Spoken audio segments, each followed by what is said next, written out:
guys? Welcome to Jaipur. That's where we arrived yesterday.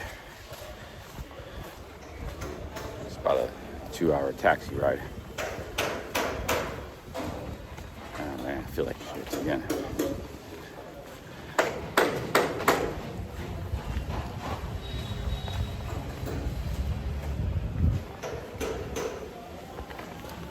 What's up, guys?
Find a coffee shop.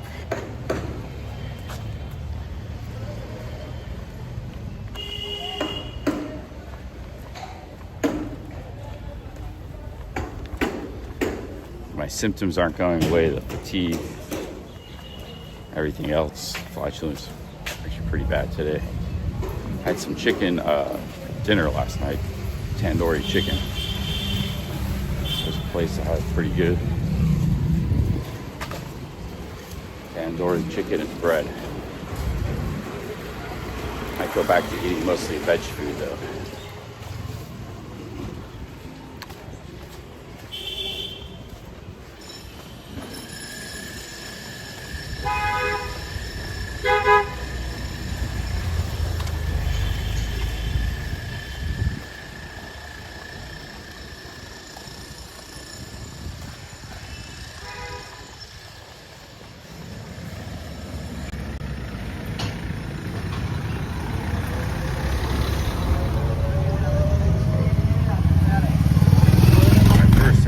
Of this city aren't that what I've seen aren't that great. Almost got hit by a car yesterday. Last night I was trying to get some food. There's a lot of traffic, and you can't walk down the streets. This street's okay because it's an alleyway, but bigger streets, there's just no sidewalks. You know, it's just walking in the traffic all the time. At night, it's kind of dangerous.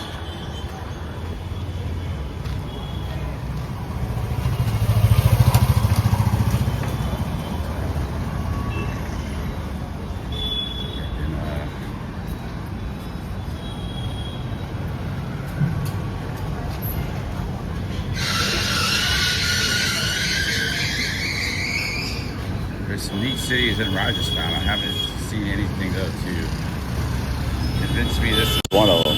This is the biggest one. There are a lot of factories coming into the city, man. Lots of factories between here and Ajmer and here.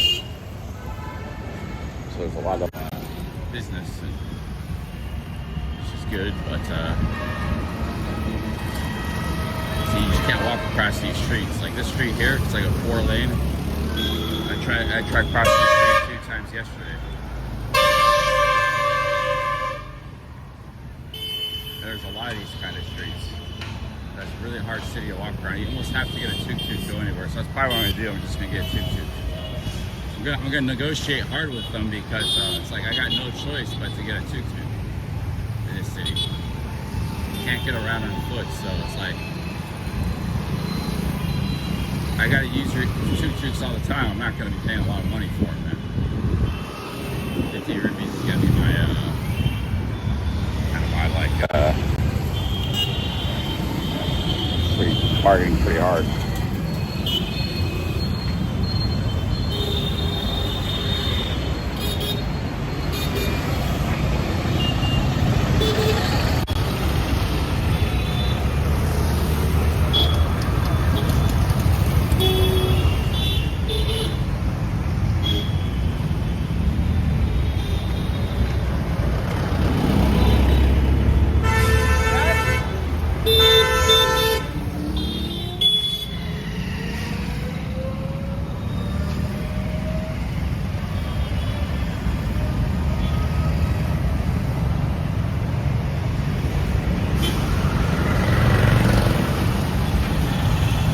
I'm not really feeling that good, man. I'm feeling shitty.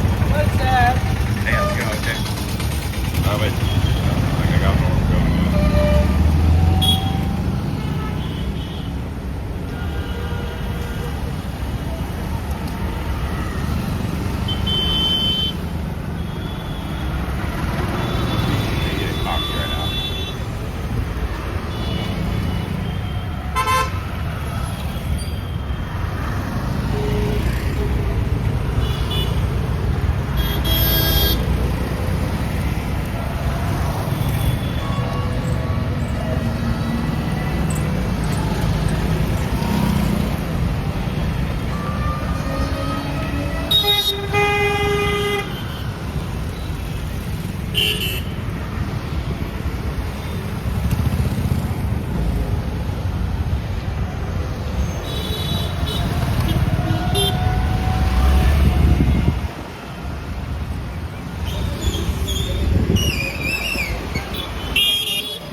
Yeah, I think the ivermectin didn't really do much, but yeah, they had this almost 2 weeks, so I don't think it's doesn't seem to be going away. It could be something serious. But I heard some stories of people with parasites, some stories of people with parasites, and they get really, really sick. So I haven't gotten that sick. It's mild. I would rate them as mild symptoms.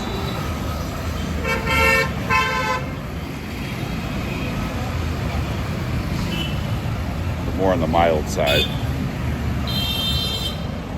I'm gonna try to walk around this city, I guess.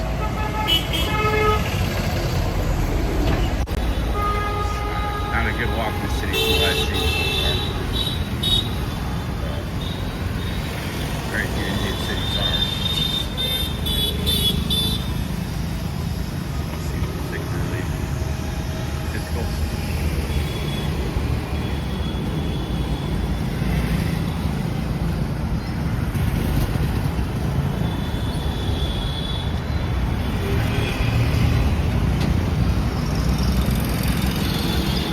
How do you get the right pill, Bird Dog? You don't even know what you have, man.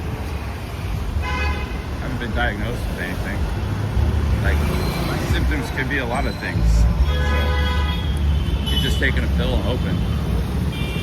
That's what I did with the ivermectin.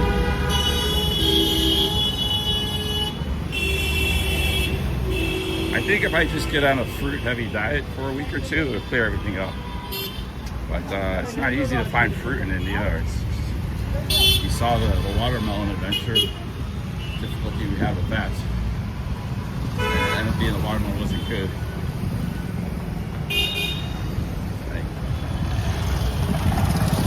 You gotta go find the fruits. It's not easy to find and it might not be good.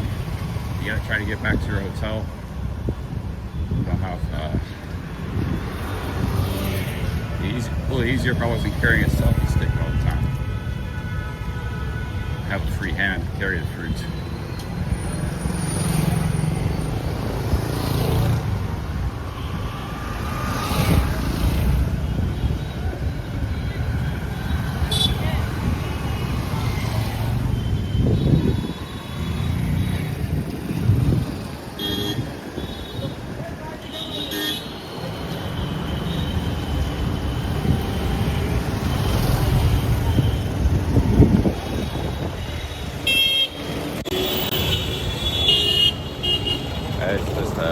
India's a traffic nightmare, man. I mean, it's good people can afford cars and motorbikes, but they don't build the cities for people to walk. They're forgotten. As tourists, it's not very enjoyable.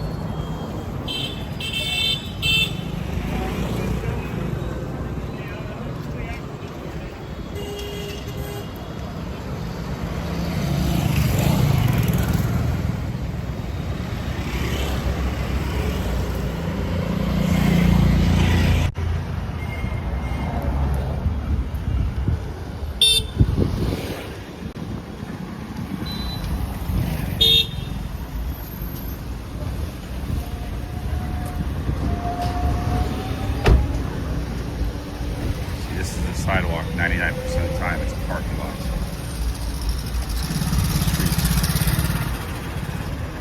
Actually, I think it's the worst country for that. You know, Thailand, you gotta walk in the streets sometimes, but they do have a lot of sidewalks now. You know, a lot of cities. Sidewalks, somewhat decent. Mexico is pretty decent.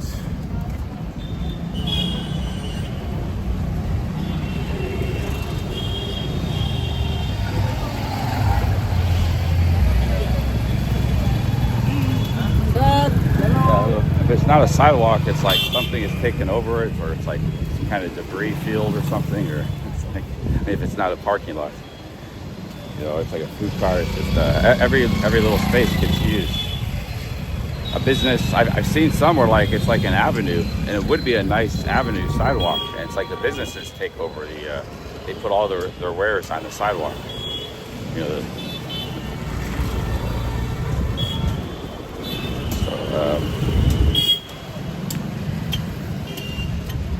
Looks like this is kind of a happening neighborhood here.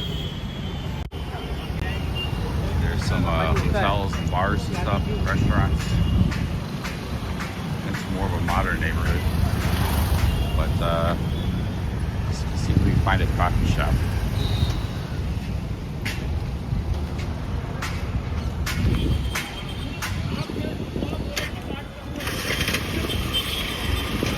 Yeah, that's kind of that's my main complaint about India. You know, I can handle everything else I can tolerate, but if I can't walk around, I feel constantly in danger. I almost got hit by a car last night just trying to get some food. A 10-minute walk. If it's just difficult, stressful, and dangerous to walk all the time, which it is in India, it's kind of a deal breaker for me in this country, man. It's like I've been to like 20 cities now in India. Now, sometimes you get in like the labyrinth neighborhoods, the medieval neighborhoods. Those are a little better because you can't walk around. Hello, how are you? You can walk around a little bit in those neighborhoods, although you still have motorbikes buzzing around.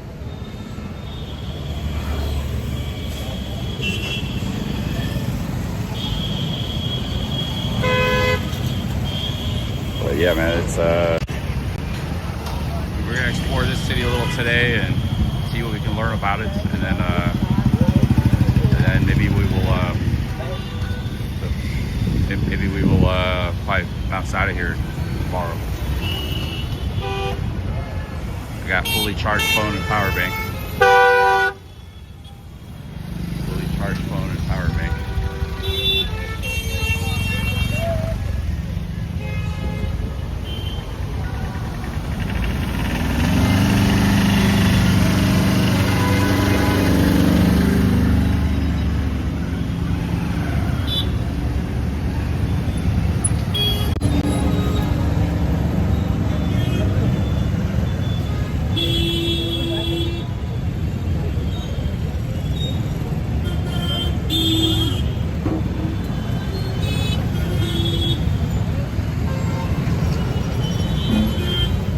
Coffee shop up this way.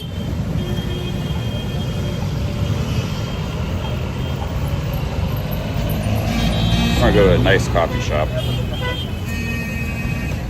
and get a tuk-tuk.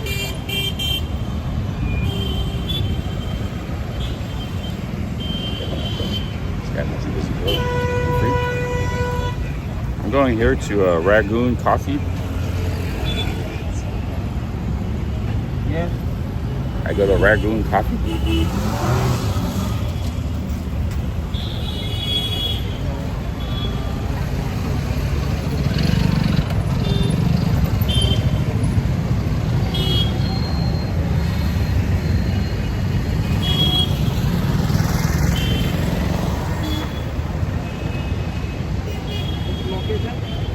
Location?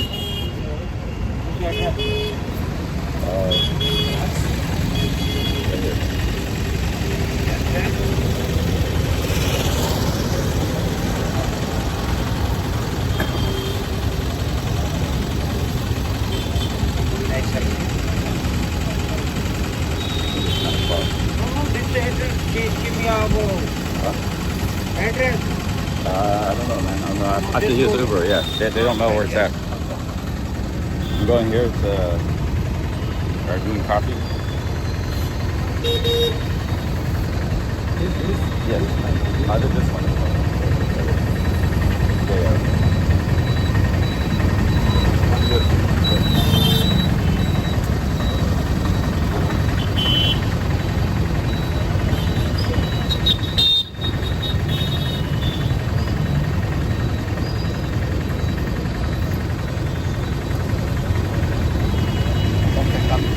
Upper tower is Arena Vash Hotel. 50 rupees. This is Hotel Arena Vash. Yes. Okay. 50 rupees? No, It's not far. this my friend is one way. This friend is very long road. Oh, okay. Maybe I'll walk somewhere else then. Yeah. I have to take two also everywhere. 50 rupees.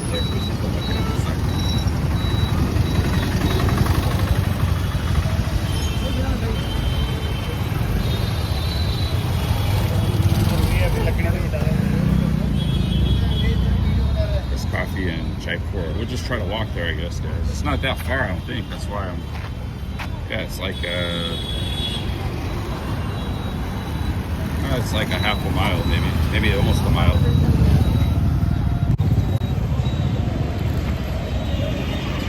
There's other coffee shops around here closer by.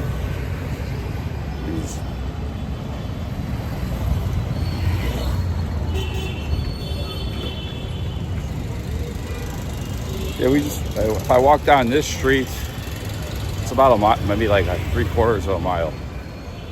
Maybe I can walk it. This street's not too bad with the traffic and stuff, so.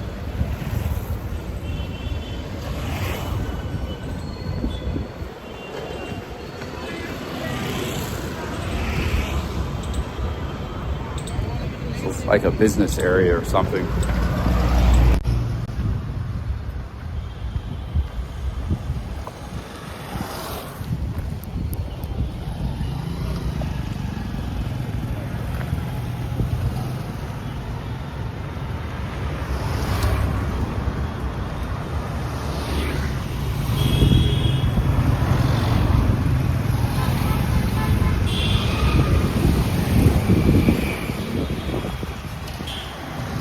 Yeah, I get the coffee and then I feel better. And the other day I did 12 hours. I woke up that day, push car felt shitty. I had 3 coffees and I felt pretty good the rest of the day. So that's a very important part of my day because like I can't stream. I'll walk around all day without it.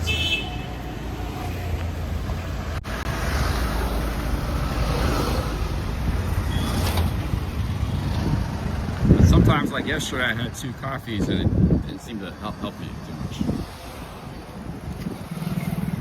It doesn't always work.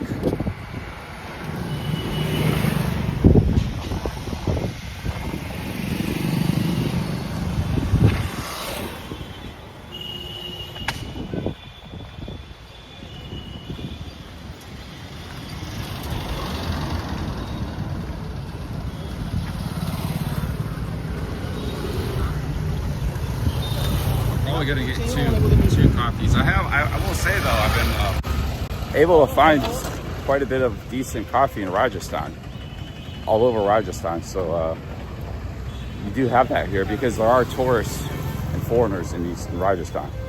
Hyderabad, there is no coffee, there's no foreigners. They just drink tea straight up all the time.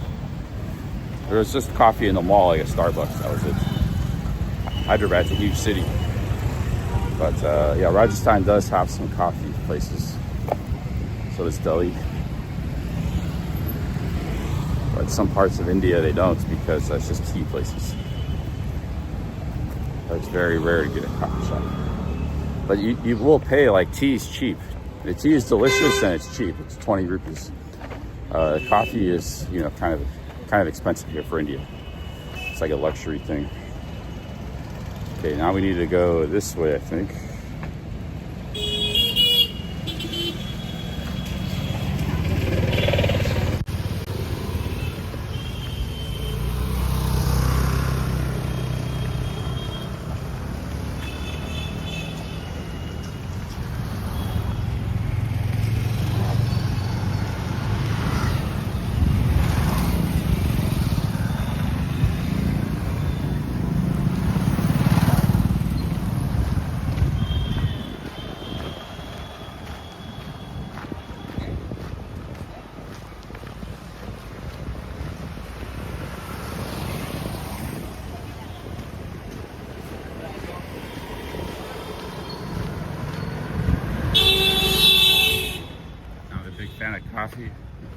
Consider yourself lucky.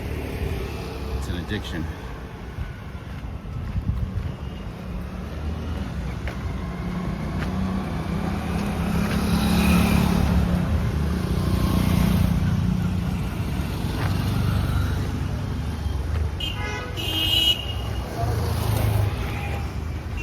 They got a flight for tonight to Bangkok, 11 o'clock at night.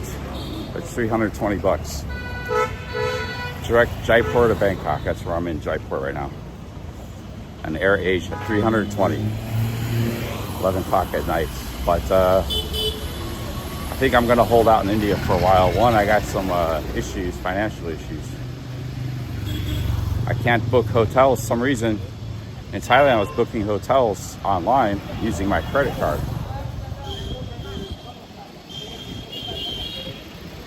And the booking websites aren't letting me do that in India for some reason. I haven't done that, I think, at all in India. I haven't tried to. I've just been paying cash or, you know, or some of the hotels online, they'll like, you just reserve online, you don't pay online. But yesterday I tried to pay for a hotel, to try to conserve cash online, the credit card. And I tried 2 different credit cards, it wouldn't work. So I think that might be a problem with being in India, though. Maybe nothing to do with the credit cards work, because I still paid.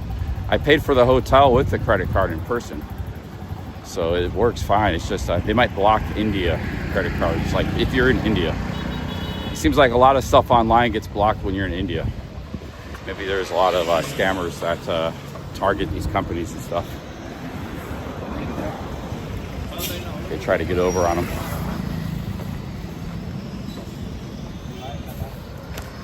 I had an online business. The problem countries where you had to watch out for India wasn't one of them, but Brazil was, Russia was, Philippines was, and Thailand was. Those were the scammer countries, online scammer. So if we got a big order from one of those countries, it was heavily scrutinized. Sometimes it was refunded. Those are the 4, mostly just those 4. I think Argentina might have been a problem a couple times too.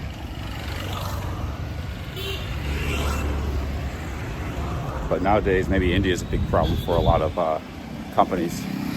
They block you. They don't let you do things that you can in other countries. So yeah, I can't book hotels online. I got to transfer some cash over to my PayPal. I got like 300, but that's not a lot if I go back to Thailand. You know? And for some reason, I can't book hotels on Agoda and stuff. That's going to be a big problem if I get back to Thailand. So yeah, I'm just guessing it's India related, but it may not be. It might be a general problem. So another huge traffic street, man. Look at this. You gotta try to cross this street.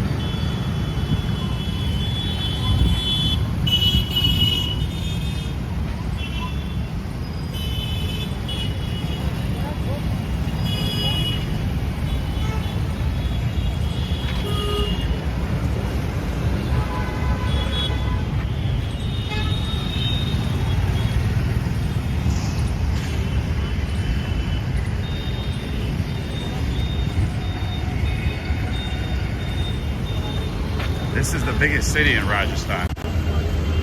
It's called Jaipur. It did look pretty big coming in here. Saw a lot of factories and stuff, and on the outskirts, and there's a highway. But man, the highway driving is like a complete insane asylum. I would recommend never taking a taxi on a highway. Take the train if you have to. The first taxi I had was on a country road. That was okay if you're on a country road. We were on a big highway, and it's a complete the driving is nothing like America. It's an insane asylum. They're like driving up right on each other's asses, tailgating like 100 kilometers an hour, and then they zoom around like this all the time. My driver was doing that too. He wasn't as bad as some of them. They drive like completely insane on the highways, man. It's like a video game or something, like a race car game. And I'll probably never do that again. My hair was standing up the entire time. They drive like they're on drugs or something, dude, in the highways. In the city, they're going a little slower, you know, there's traffic congestion. But in the highways, it's just like, you know, there's trucks going like 20 miles an hour. They're right in the middle of the road. Like, there's cars driving like right in between the lanes. Then my car's tailgating the other car, driving in the middle of the lane for some reason. Like driving in between both lanes. And this stuff's happening all the time. And they're zooming around each other. And they're riding right up against each other, like within inches, like constantly, going 100 kilometers an hour. So yeah, don't ever take a taxi on the highway again. But just fly or take but it's like normal to them. That's how they drive. So, you know, it's like, I said, I told the guy, it's not how we drive in America, man, on the highways. It's crazy. It's insanity, man.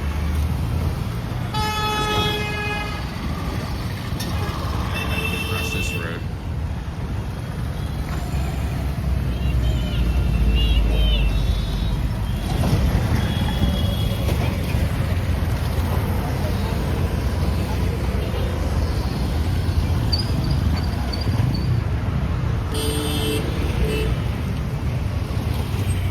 Not too far from the coffee shop now.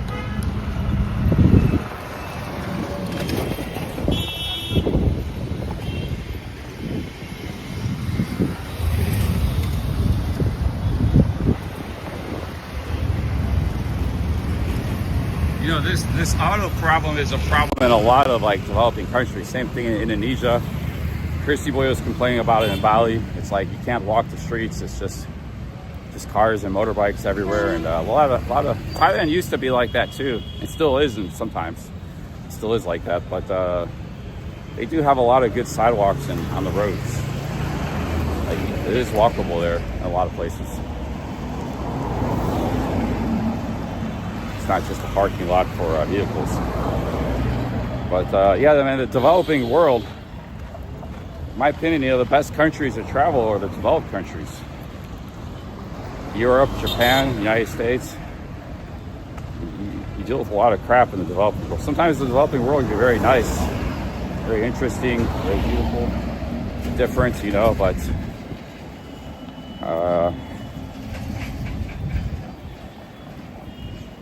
the cities and the infrastructure is just not very, very good.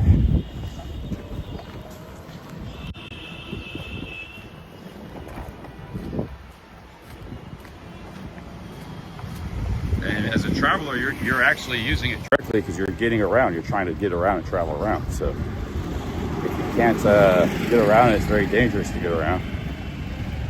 And it's not gonna have much of you're not gonna have a very good time.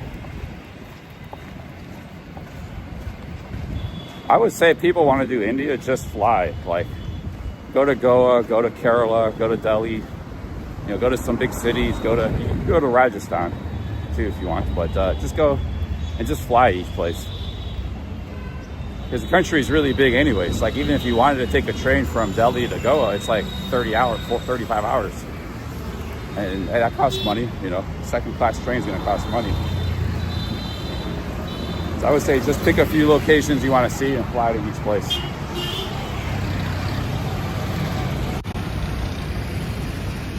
Yeah, I think the coffee shop's around here somewhere.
menu.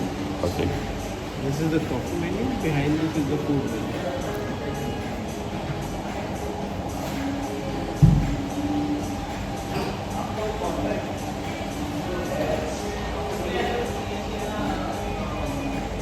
Is the cheesecake homemade, or where does it come from? Is the cheesecake homemade? Yes. Oh, okay. Everything is made here.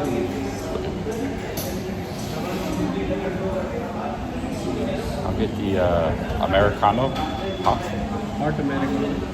and I'll get a cheesecake. Which flavor, sir? I'll have the biscoff. Okay.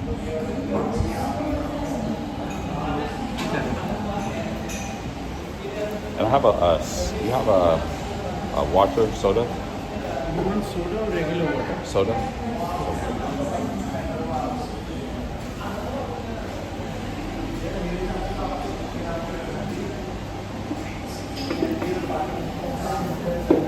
I got a cheesecake set down here.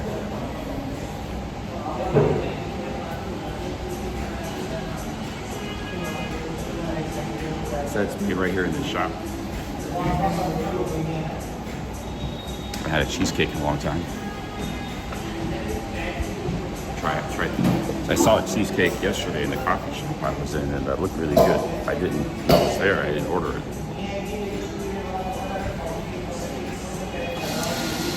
Yeah, something sharp.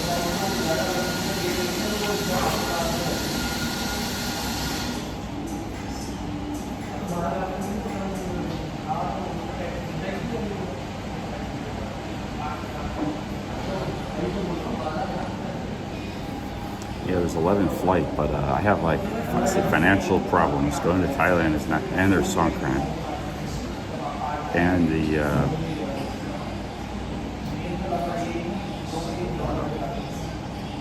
flight's expensive, $320. I think I paid $100 coming here. I think a lot of the flights did double in price from India to Thailand, but there's still some. There's flights out of Delhi for $200. But I think it should be like 120. So the flights between Thailand and India got a lot more expensive. This flight from Jaipur to Bangkok should be like 200 or less, like 180, 200. It's like double almost.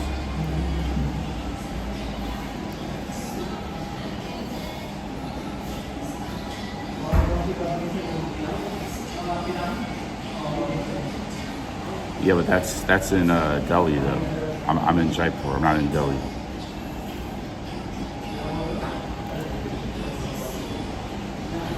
I might go to Delhi still. I can fly. But yeah, I don't really want to go back to Thailand broke in the middle of Songkran. So I'll probably just stay here for another couple of weeks, but maybe go to a different city. I can fly down from here. I could go to Goa or something.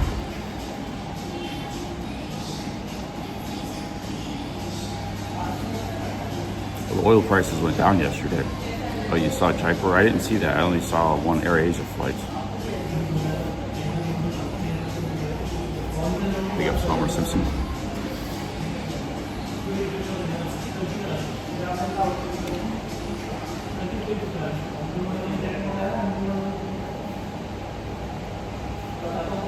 Now my chat number has kind of been dropping in India. I was in India, in Hyderabad 2 months ago. Or 3 months ago now. It's January 8th. I had like 300 in the chat most of that trip. But there was some novelty factor, going to India. That's actually the first time I streamed in India because the first and second trip I didn't stream that much. I wasn't able to.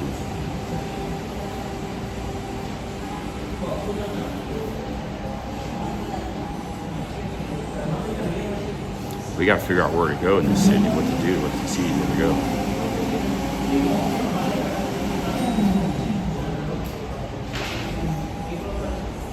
There's something called the Palace of Winds.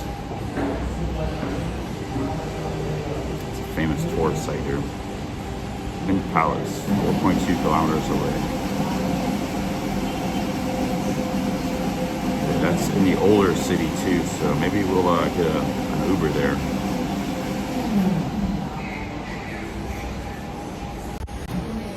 So here's the Wind Palace. Oh, that's a hotel. I don't want to go to a hotel.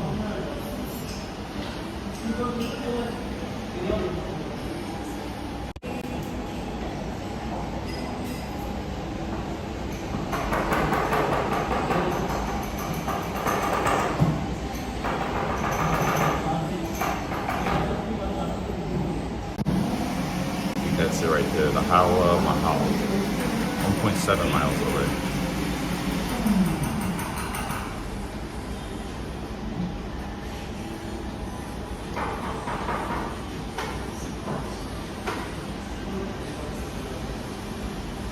They got a big fort here too. Every city in Rajasthan's got a big fort.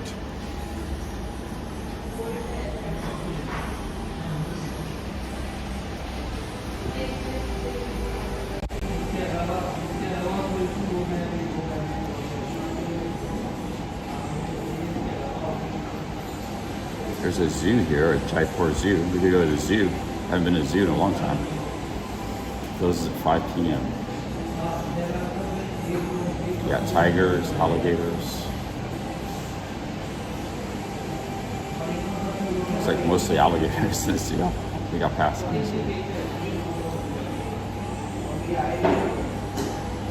think we'll go to the Howrah Mahal. It's a castle.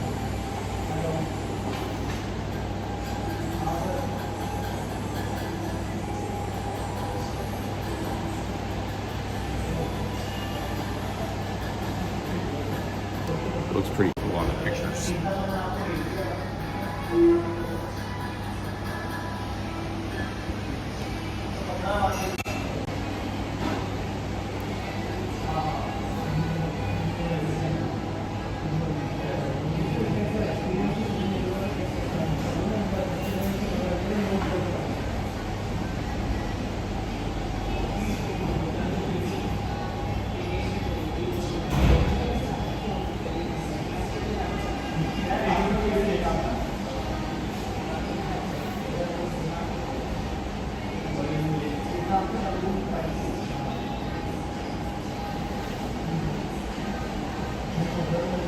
The hotel's $17 a night. I didn't really shop around for the best price. I'm there for 2 nights. I think Jaipur is a little more expensive too. It's a big city prices. There were some $8, $10 night hotels, but they didn't look that great.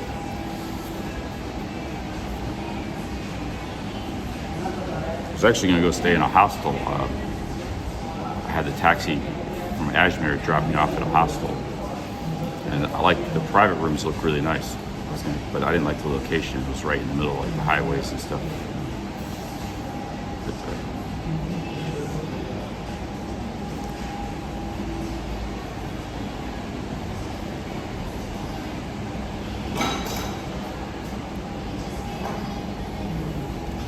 Tony Seba says, what do you think about the food pyramid? The U.S. government invent proteins as the most important. Yeah, that's just an example of government getting involved in things they know nothing about or should get involved in.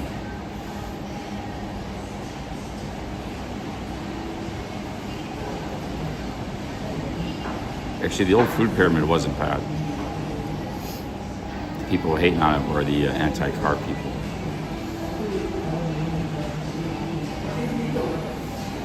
Kumar says there are countries other than Thailand. What do you recommend, Kumar? Which country should I go to? I've been to India for a month. So what country should I go to, Kumar? I'm aware there's other countries in Thailand.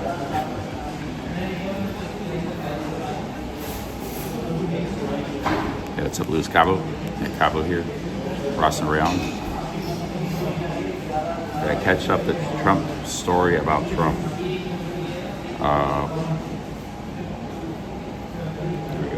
Coffee here. Coming.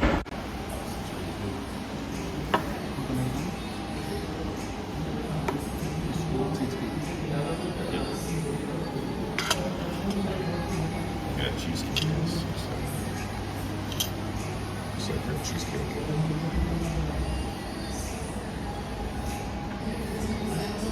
Got some soda water. Soda's pretty cheap here. So we're living up in the coffee shop. after guys today.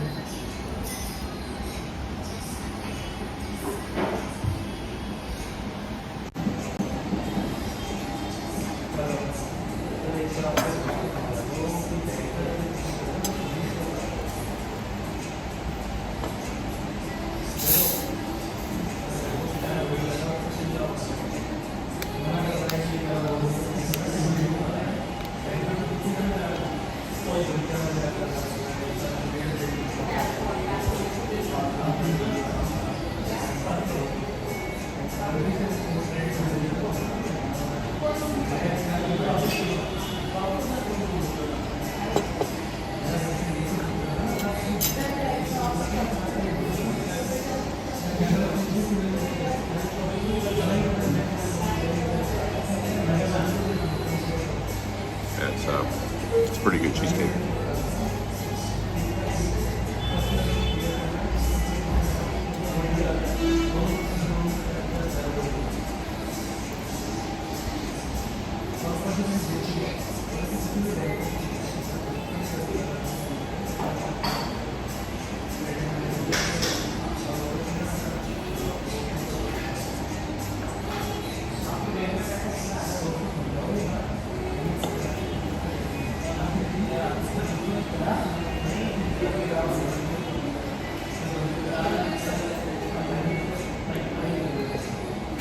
What's going on with the war is basically, America and Israel are trying to destroy the fighting capacity of Iran without risking the life of troops or killing civilians, Iranian civilians, or destroying the country for it to rebuild. So.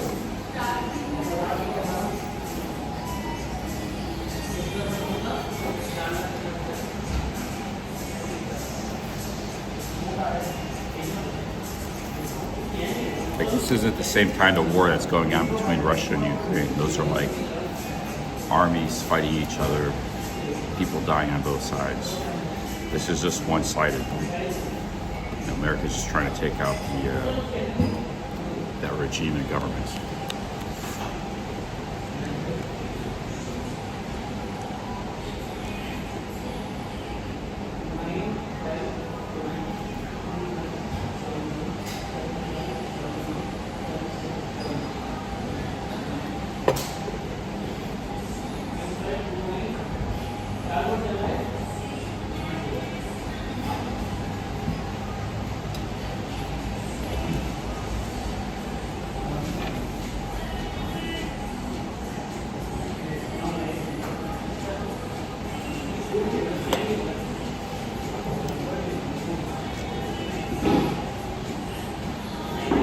The regime is probably not going down easy, so that's why it's protracted. It wasn't like Venezuela where it was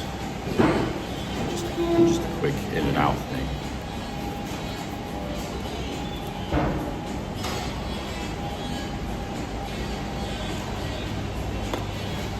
Yeah, I've been very worried about the last couple of days, anxious about the war.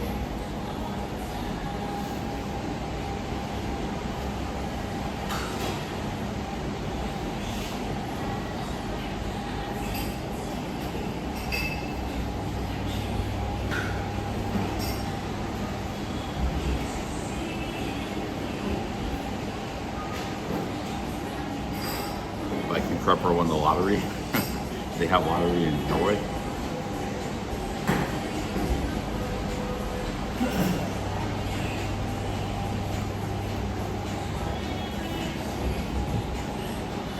I was up at 4 in the morning looking at updates and stuff.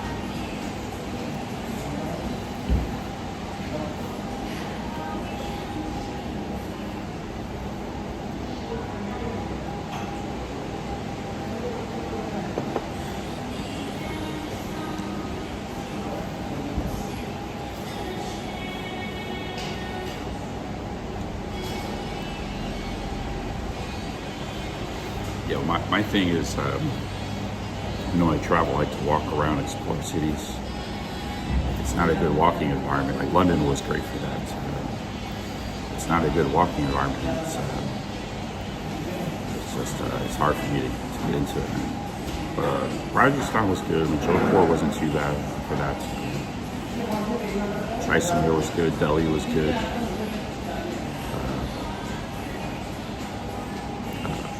What else was I? Ajmer was good. Ajmer. Pushkar was interesting, little city.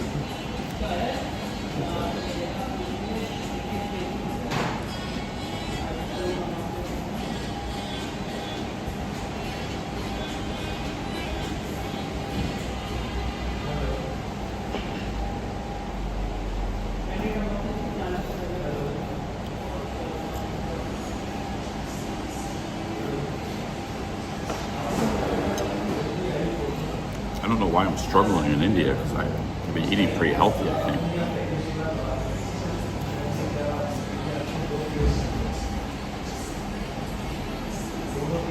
I think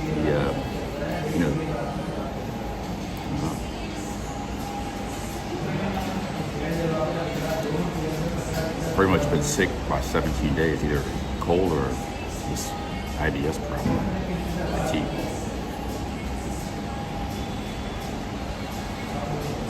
I don't like using the word sick though because it's more mild things happen. But I don't know what else you call it. A minor illness.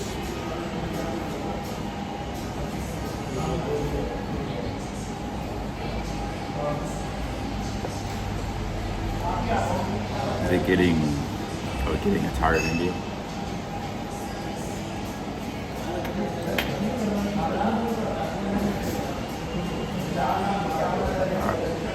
I'm not tired of India. I'm tired of the traffic and just trying to walk in those streets. That's what it is. I almost got hit by a car last night, and I did get hit by a tuk-tuk day one. I don't like the way the cities are built for pedestrians. That's what I'm tired of. And it seems to be a problem all over India. I don't know where you could go. Kerala wasn't too bad. I might just wait out in Delhi for a week and then head back to Thailand. Actually, Delhi is growing on me, and I can spend some time exploring Delhi some more.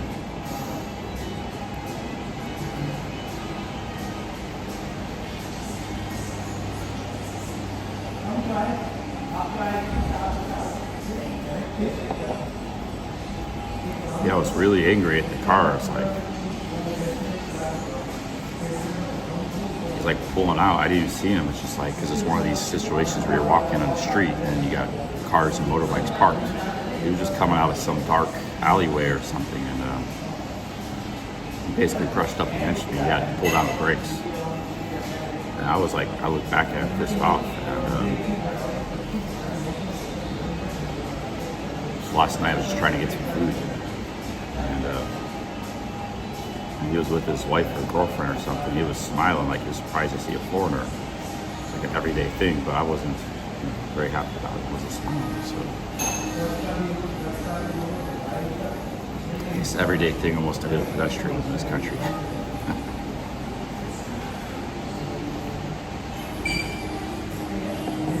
He wasn't smiling like out of contempt or anything. He was just smiling like happy to see a foreigner. Like, oh wow, it's a foreigner. Look at that, honey. So, in a sense, I felt a little bad for being looking so mean at him, but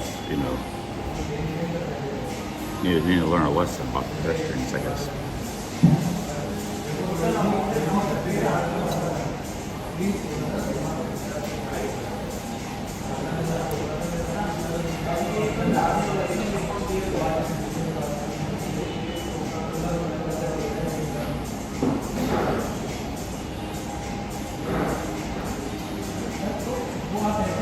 This was a car. It was like a little compact car.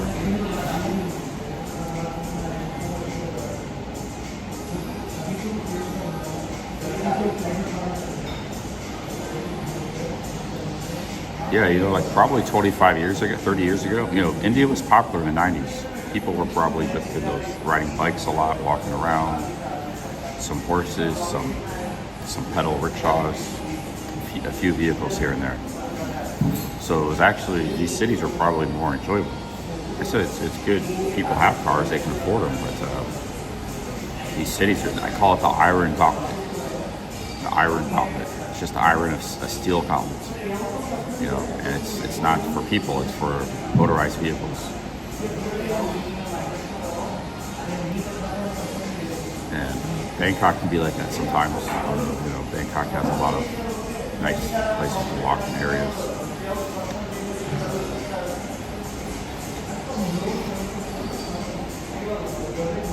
But you know, like ironically, when countries get really rich, like London, New York are the richest places on earth, Tokyo, people stop driving altogether.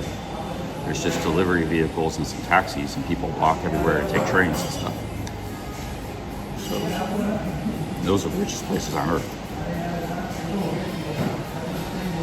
Some of the richest places on earth. Biggest wealth generating places too.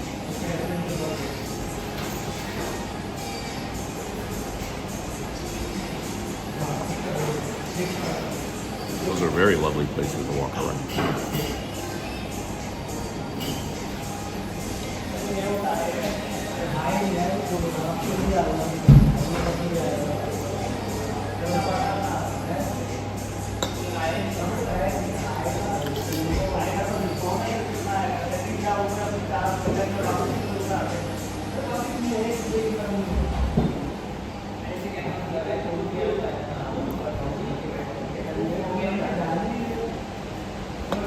Well, driver's license isn't really good for a tourist. Anyways, tourists, you want to explore by foot, and you don't want to have to rent a car, you know, just to be able to do things.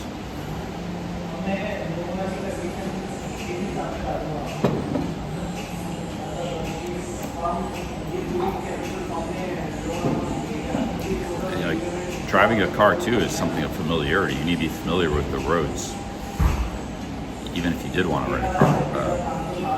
You know, you try to drive around these streets. The locals can do it because they know they do it every day. It wouldn't be a very fun experience trying to drive a car in India. I'll tell you that way.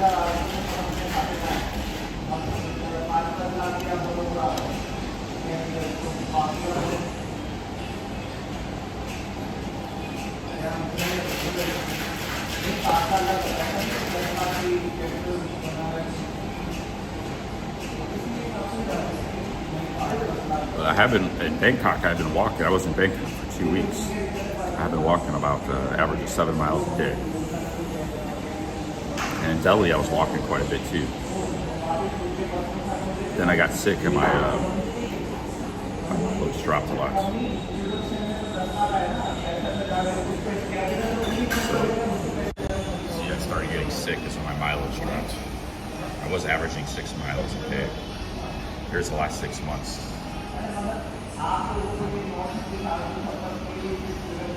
That's 10 miles right there, that's 5. So I walk a lot, especially streaming too. I walk even more when I'm streaming.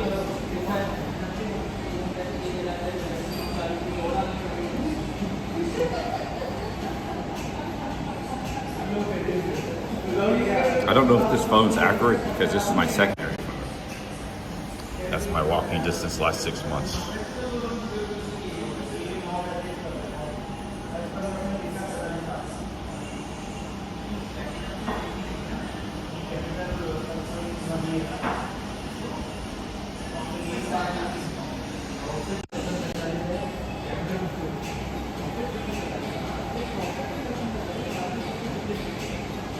Good coffee, good cheesecake. A little bit expensive here, but you know, sometimes you gotta pay the price. Pasta good business.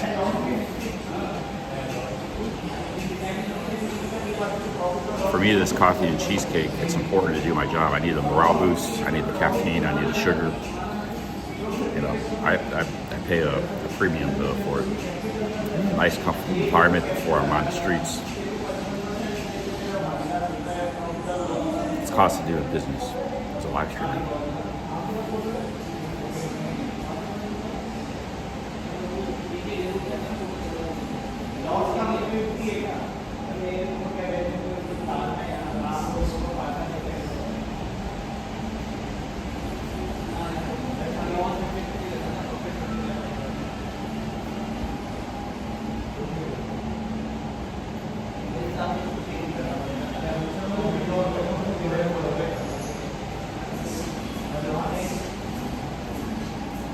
place is called Rangoon.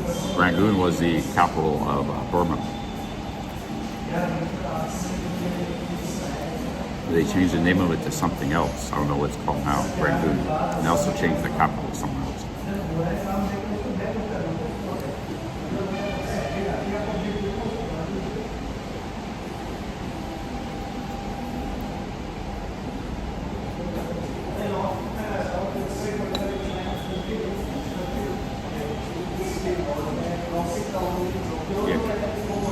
The United States, the Southwest, some like leftist people have been bringing that up recently. Oh, it's a part of Mexico. The Southwest was completely uninhabited. The United States took the Southwest from Mexico, but Mexico was a new nation.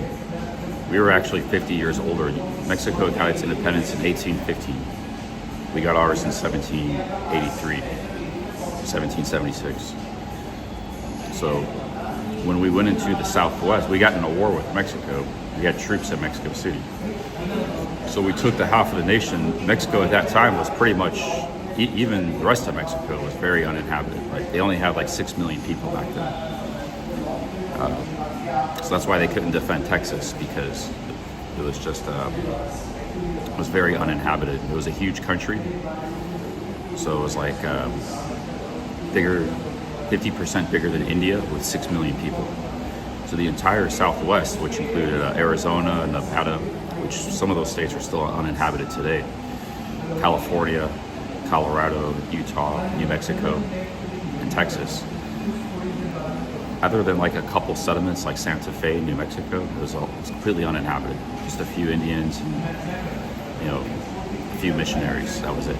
So we came in and we took that, which had only been part of Mexico for 30 years, and we won that in a war with Mexico. But it was completely uninhabited. It's not like some ancient, part of Mexico. The ancient part of Mexico is like, like Oaxaca, Mexico City, where the Mayans lived, where the Aztecs lived, which is in the south of Mexico. That part was just, territorially part of Mexico, but it was just by name only.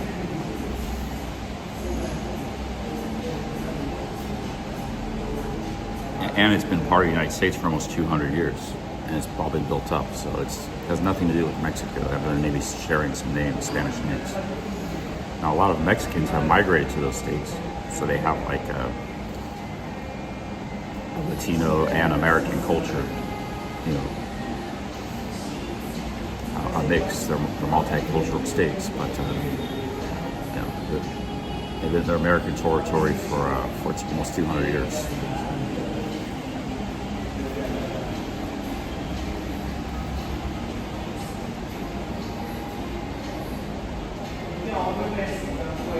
We got the,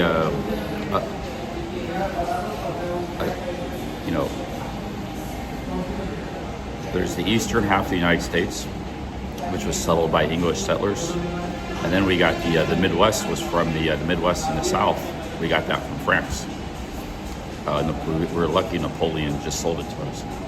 Sold it to Thomas Jefferson in the 1800s. That was 1 million square miles. That was about a third of the United States. States like Louisiana, Iowa, Missouri, up into like Montana and stuff.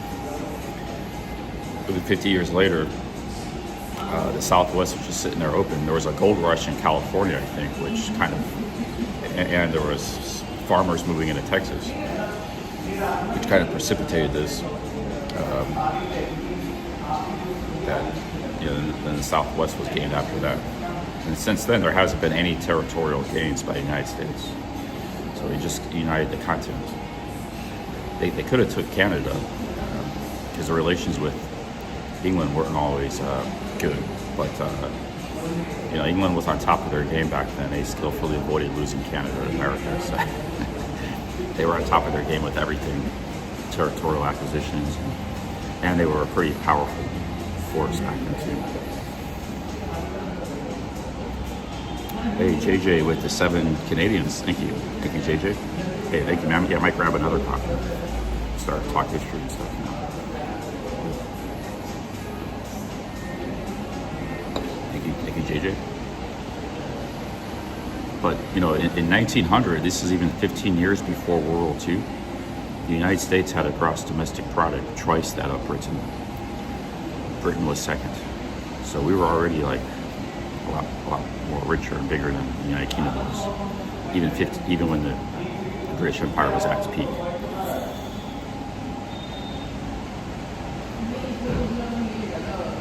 Maybe third place was like China or Germany or France. You know, those are probably the top five. And Austria-Hungary. Hey, JJ Kane. Thank you, man.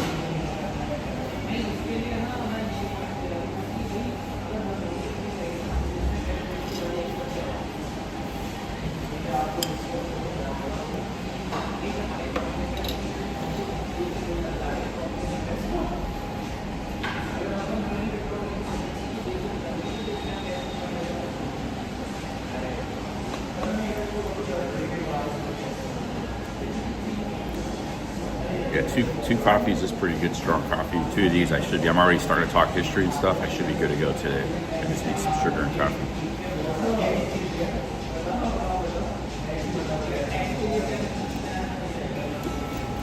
I brought these cookies. I'm going to finish these cookies too.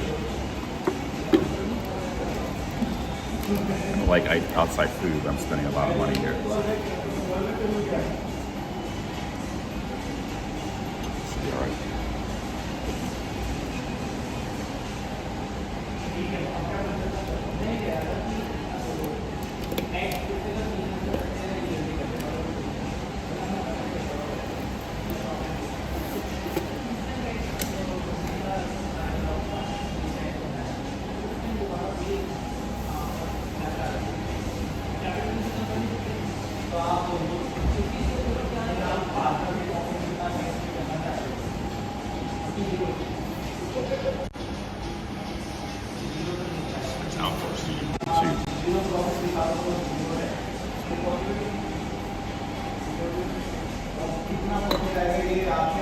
It was the gold rush that kind of sparked like a lot of interest in California. Like that was like that was the 40, that's why they call them the 49ers, the football team.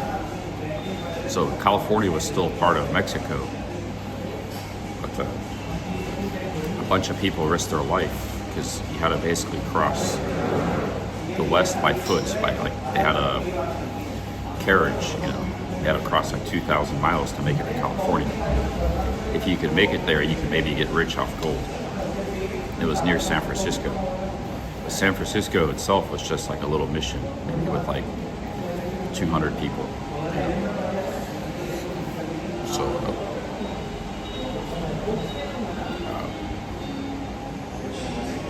it's like a Catholic mission. But yeah, they discovered gold. And,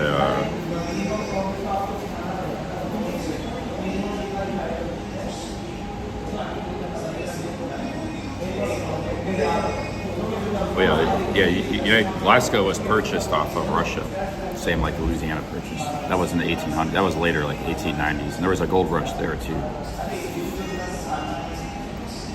The reason Russia got rid of Alaska was it was just getting Russia was getting too big. It was the late 1800s. They had more territory than they knew what to do with. They had Northwest China. Russia was everywhere, man. It's like, we don't need this icebox Alaska. Give it to the United States.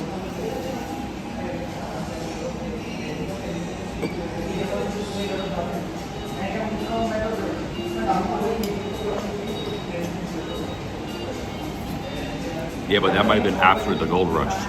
What was the population of San Francisco in 1840, before the gold rush, when it was just a Mexican city?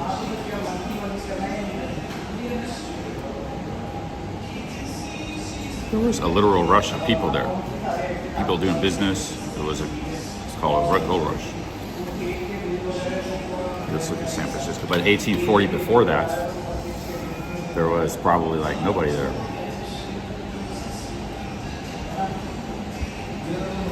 It became a city in 1856. The California gold rush brought rapid growth, making it the largest city on the West Coast at that time.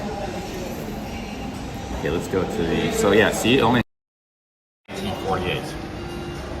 So I wasn't far off. 1840 it probably had 300. So it grew by 2,400% in 1 year. I was just speaking off the cuff, you know, I don't have to bring in the statistics, but I'm not usually far off the mark, guys. So I said 200, it was like 1,000. And that was maybe the biggest city in California at that time.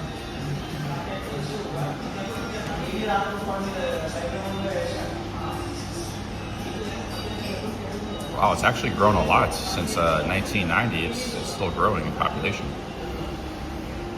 A lot of those left cities are actually growing. New York is, Seattle is.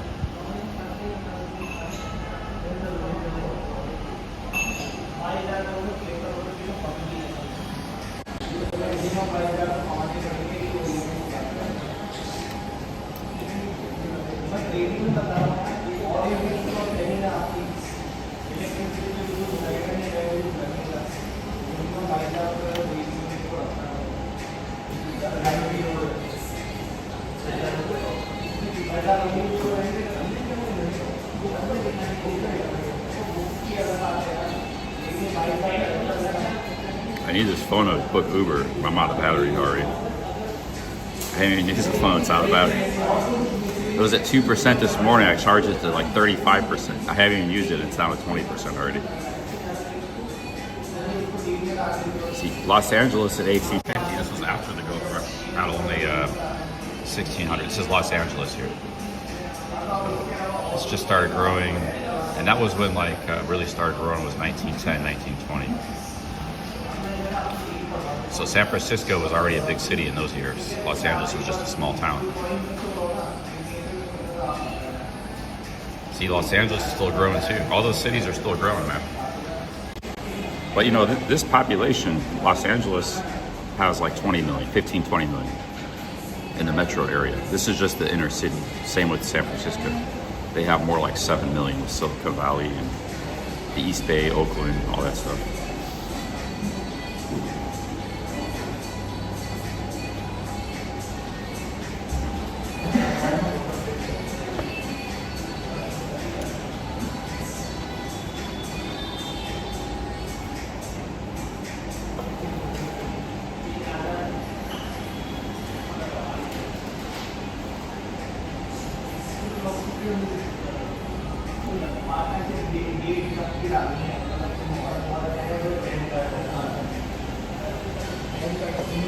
Yeah, Southern California didn't get developed until a lot later. San Francisco was a big city throughout most of the 1800s, second half of the 1800s. But you know, like cities like LA and San Diego came on later.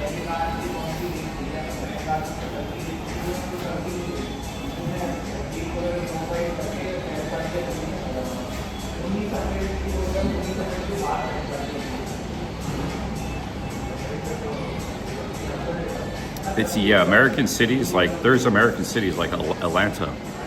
Miami only has like 300,000 people. So American cities, there's an arbitrary line drawn around them. That's like the city limits.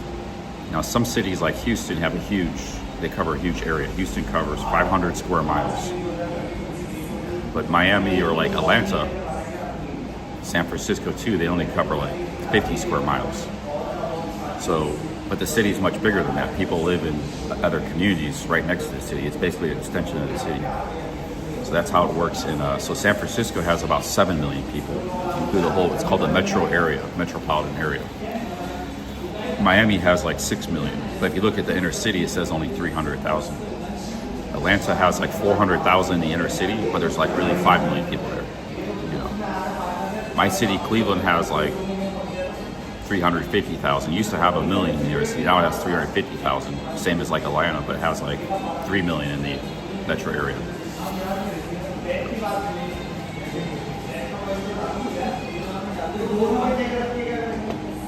It's true in cities around the world too. It's not just some countries, like the city represents most of the city. Maybe Australia's like that. But like Tokyo, you know, there's like 9 million in Tokyo inner city, but it's surrounded by suburbs in other cities.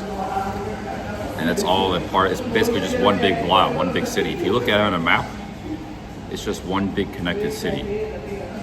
And that's where 37 million people live. So although the city limits might say 9 million in Tokyo, it's much bigger than that. It's really 37 million. as far as a geographical entity. So you got to look at the metropolitan area. You know. Now, London, for example, is like 10 million.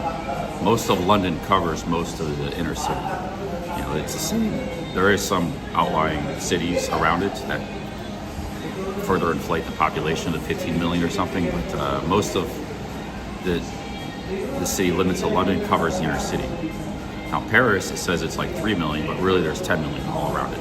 Paris is another example of a city that the inner city only covers a small part of the geographical metropolitan area. So it just depends on the city. It's an arbitrary sort of thing based upon city government and where they draw the line of the boundaries of the city.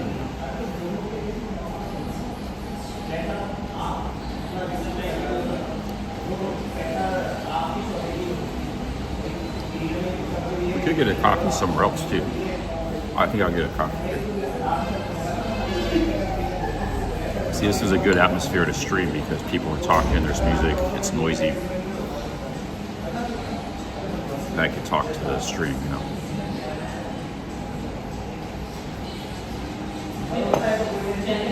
But if you look at the list of the biggest cities in America, a lot of those cities in the top 10 aren't actually the biggest cities.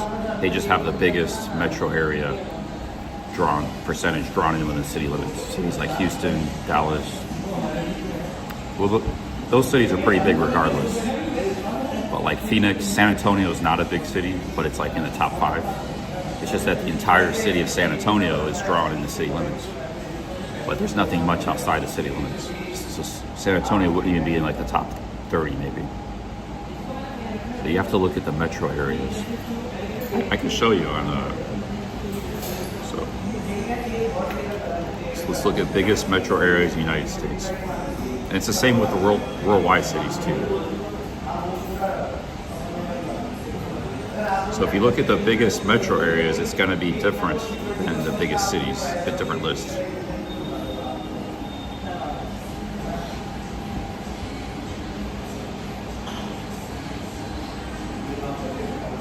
Okay, so here's the biggest metro areas. So you got New York with 20. This is actually, there's a bigger version of this. This is a more constrained version of the metro area. There's a bigger version. So I think Los Angeles could be more like 15 million. But anyways, this is a rough,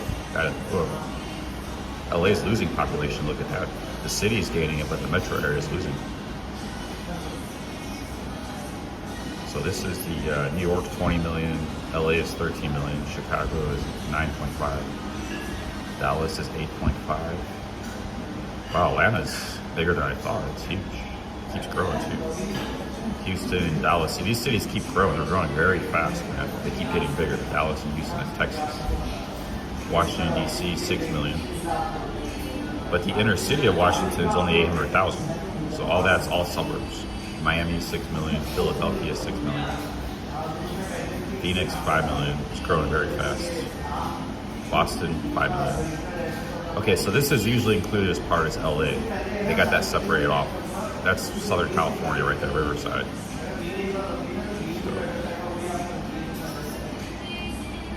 So those are the biggest cities in America.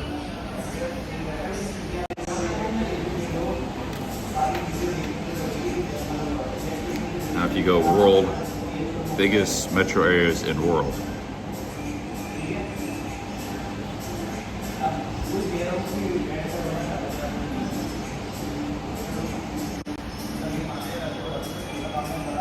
Here it is. We got Tokyo 36 million, Delhi 30 million. I believe that about Delhi is Jakarta. See, New York doesn't even make the top 10. Jakarta 30 million, Shanghai 27 million, Manila 20. Manila's that big? No way, dude. I don't know about this list. Maybe it is that big. Mumbai. So India's got 3 at the top 10.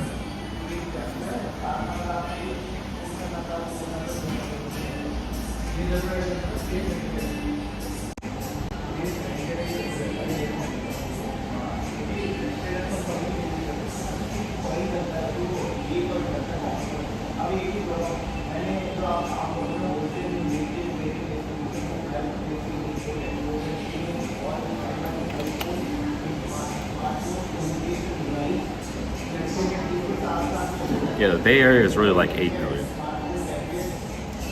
That list I showed you guys wasn't. There's like in America, there's two definition of metro areas. So there's some of the more constrained version.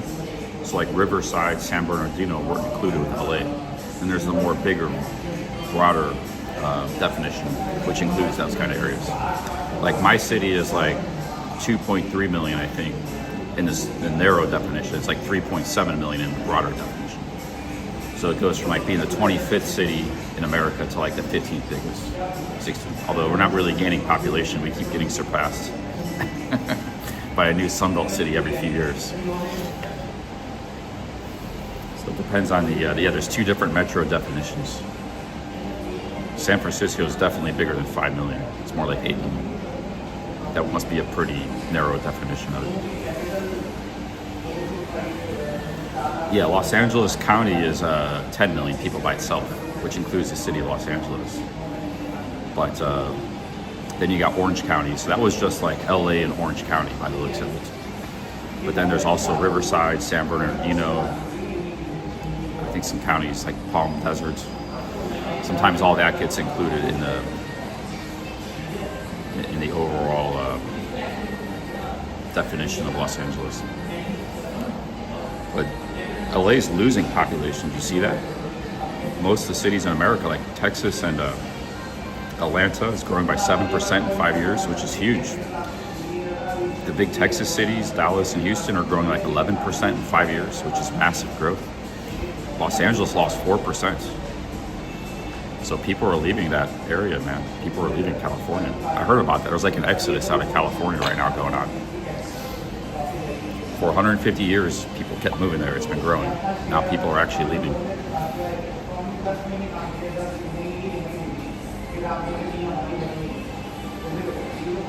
Yeah, that Tokyo number is the real deal too. It's not any kind of exaggeration. You can see it on a satellite map. I've been all over Tokyo metro area. I used to take the trains all over. There's trains that go 60 minutes out into the suburbs in the country in all directions. There's Chiba, there's Yokohama, there's Omiya, Saitama. Yeah, Tokyo's the real deal.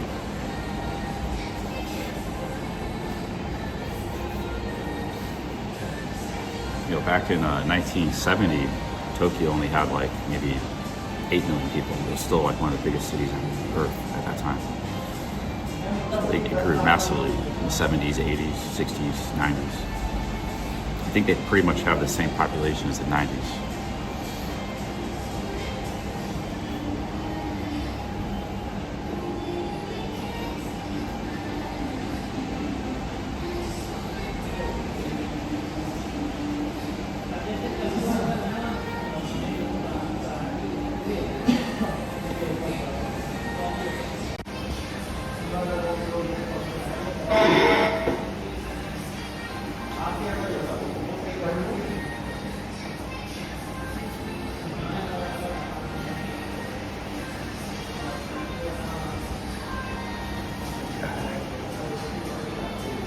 Yeah, the reason I know so much about these demographics, I used to study it when I was like a kid, teenager. I used to study city populations. I would buy this like road atlas just because it had population figures back in the 90s, and I would analyze the population of every town in America, every county. So I would study population figures. And I would write it down in notebooks too. So I still remember, you know, I don't do that anymore, but I'm very familiar with population statistics and demographics.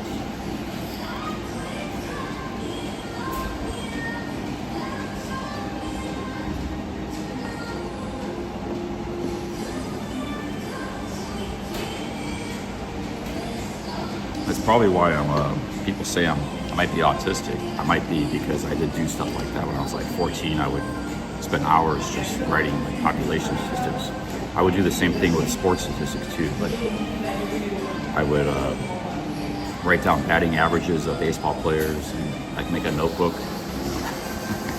So I was really into statistics. when I was a teenager, kid, growing up.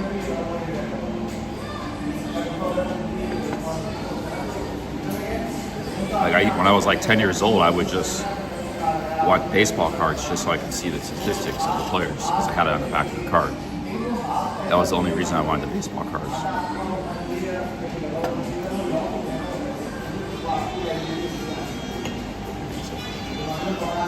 So yeah, it was. But that actually kind of grew out of that though, and I became more like a reader and stuff. That was more when I was like from about 8 to 14, 15. I grew out of that. I was still interested in population statistics up until I was about 18, 19. I would go more in depth. I would go into census figures.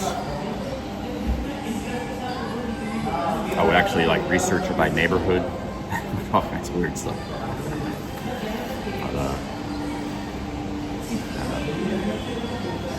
yeah, then I completely grew out of it.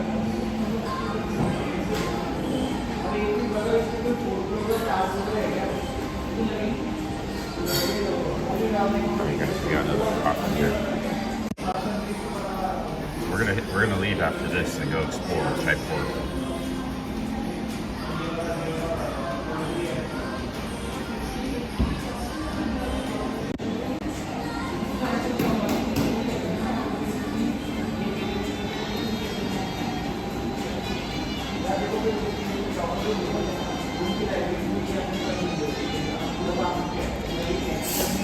A lot of that statistics stuff too, like writing it in notebooks, I would do in school, because a lot of times I was bored in school.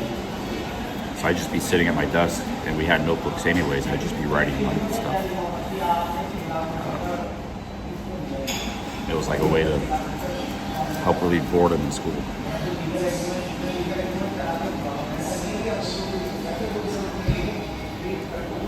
When I was like 16, I bought this atlas, world atlas. So I was always into geography and that kind of stuff too. That's why I can talk about a lot of these things knowledgeably, because I have a lot of,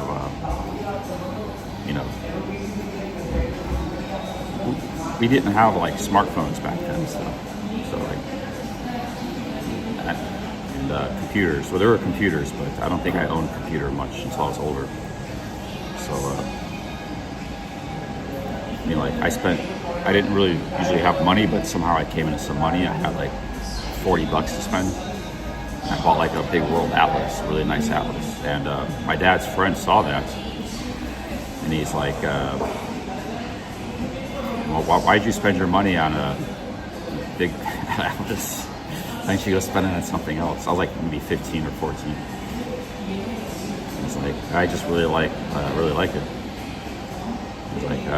He's like, you know the job for you, because he also knew I used to write the figures. You need to become an accountant. That's the job for you. You should be an accountant when you grow up.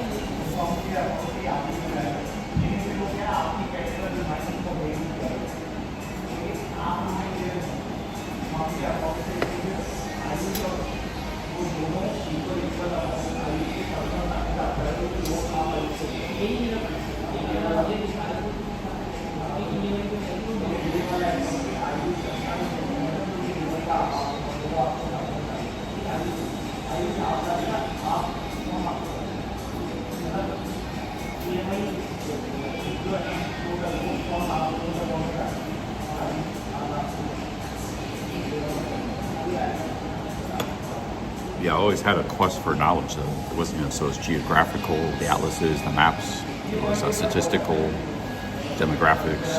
I read a lot of books too.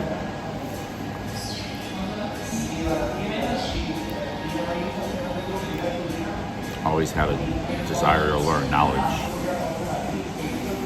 But that was mostly when I was younger though.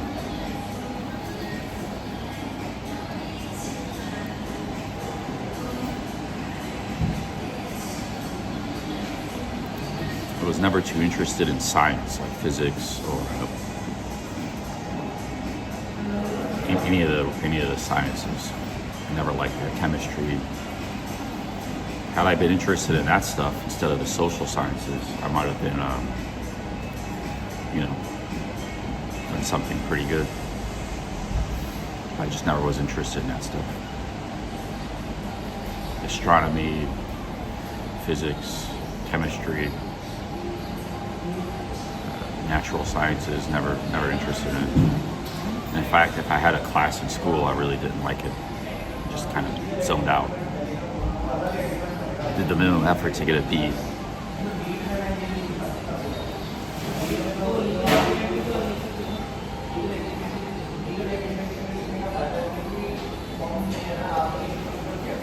But yeah, just some people like what they like. Some people, like I was hanging with in Texas, working with Joe. There was a college student was working with Joe with me. We were co-workers, and he's very smart, very intellectual, and he liked philosophy a lot. We had some philosophical debates at the office, and so he was really big into philosophy. And he was teaching me stuff because I was never big into philosophy. So people just like what they like, and you can't force people to like, oh, you got to become a doctor, you got to become an architect, you got to become a lawyer. You go into the areas that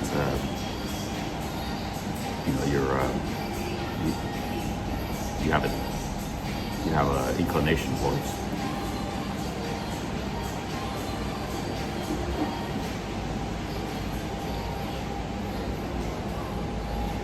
I always like business. I like business. I like social sciences. I liked reading and math.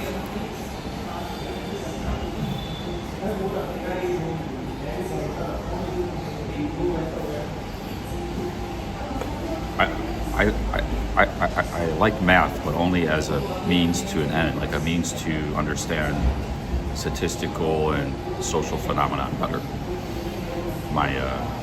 So math I didn't really have a problem with. I just didn't like sciences.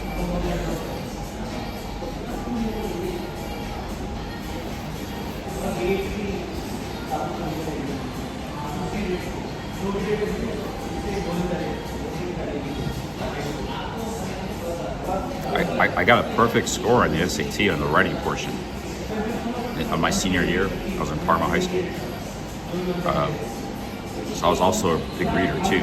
And, when you're writing, sometimes you hit like, the SAT was composed of verbal and math. Everybody takes the math and verbal.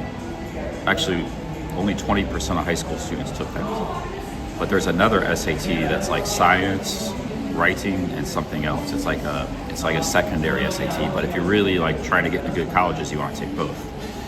So I took the secondary one, and I got a perfect score on the writing, 800, because I was like in the zone. They hit me with the like a question, and I wrote like a 3-page essay like off the cuff about like cars and urban planning and stuff. And like I must have allowed because I used to read about this kind of stuff. I must have allowed the reviewers. That was a very subjective sort of grade. They must have been floored. And my English teacher didn't like me. And her son went to Harvard, and she was like, even my son didn't get 800. Oh, that's amazing. But she really didn't like me that much. So it's like, whoa, you got 800. Yeah, I got it. But the other things like the science, I only got like a 600, because I didn't ever like science. But that was a little bit lucky though. If I took the test again, I probably would have got a lower score, because I was like really in the zone. Just had a good day that day, I wrote like a 3-page essay. That must have floored the test people. But I didn't get accepted at any college, though, so I just didn't go to college.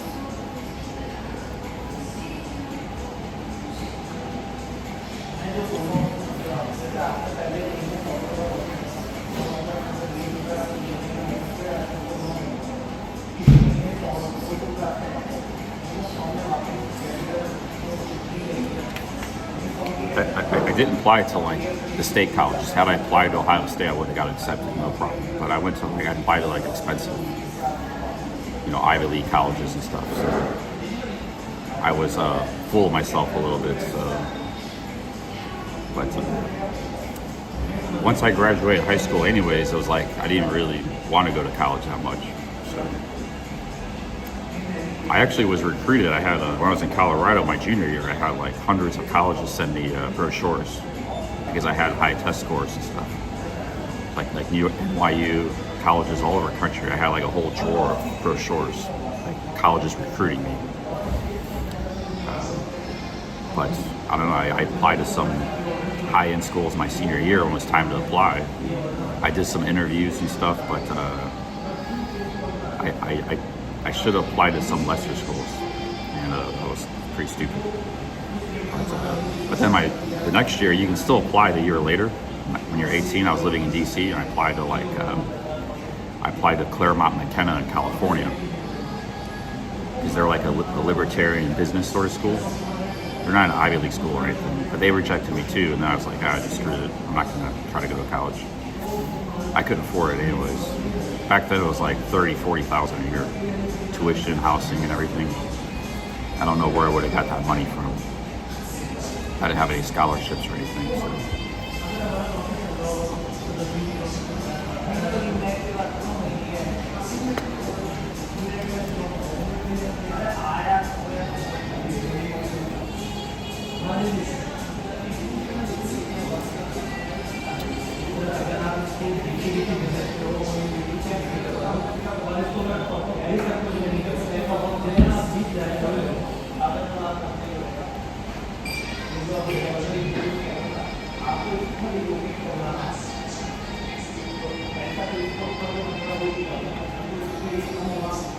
Ross was a Navy SEAL. Yeah, the military actually at that age, like, I wasn't interested in the military at all. One time I did kind of get interested in joining the military when I was living in Thailand. I was about 26. It was like 2007. I was going through a period where I was struggling with poker. I was a poker player back then. Living in Thailand, having a great time. It's like, man, I was like telling my friends, screw this poker, I'm just going to join the military. Yeah, because at that age, you can still join. Back then, the Iraq War in Afghanistan was going on too. And my friend was like, that's a terrible idea. Just keep grinding, keep doing what you're doing. He was a poker player too. Because, sometimes in poker, you go through good periods and bad periods. But the time to join the military, though, was like when you were right out of high school, 18, 19. You put some good years in, and you're set for life.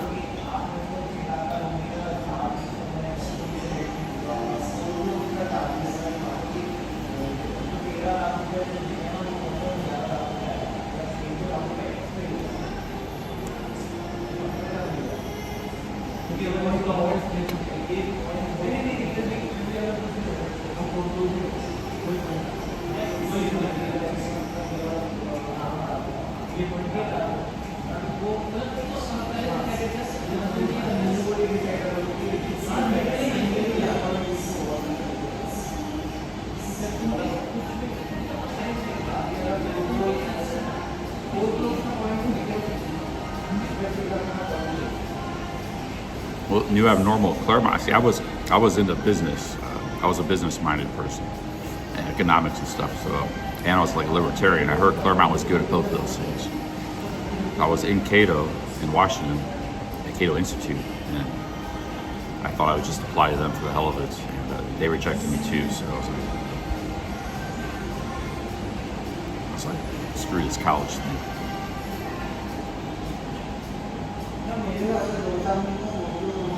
But that was when the education field, the high schools, the colleges were somewhat normal. Late 90s, early 2000s. I don't even know what they're like nowadays. If I had a kid, a lot of people are homeschooling their kids. The education system has gone complete insane. Like a lot of things happen in America. It was somewhat normal when I was involved in it.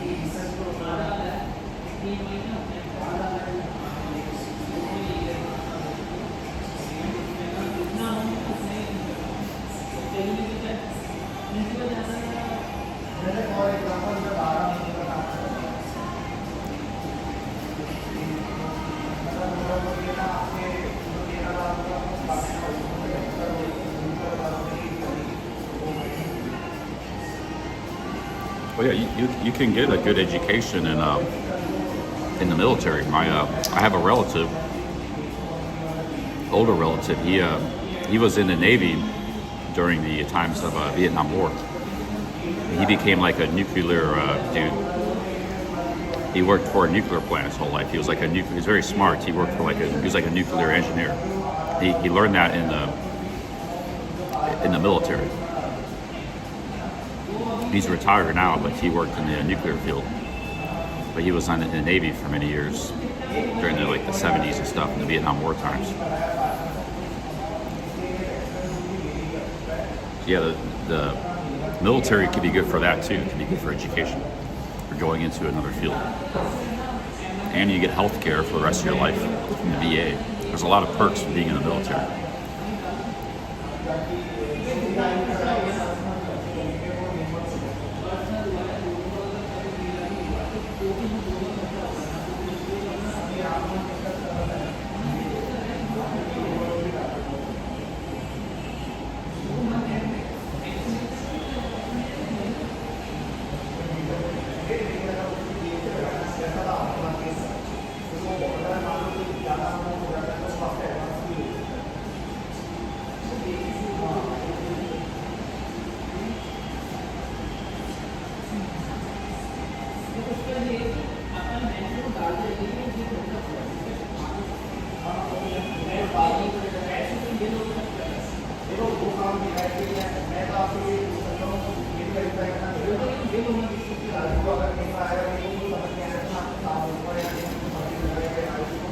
You hung drywall?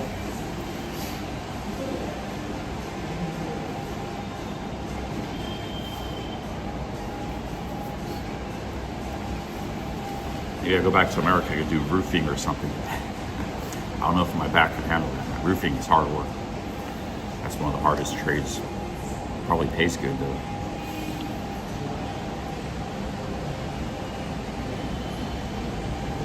Actually, if I get a driver's license when I go back to America, I can do a lot of things. Driver's license really, can't really do much in America without a driver's license. The thing was, I always did other things like poker and trading cards, YouTube, or I traveled where I didn't really need it, but I want to do some stuff in America. I could even do Ross's merchant services on the side if I had a license. I could do that. I could do a lot of things in America with a license. But yeah, it just wasn't a priority in the past because I was always involved with other things. I didn't need it. I was traveling too. I was in other countries and stuff. But if I want to really try to make some money in America and really hustle, which I might have the opportunity still to do, might have to get a license. I probably will. Actually, there's a family member that has a spare car for me I could use. It's like a beater car, but it's functional. So I don't even need to buy a car.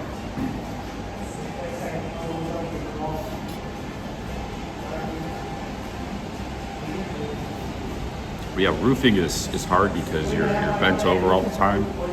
You're on top of a roof. The sun's hitting you. The rooftop itself is very hot. It radiates heat. And yeah, it's precarious. Like, it's not an easy job. It's a very hard job. The heat's a big part of it. If you can handle, I can handle heat pretty good. If you can handle heat, that makes it a lot easier. But even then, it's still dangerous. You can fall off the roof. It's very hard work, back-breaking work.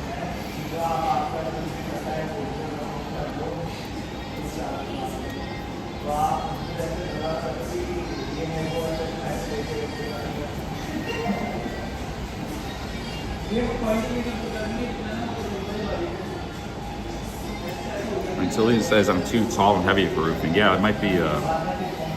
You know, there's a specific body type where like you're kind of like shorter, like 5'7", but you're strong, but you're not overweight.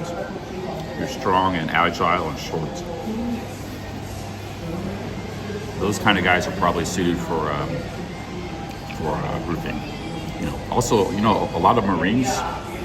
The Marines, they have a preference for shorter guys that are like 5'3" to 5'10". Being tall is not a good thing because they have to get in like tight spaces and be very agile and maneuverable. So if you notice, most Marines are like 5'8", 5'7", 5'6", 5'10". Ross was a Marine; he's like 5'5". So I've noticed that about the Marines; they're usually shorter. That's probably for a good reason. So there's actually advantages to being both tall and short. Yeah, you don't want to be too short, but like, yeah, 5'4" to 5'10" is a sweet spot. There's advantages in life to being both short and tall, and one's not better than the other. You know.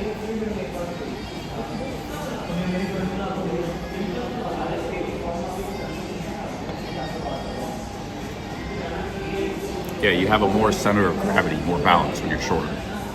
When you're taller, you have less balance. You know, that's why even in basketball, like, there's a divide. Like, basketball is a sport that people need to be tall. Even the guards need to be like 6'4", 6'3". But that's short for basketball. But you get too tall, you get to like 7 foot. They used to call them stiffs. Like, they were most of the guys were 7 foot because they're like they're too slow. They don't have agility. They don't have mobility. They're too clumsy. So like, even for like one of the biggest power forwards of all time, power forward is a position where you need to be tall. One of the greatest power forwards was Charles Barkley. He was only 6'5". There's guards that are bigger than Charles Barkley. He had a low center of gravity. He was a really strong core and glutes and hips, and he was better than the guys that were 6'10". So even that plays out in basketball and sports. You see it, like in soccer, same thing. You got the guys who are like, you want your goaltender to be tall to block shots, and your header to be tall, but you don't want the side guy. The side guy's like Sean. He's the guy dribbling and going fast and maneuvering. The guy needs to be like 5'7", 5'8". They don't need to be too tall. Yeah, like the Lionel Messi. He's not very tall. He's only like 5'8", 5'9". If Lionel Messi was 6'3", he wouldn't be as good of a player.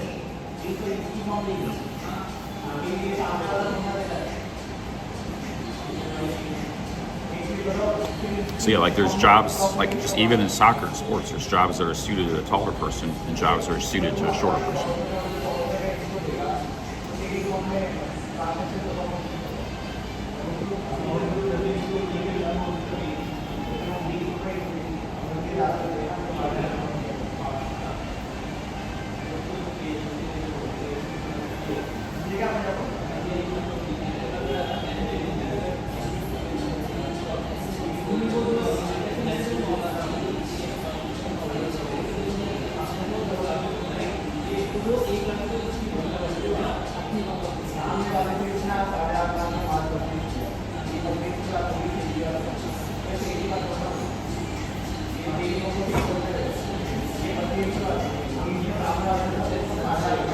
You talk about Pando, you talking about Dwight Howard?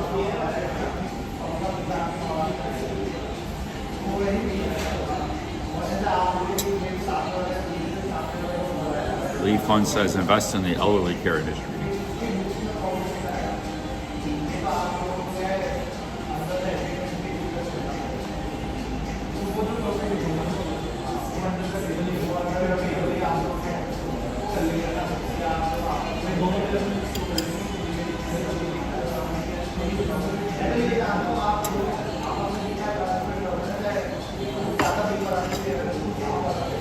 Dwight Howard had the same problem Shaq had. So they were like very good players. They were very big, strong, physical guys. Dwight Howard was pretty athletic too. So was Shaq. But if you're really strong in your arms and upper body, it actually makes you don't have a touch. To be a good free throw shooter or a good 3-point shooter, you need a soft touch. If you're very strong in your upper body, like those guys were, that was good for their rebounding and dunking and defense. But they were never good free throw shooters because of that. Now, some guys can overcome that, their upper body strength, and still kind of be a decent free throw shooter, but they weren't able to.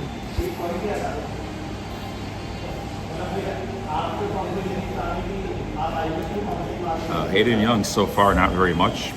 We got to go explore, though.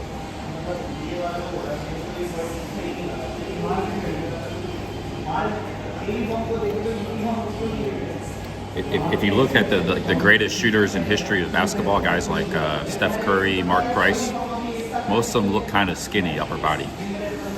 They have the strength in their triceps or something where they needed to shoot the basketball, but they're not very big upper body. They're scrawny, but they got the shooter's touch. Steve Kerr, Steve Kerr. The guy's Steve Nash, same thing. The greatest shooters in history. Larry Bird was kind of like that. He was tall, so he was like a power forward, but he was kind of like, he was not jacked upper body. He was a great shooter. All the 90, 50, 40 guys, the guys that shoot 90% free throw, 50% field goal percentage, 40% 3 points,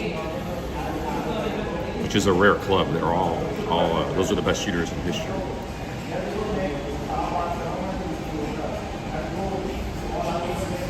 Larry Bird was good though, because Larry Bird was more athletic than guys like who's that guy in LA, Doncic. Doncic is slow and kind of unathletic. He's a great player, but so was Dirk. Dirk was just too tall and he was kind of slow and lumbering. Bird was like fast. He was like 6'9", so he was only an inch or two shorter than Dirk. Dirk's one of the greatest players of all time, Dirk Nowitzki, but he was not that great of an athlete. Bird was actually a good athlete. He was like good at defense, he was fast, he was agile, and then he was like one of the greatest shooters of all time. And he was 6'9", 6'10". Greatest shooter and greater passer of all time. So that was just a lethal combination. He was like Michael Jordan. He was or Shaquille O'Neal. He was a very rare specimen, especially with that shooting and passing touch he had. Because there were other guys that were, it wasn't a white or black thing, any race. They were 6'10" and athletic. They didn't have skills. They didn't have that great of skills. So he was like fast, athletic, and he had like unbelievable skills. Steve Nash, Steve Kerr, shooting skills. And he kind of looked like a goofy white guy in the court, but if you saw him play long enough and you watched him, this guy was amazing. He was deceptively fast and athletic.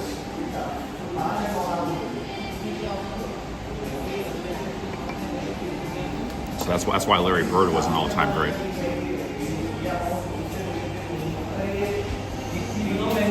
And his stats prove that. He was beating Jordan, he was beating the Pistons, the greatest defense. He was beating Magic Johnson and the Lakers, and going head to head with all those guys. Jordan couldn't even touch the Celtics until later, until Bird was basically retired. He had a back injury, so he kind of had his career was cut short. Jordan couldn't get through the Pistons or the Celtics in the late 90s, late 80s.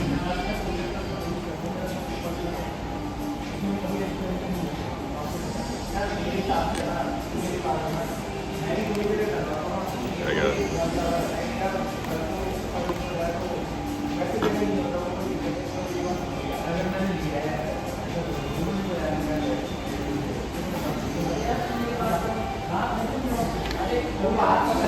Alright, let's go pay my bill, guys. This is gonna be, I'm gonna try paying on credit card to save some cash. This is like a $6 coffee shop visit. 2 coffees, cheesecake, soda water.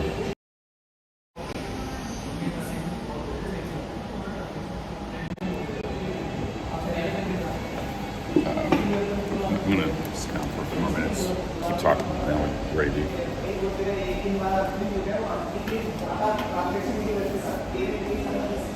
But like some people that don't know basketball, they try to say like, oh, Bird he wasn't that good of a player. He played at a time in the 80s when they weren't that good at basketball, which is anybody knows is nonsense.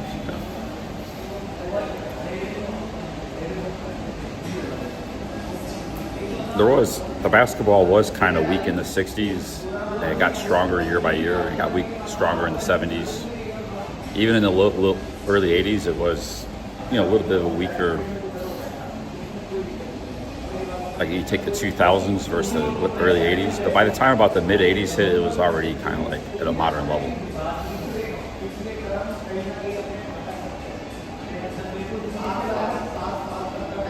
If anything, basketball has gone backwards. I think basketball hit its peak in the 90s and 2000s. The 3-point shot has gotten like ridiculously good, but it's made the game one-dimensional. Nobody has like a low post game or a mid-range game.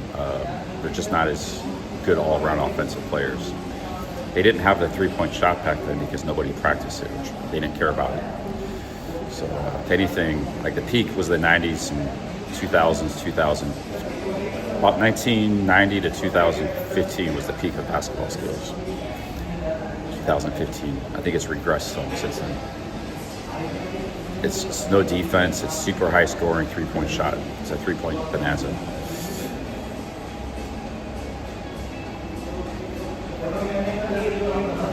And they're still very good and talented, but I don't think it's the peak of basketball skills right now. All right, guys, let's go explore. Enough of the coffee shop. We can ramble outside. Let's go explore Jaipur.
I'm going to try to pay as much stuff in credit card as I can because cash is running low. Thank you. That was expensive. That was almost as expensive as my meals. I had 2 coffees, a cheesecake, which was expensive, and a soda water. I paid for it on credit card, so we're good. The coffees were $1.50 each, 150 rupees, and the cheesecake was 300 rupees.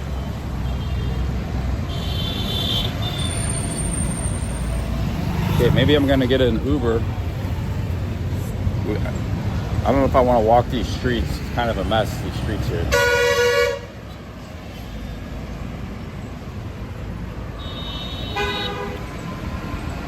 We gotta get an Uber or a tuk-tuk. But yeah, I feel very good after those 2 coffees. Really good coffee, man. You can stream all day now.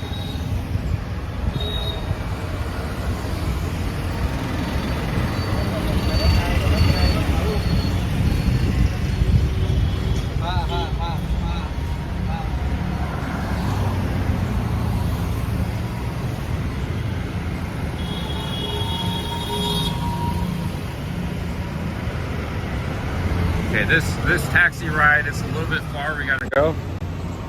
I'm gonna try to get this for 150. It should be more than 150 rupees.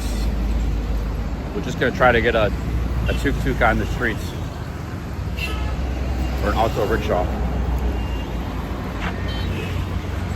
Problem is this road's going in the wrong direction.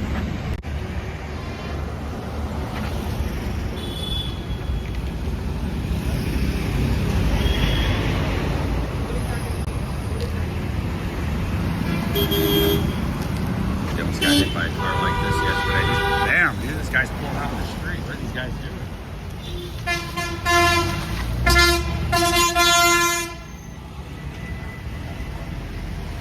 You can't walk on these roads, man. There's just cars. Well, this guy's going the wrong way. Look at this guy. He almost pulled out in that van.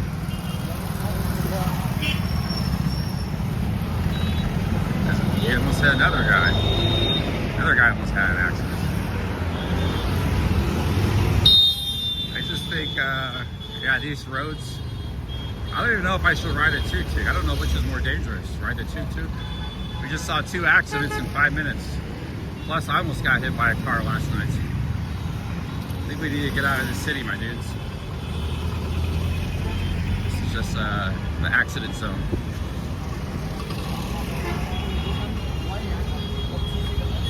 Hello. Hello, sir. I go Hawa Mahal. Okay. Okay. Hawa Mahal. 115. Oh, they want 300. That's 1.5, 150 rupee. You want 300 rupees just to go, I don't know, a couple miles. I'll just walk there. I thought 1.5 would be a good price. Maybe 200 I was willing to do, but he didn't want that either.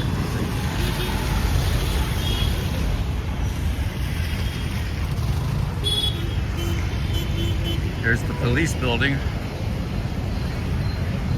Police commission.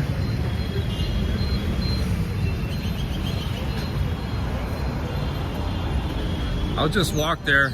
I mean, these roads are pretty rough, but we can just try to navigate them, and that way we get to see more stuff along the way, walking.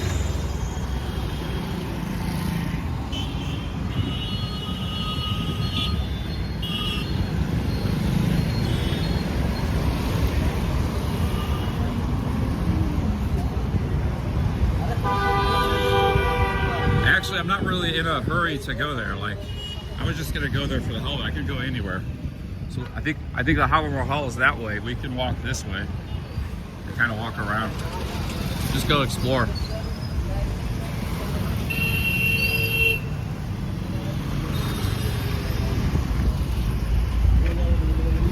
Damn, you got these puddles too. It's just, the puddles are making it extra hard to walk now too.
Yeah, guys, we got a flight, 320 bucks. We could go back to Bangkok tonight, 11 o'clock at night.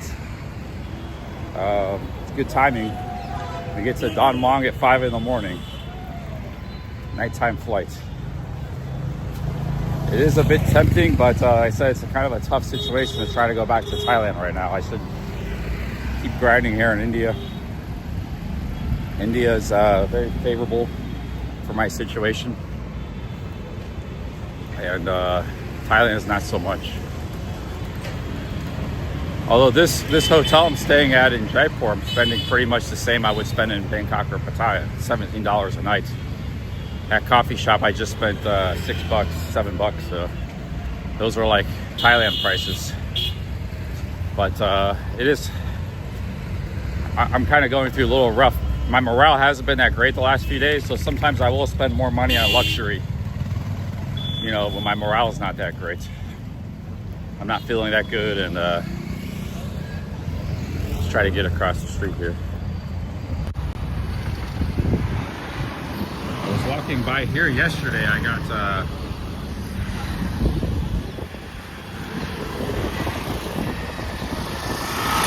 looking for a hotel.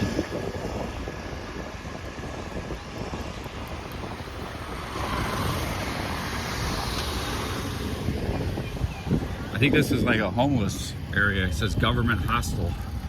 That must be like a free hostel or something for people, homeless people. There's homeless people hanging around these streets in this area. I walked through here yesterday. There were a lot.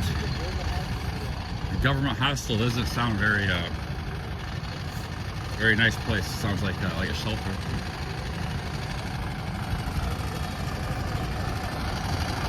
There's regular hostels for $3 a day. A government hostel is probably like 20 rupees a day.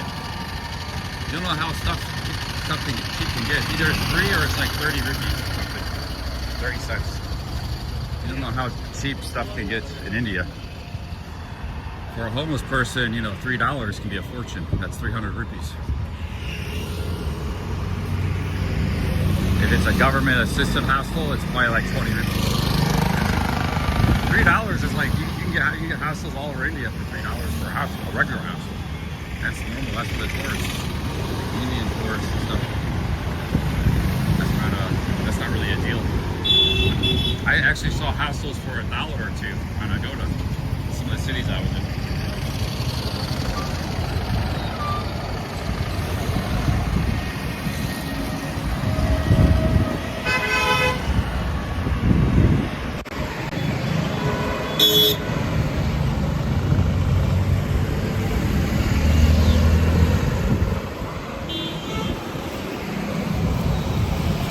What I was saying though is I got proposition. I was walking trying to find a hotel for Boom Boom by one of those homeless ladies or something hanging out in the street. So first time that's happened in India.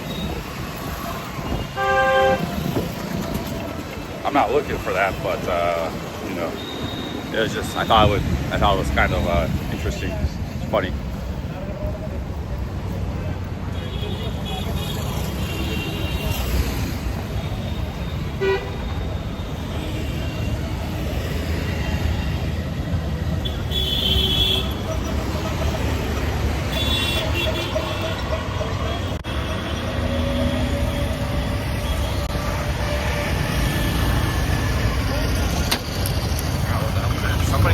Pen at me? Somebody with a pen.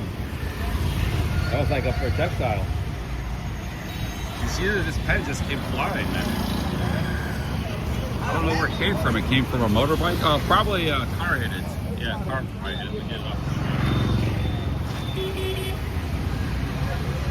That was like a projectile. Probably the tire hit it. Probably, if that would have hit me, that would have been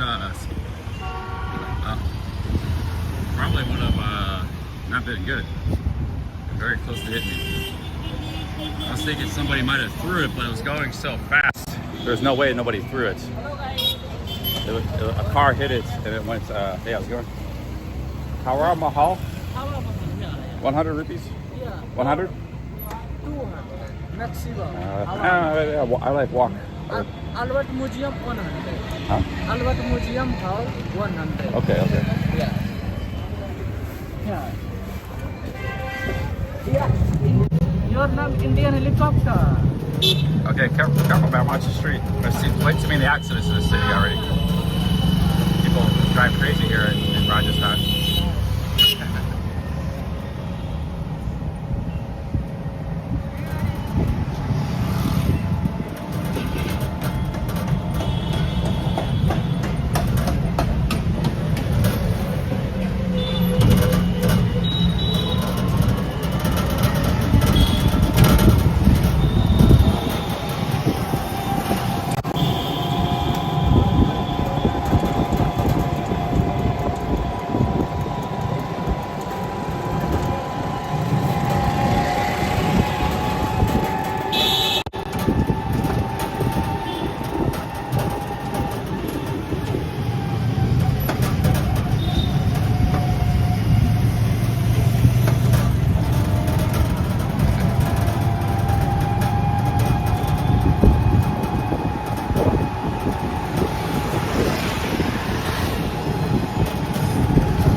Yeah, this tuk-tuk has shocks, good suspension.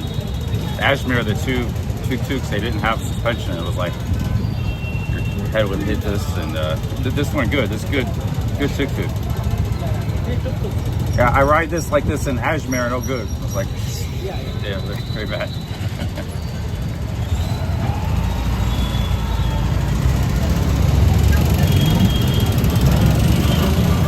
That's like nice.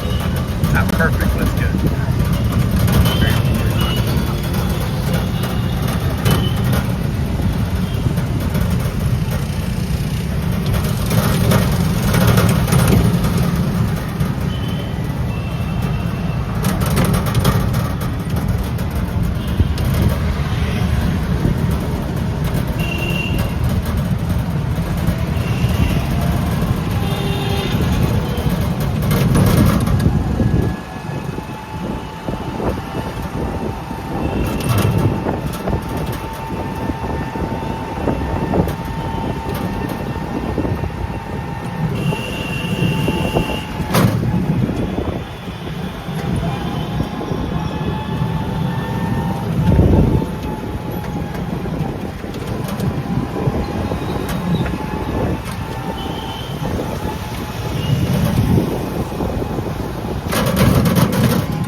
About this company called Mahindra.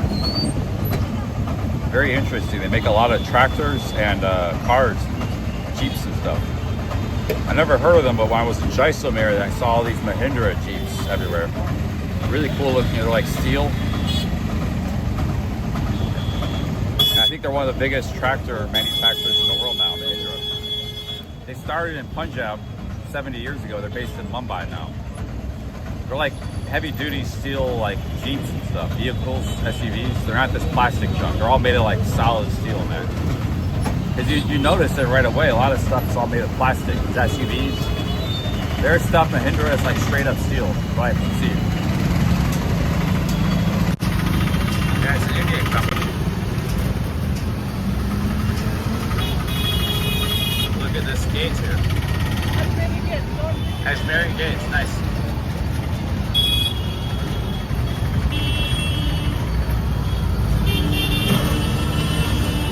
Yeah, they make steel, but they also make vehicles like Jeeps, cars to ride, and tractors. This might be a Mahindra right here, or no, it's not. But I'll show you Mahindra when I see it. If I lived in India, I would get that instead of one of these. Everybody's got these shitty SUVs. I don't like the SUVs. They're expensive, and they. Oh, this guy's going the wrong way now. I want to go by the Ashmere Gates. Where's he going, man?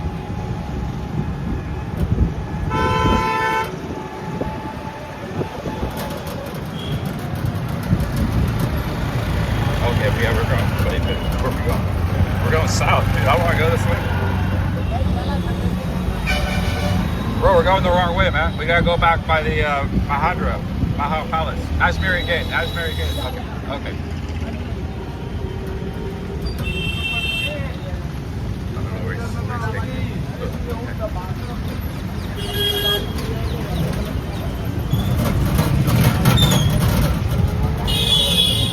Yeah, maybe they're like diesel. There's Tata too. Tata's like maybe the biggest Indian company.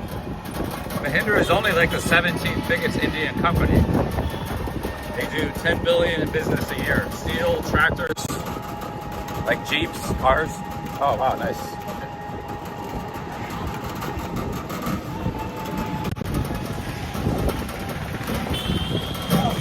But there's a lot of big companies in India, man.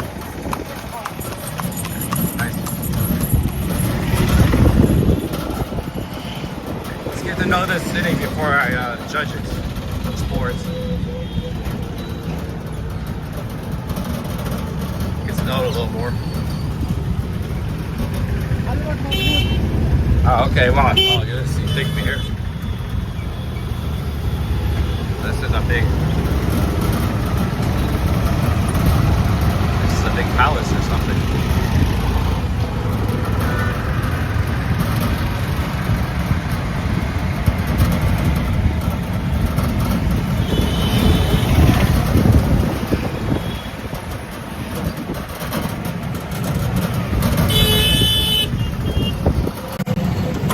But yeah, if I was buying India stocks, man, Mahindra is a stock I would buy. Definitely. I just like the, you know, I like their product. Pink City. Oh, it's big city, yeah. Yeah, Pink City. Amir Port, Jalmain. Yeah. Port? No, I just go one because I just go. I pay you here one time. Yeah. Yeah. We are waiting. No waiting, because I don't know what. Maybe I walk. Okay, I go look. Yeah. Okay, thank you.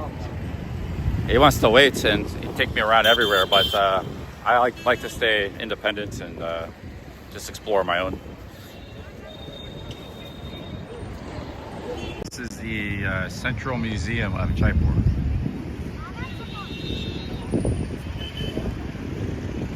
But yeah, Mahindra is only the 17th biggest company. Where are the other 16 bigger companies than that?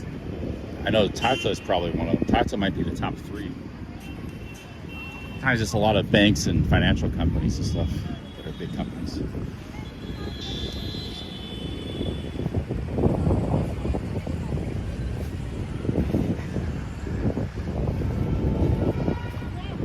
They're doing a wedding here or something. I get in the way of their wedding. Yeah, we're very professional here.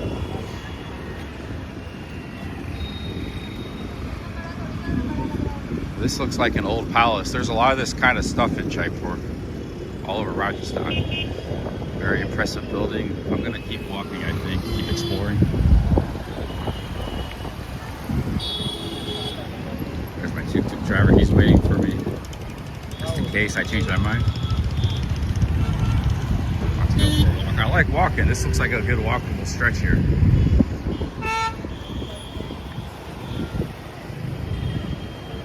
Yeah, I wouldn't mind buying some Indian stocks like long term, like Mahindra, because that's a company that's been around a long time, but it's also a growth company. So I think they're growing pretty fast. Like there's so much growth in India, man. I think it's the country of the future. They're still growing in population too. It's not like China has losing population. India could have 2 billion people in another 20, 30 years.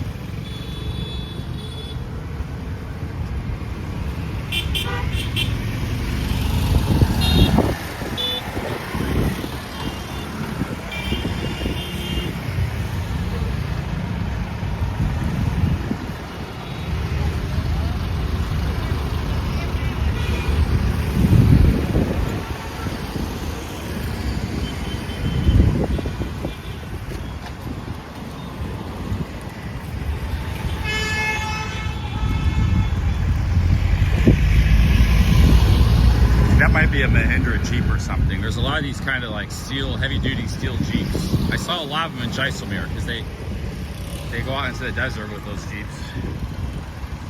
But they're one of the few auto companies. They're not just an auto company, but you know, these kind of plastic shit cars, shit cans I call them. I would never buy a plastic shit can. That's what they make nowadays. When those things get in an accident, I have in America, by where I live, I saw a utility pole. A guy drove in a utility pole, and those things just like shatter, like fiberglass.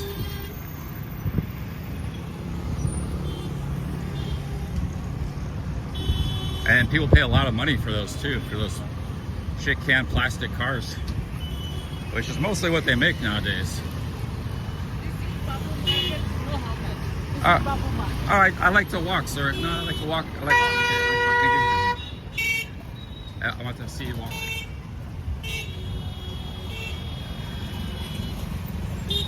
I mean, if I start driving in America, I would just drive whatever I can get my hands on. A hand-me-down car or something. So I can't, beggars can't be choosers, but that might be a Mahindra vehicle there. That looks a little more heavy. No, it's still a plastic car. Yeah, all the cars are made plastic. They used to make cars with steel. So they're made with plastic, and then they triple the price of the car. How does that make any sense? In like the last 20, 30 years. Let's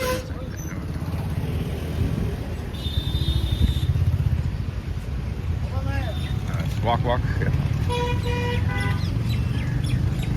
I just want to walk now. Just walk and explore.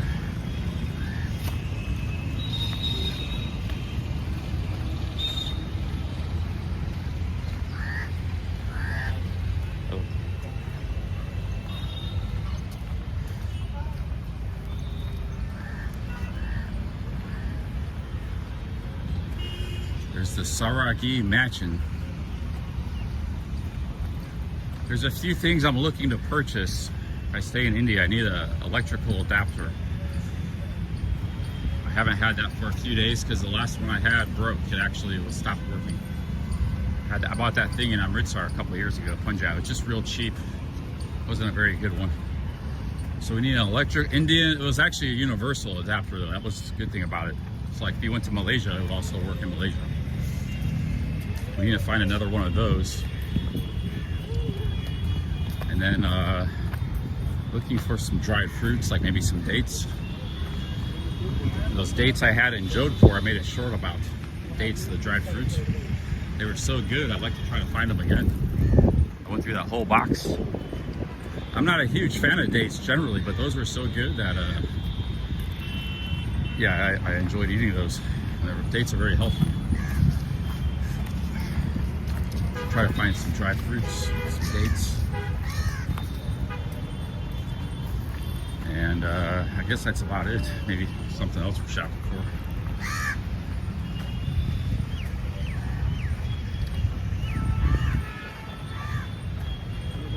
Yeah, it was blocking my path too. Yeah, I got hit by a traffic because of that scammer guy in Delhi, Paraganj. 2 in the morning he was harassing me. He was all over me, and I got hit by a tuk-tuk. It was like a 1-2 punch. But that guy was just trying to get some business, but not a big deal. But yeah, I had a street hustler like 1:30 in the morning. First night in Delhi, first night in India. And a tuk-tuk backed up in me. So, that situation was everybody's fault. It was my fault, it was the tuk-tuk driver's fault, and it was the scammer's fault. Sometimes that's what it takes to have an accident. There's multiple things happen at once to cause the problem. I was streaming, maybe I wasn't paying good enough attention. The tuk-tuk driver obviously wasn't paying attention. He backed right up into me. The scammer distracted me further and kind of cornered me. He cornered me kind of physically. He wasn't trying to, but that was the result. He physically cornered me into the tuk-tuk where I got hit by it. So it was just, that's how accidents happen. It's a combination of things. It's not usually just one thing. But luckily I wasn't hurt that bad. I just had a little bit of whiplash for a day or two, a couple days.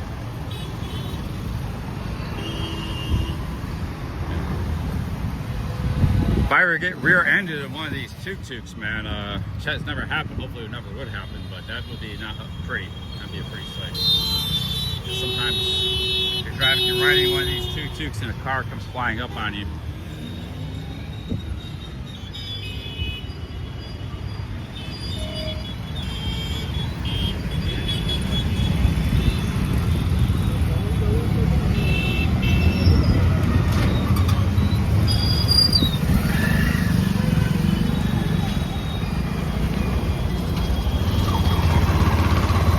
Hear about the one of my subscribers, there's this huge scam going on. Did you guys hear about the Mount Everest scam? It's really evil, man. It happened in Nepal. The porters, the guides were poisoning people for insurance because they get a lot of money. The insurance has to pay for the helicopter. There's a big scam, like 5,000 people over the years, last 20 years, hiking Mount Everest. They got poisoned. So so they had to get life flighted out of the by a helicopter. The insurance paid for it, insurance scam.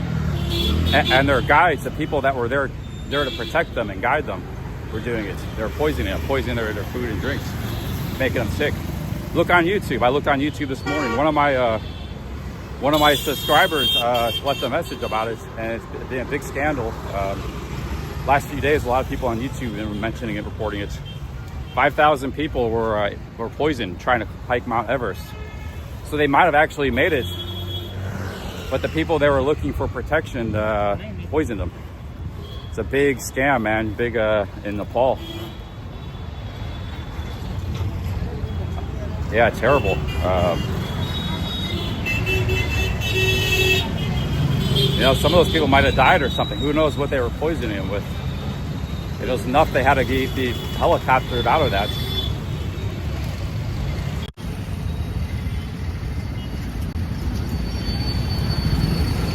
And that's a level of scamming that's pretty bad. But you know, these insurance pay big money. When there's big money involved, sometimes really bad scams happen like that. The insurance, so actually having health insurance was like actually to your detriment, because you could get poisoned and scammed. The people that had could get that insurance were the people who were targets, you know.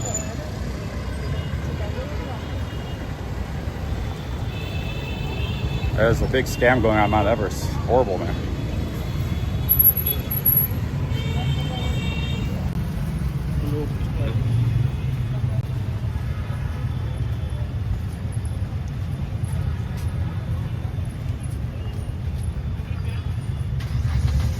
These companies will pay out huge amounts of money for the helicopter to go. So the helicopters were probably in on it. The porters were in on it. There's a multifaceted scam.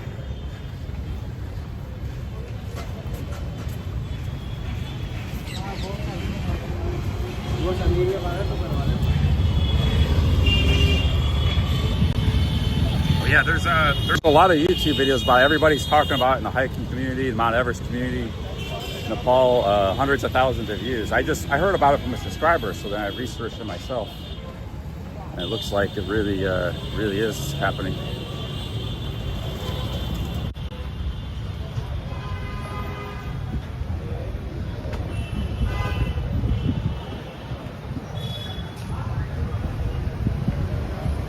And it wasn't just people climbing Everest. Sometimes it was just people doing the base hike, like Ice Poseidon did. You could have fallen victim to this. Internet Monster was trying to get me to do the base hike. He was going to pay me like $1,000 to go there. I'm glad I didn't go there. Ice Poseidon did the base hike live. There's like two hikes. There's the base hike to the foot of Mount Everest, which is like 100 miles. A lot of people just do that. And then there's the ascent to the summit. They're like two different things.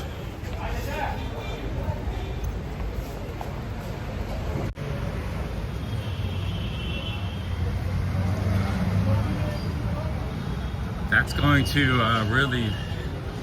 that's going to really shatter people's confidence, because it's already a dangerous, just by itself, it's a dangerous thing. You got your own people who are supposed to be helping you, looking after you, trying to poison you.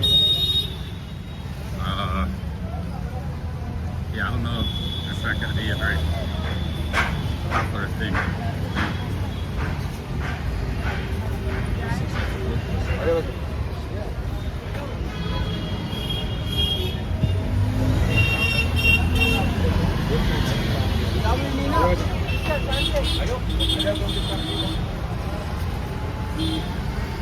Thing is, there's like 100 mountains in the Himalayas you could hike in India. If I was really into that, I would just go on my own or with friends and do some random mountain in the Himalayas. I wouldn't try to do Mount Everest.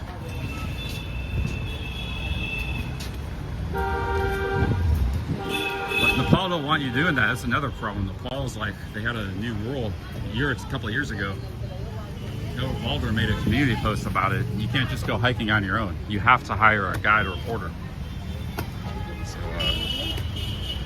if you don't hire a guide reporter, you're like breaking the law as a foreigner. That's a new law that's passed. So that country, Nepal, man, might be an interesting country to visit, but I really don't like. Those are two things I don't like about that place. I've never been there. So they actually have some of the best hiking in the world. Like you can go off into a valley, you know, kind of like a 50-mile hike in a valley. There's little communities and really be an amazing place to hike. Beautiful scenery. And they don't want you doing that. You have to pay some guide $50 a day or $100 a day. And they might poison you to make more money. So they passed a law. And if you don't have a guide, they can kick you out of the country, put you in jail or something. That scam might reach all the way to the top. Maybe that's why they passed the law to make you have a guide. They don't want people going on their own. They want you to get caught up in the scams in the business, you know. That money's probably in the hands of some politician too that's passed that law. So Nepal did a good job of ruining its tourists, man. That was greed. Could ruin the tourist industry there.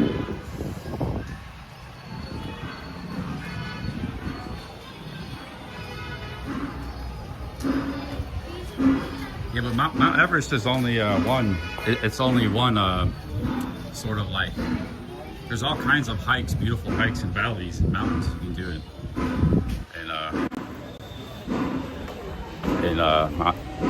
In that country. Mount Everest is just famous because it's the biggest mountain in the world. It's way more than Mount Everest.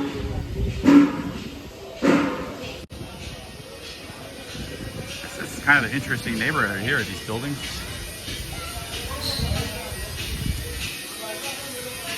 We're getting the older part of the city. It's more walkable now too.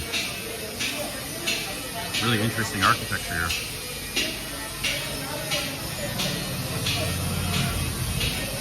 There's not a bunch of cows wandering around either. I like the cows, but I don't like the shit in the flies. When you're in a city with a bunch of cows, it's kind of oppressive, you know? Let's go check out this metalsmith.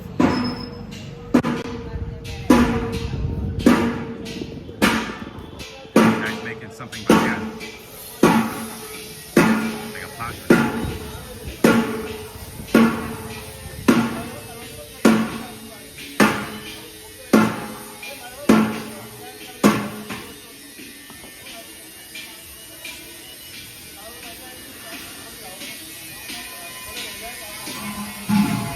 Blacksmith.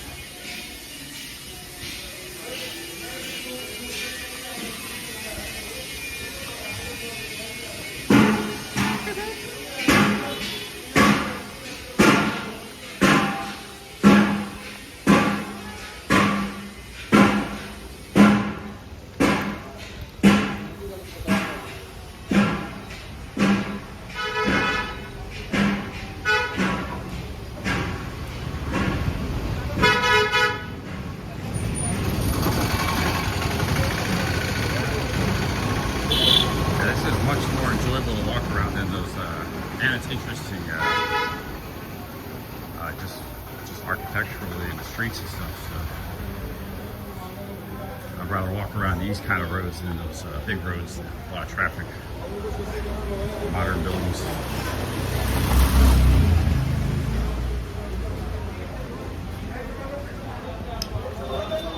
Sick grandpa says there was fraud but no poison. Everybody said it was, people were actually poisoned to make them sick, so they had to get off the mountain. That's what I heard, but there's a little temple.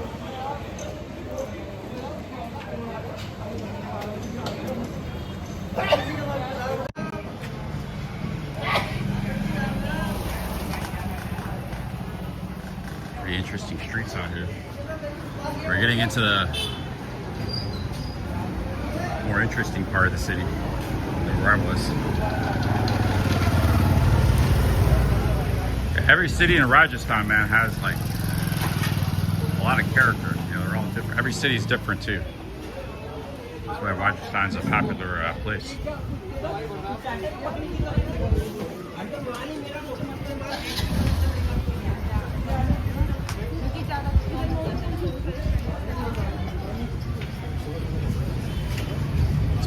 built in 1507.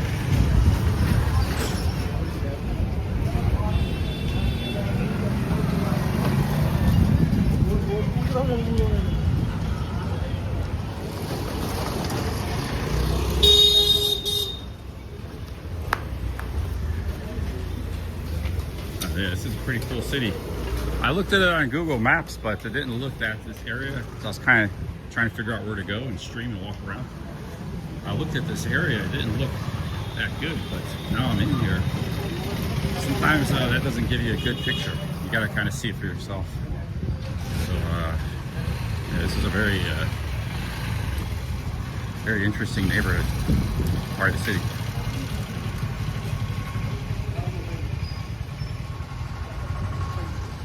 Pani Puri cellar.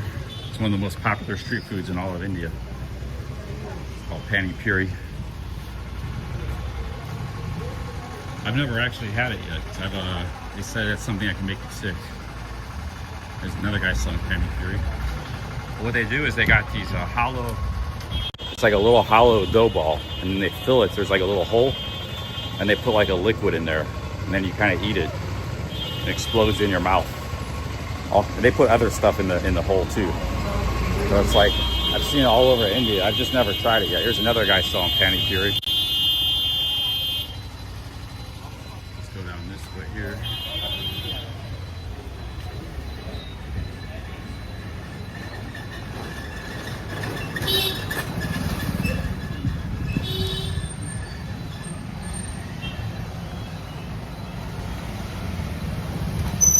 Sick Grandpa, I'm just repeating what I heard, Sick Grandpa. It's all over YouTube. Do a search for Mount Everest scam. I got dozens of videos coming up, many with hundreds of thousands of views just in the last 5 days. So it's a big scandal. And these are people who, like, just like there's people that are experts with the Appalachian Trail, there's experts on Mount Everest, people who've done it, who know all about it. And these are the people making the videos and stuff. So there's a whole, Mount Everest genre. So before you, I'm just repeating what I heard before you go flip your shit, Sick Grandpa. Go look on YouTube.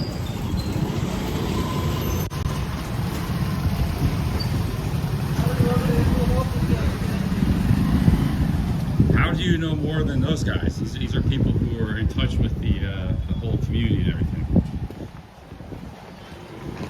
What do you know about Mount Everest? Well,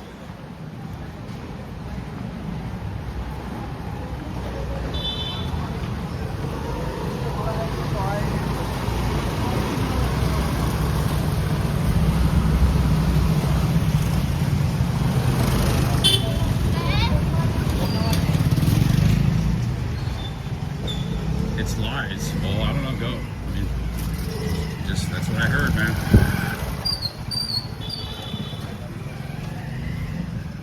Apparently this is a very sensitive topic for Ricky. Let's do a quick YouTube search.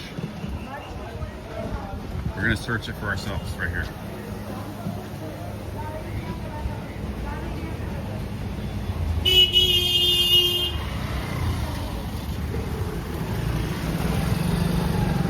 Dave says, I seen it. Charlie, yes, crazy stuff.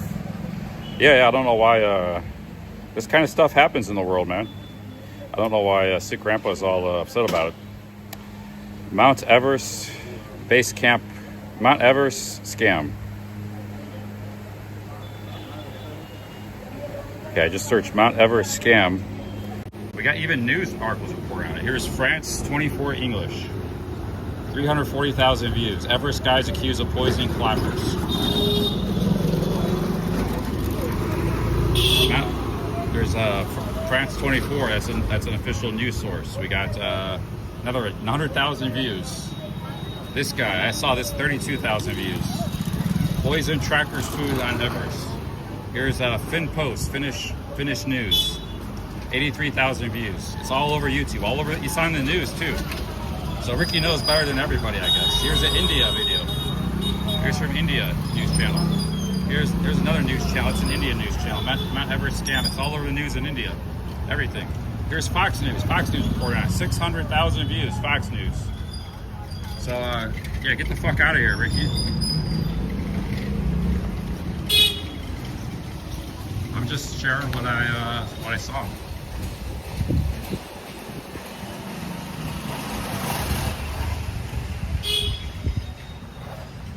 The only reason I heard about it was a subscriber left a message in my comments. He gives me tidbits of information. So I went and researched it, and yeah, it's all over the news and everything.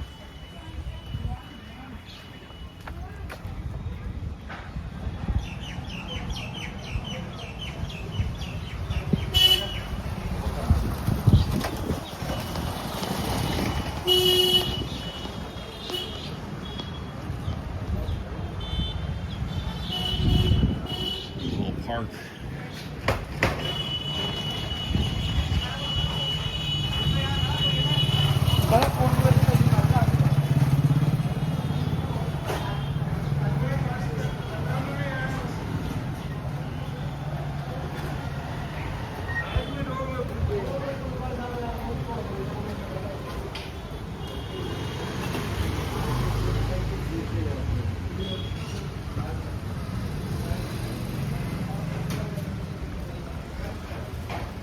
This is a very neat neighborhood, man. It's very different feel than the other cities in Rajasthan.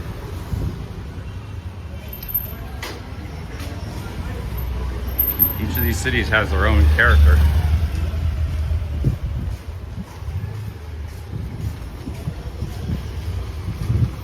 Yeah, anyways, enough about the Mount Everest. I just brought that up because I heard about it. We can go on to other topics.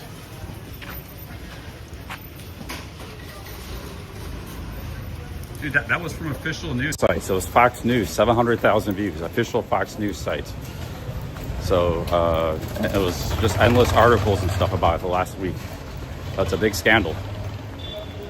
It's on the Indian news, it's on Fox News, 700,000 views. I don't know what, it's not just one guy that's artificial intelligence.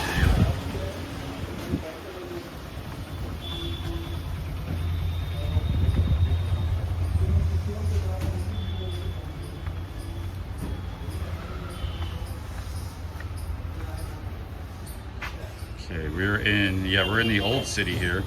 This is a huge area, this old city. You can see here. We're in the heart of it.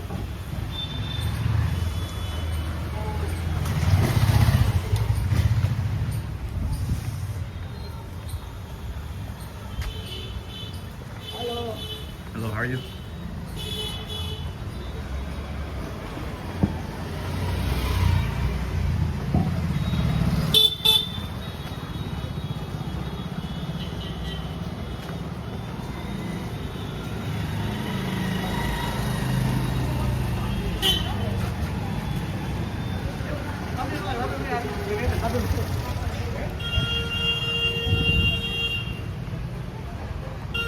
This is India. Hello, yes. Hi. Hello. He said, this is India.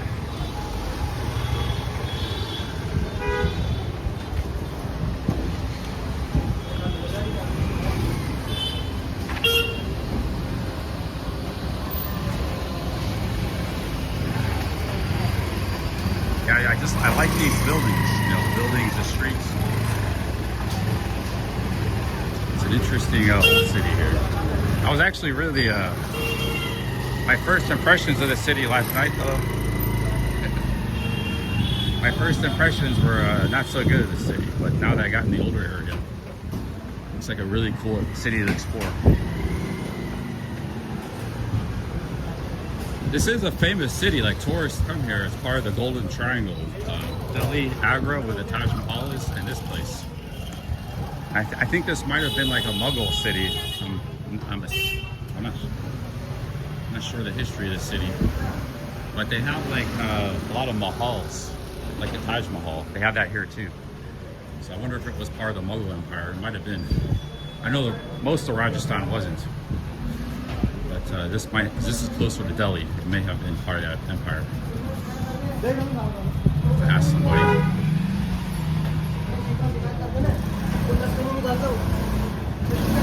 Yeah, really interesting looking city, man. Now you can walk freely too.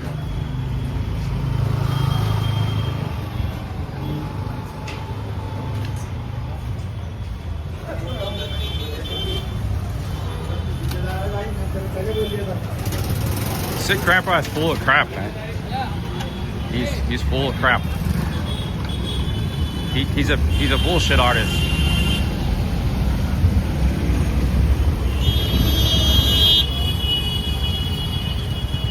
This is like one of the main streets.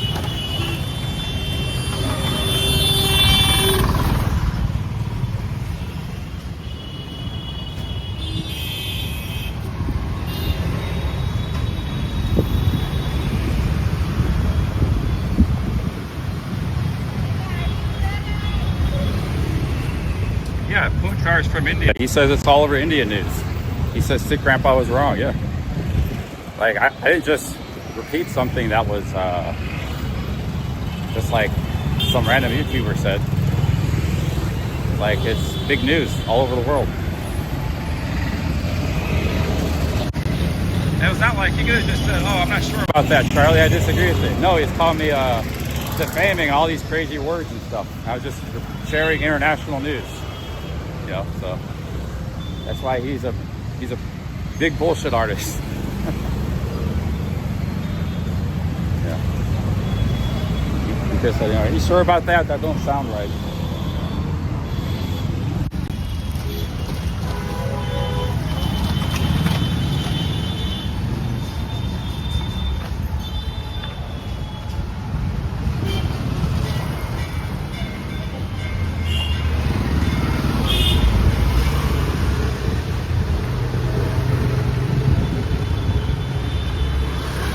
Search Mount Everest stamp, MT space Everest base camp.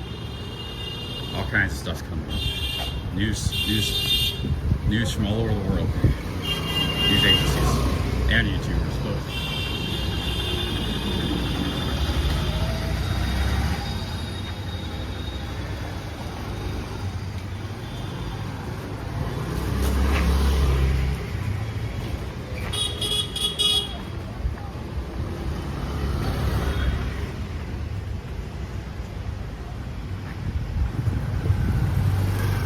He's the guy who you really have to question his veracity. Veracity means like truthfulness, because you know, he calls out all these Filipino vloggers.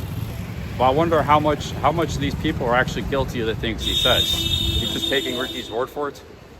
So maybe some of them are kind of doing some shady things, but I imagine most of them probably aren't, because there is things he said in regards to me that were 100% false.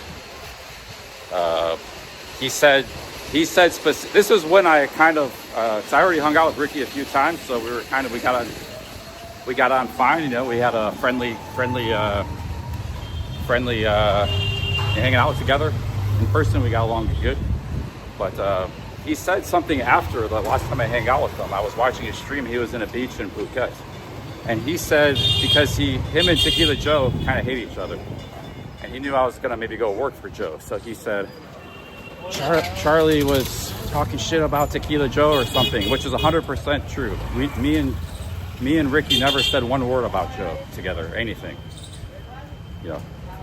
So he said that. It was a bald-faced lie, 100%. And I lost all respect for Ricky after that, and I also knew not to trust him. I told Joe that. I told a few other people that too.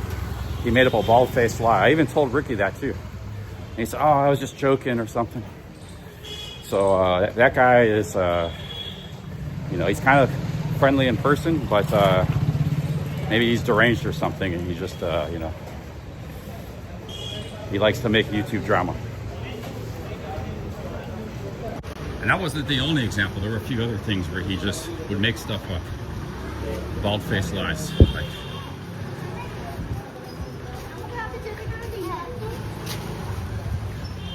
I'm a very tolerant person. I could tolerate a lot of things, but that's one thing where people just, I've known people like that in life, where they're just straight up, you know, like there's hypochondriacs, there's people who steal, they can't help it. There's people who like lie, and they can't help it, you know. he seems to be one of those kind of people. He's not always lying. Sometimes he's saying the truth about things. But there's a lot of bullshit and lies mixed in with his rants.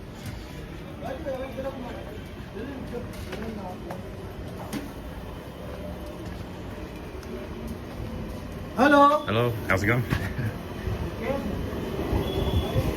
Tea shop. This is like Pahar Ganj, but it's a little bit nicer.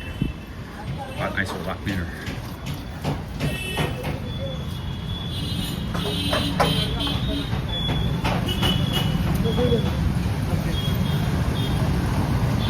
Yeah, he was trying to poison a friendship that me and Joe had. So that we would be at odds or not get along or not, you know, whatever. That was 100%. We never talked about, we didn't really talk about any of the YouTubers when we hung out. We just kind of hung out and talked about, you know, general stuff. We didn't talk a bunch of gossip or drama. Like, he's very different in person. Then he gets online, he becomes a different person online.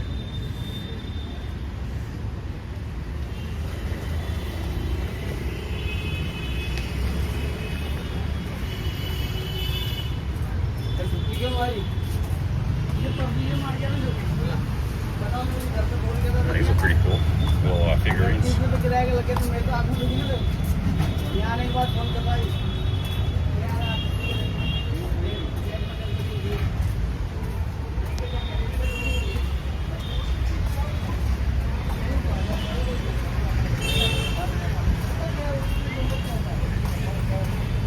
Yeah, like a kleptomaniac. There's people that just can't help themselves.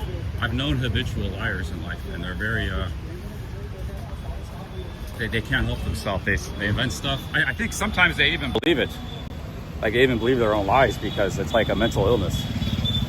Because I knew people like that in life, and they would just like say the randomest, weirdest shit, and they actually seem like they believe it. So that seems to be Rich's problem as well.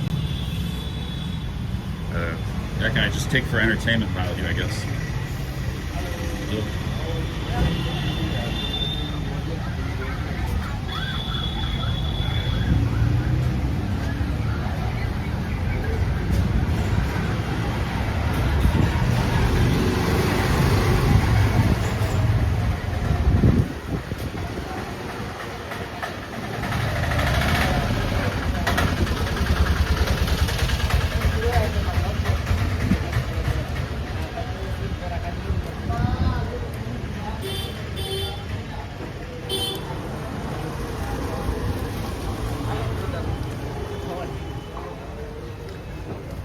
In Bangalore, this is like a spice market. We got spices here.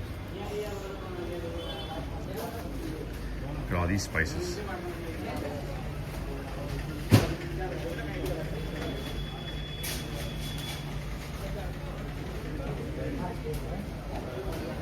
Yeah, I banned Ricky. He was out. He went from being a mod to being banned.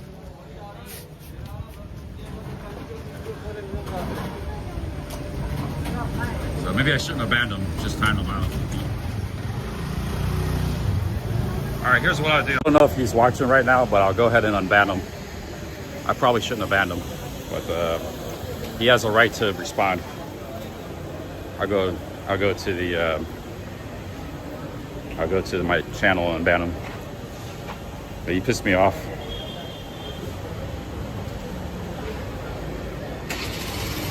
Yeah, find his name on the ban list. He was coming in hot and heavy, so you know, you want to come in as a mod, cordial, and you can disagree and stuff. But you know, you might get banned. You can do that. Let's see, I'm ban this guy here.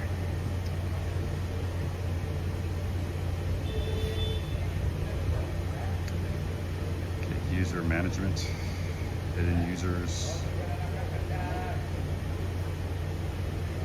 Yeah, here he is. He's on the ban list. Sick grandpa.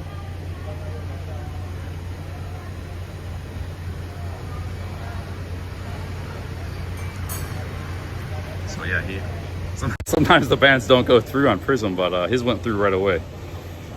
He was a moderator, so I'm gonna unban him. He is now unbanned. Oh shit. Okay, he should be unbanned now. So it was just like a timeout. 15-minute timeout. We got 300 new subscribers in the last 30 days. Here's our stats. YouTube stats.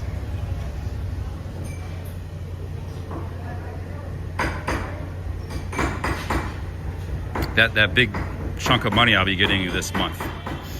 That was a big paycheck from last month. 300 new subscribers.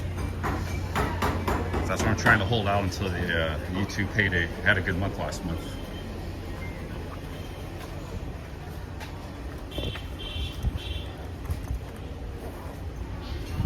Yeah, he's unbanned now, so he's no longer banned. So if he's watching or he comes back in the chat, he has a chance for rebuttal. If he even heard anything I just said. So.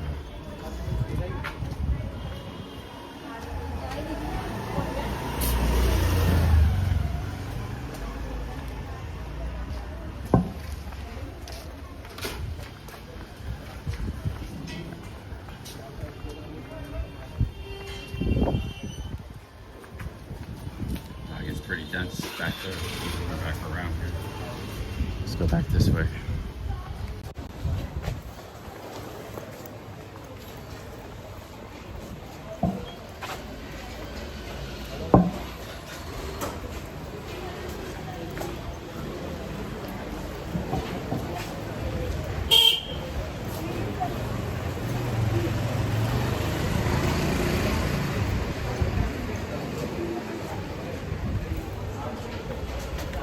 Yeah, I've gotten 900 new subscribers this year.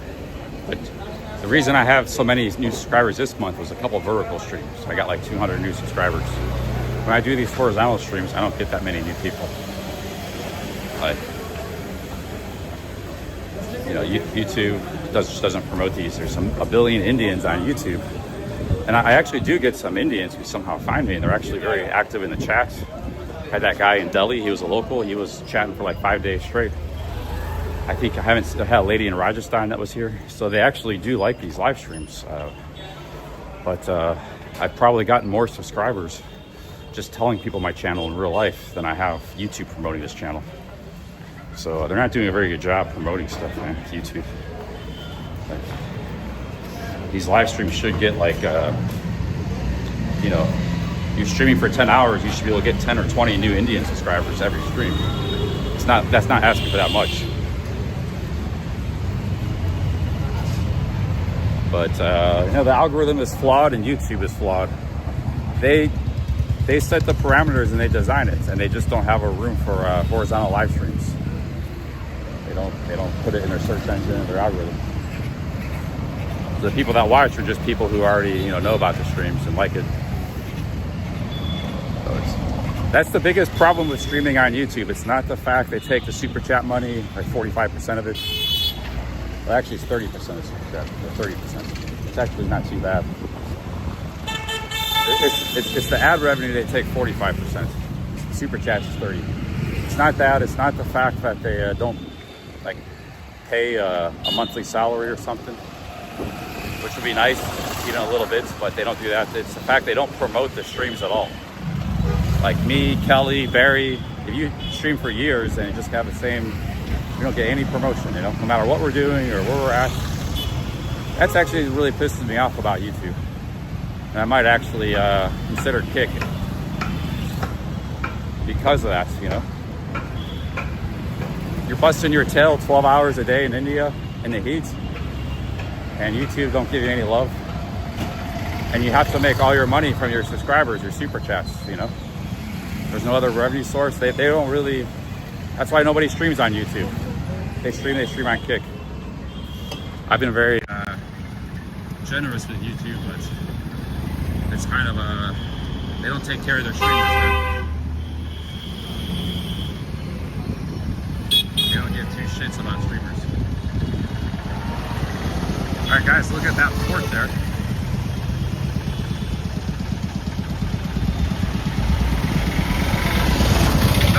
They could promote it a little bit. Like I said, I did a 12-hour stream. If you do 8 to 12 hours of streaming in India traveling, you should expect to get 10 or 20 new Indian, at least 10 or 20 Indian subscribers out of the billion people watching.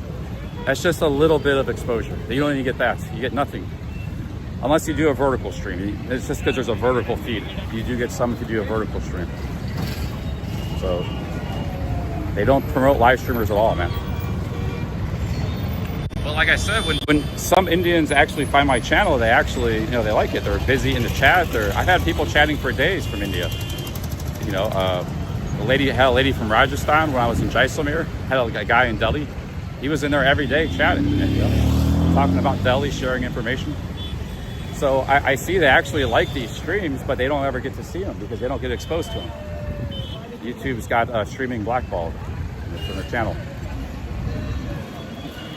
It's the main square. Yeah, Kick pay by the hour too. Yeah. Maybe we try to do that while we're still in India. Try to do some Kick.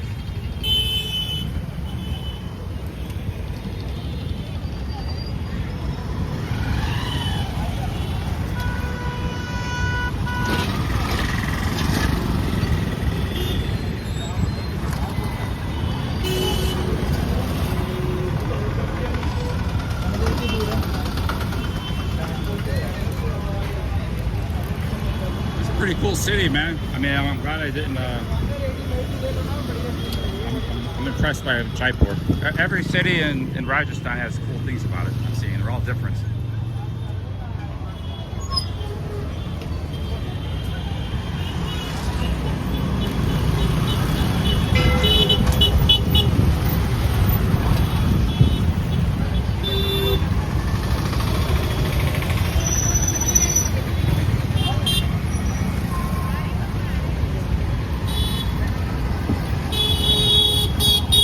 And you know, guys like Barry has done great. Hefe, he has done really good travel live streaming in the past.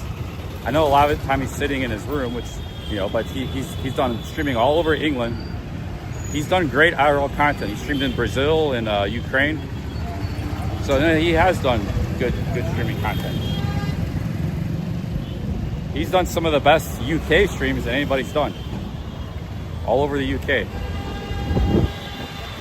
Legendary Glasgow stream, and so, you know, but he had people watching, but it was people from this community. He didn't have YouTube wasn't promoting it. He's done nightlife streams.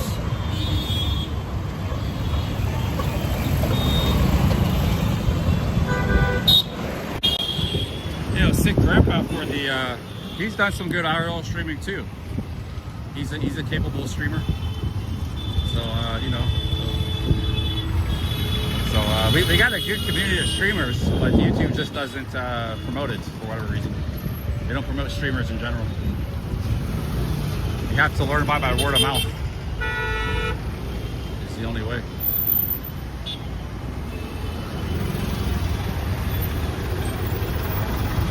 These are some cool streets, but I haven't seen much to eat. They're kind of like a commercial streets.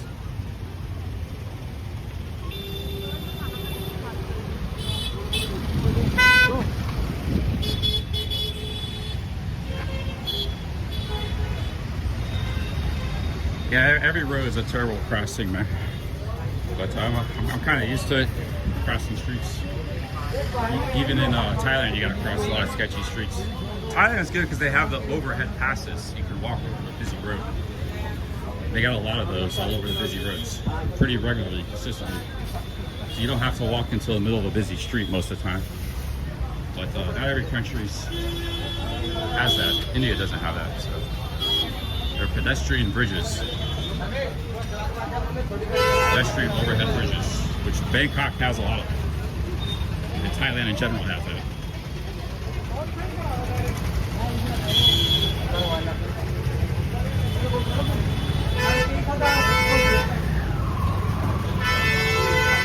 Hey, what's up, Devor? We're just kind of exploring Jaipur right now. See, Devor is from India. He's another Indian viewer, a new Indian viewer.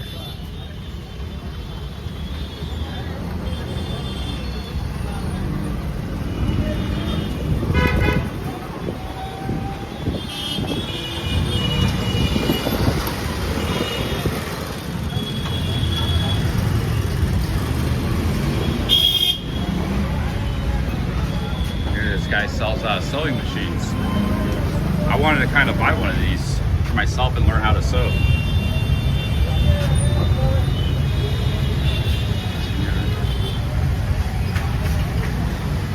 Learn a new skill.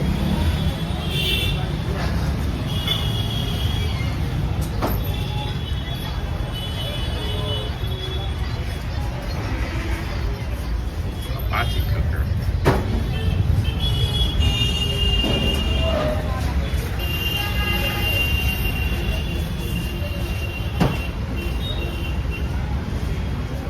Yeah, I wanted to learn how to sew because I want to maybe try to design some of my own products, like a backpack or a little one of these little bags, or like a shirt, and then sell it online. But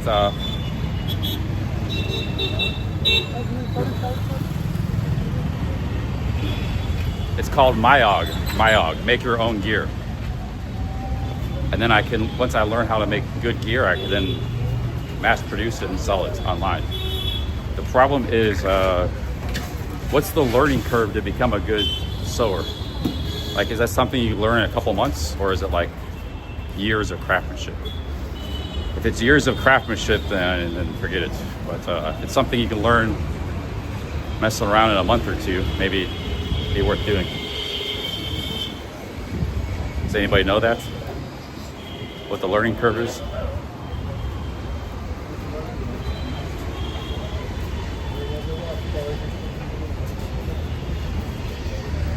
Yeah, the make your own gear, Myog, it comes from I learned about that in the hiking community. There's people that will make their own backpack. They buy the raw material, the Dyneema and stuff. There's actually a Reddit forum about it. So I learned you can just make your own stuff. And if you got good at it and you really know what you're doing, maybe you can make really good gear. But like I said, what's the learning curve on that? That I don't know.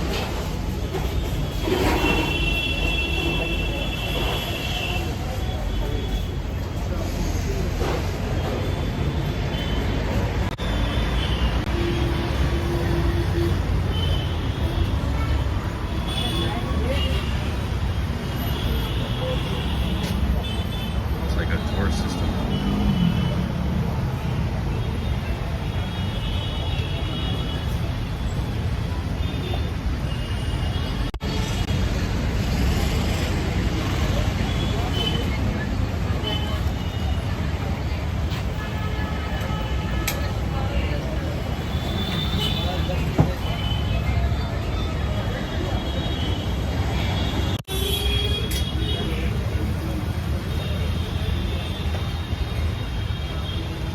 Yeah, the Hawa Mahal, that's where I might go visit.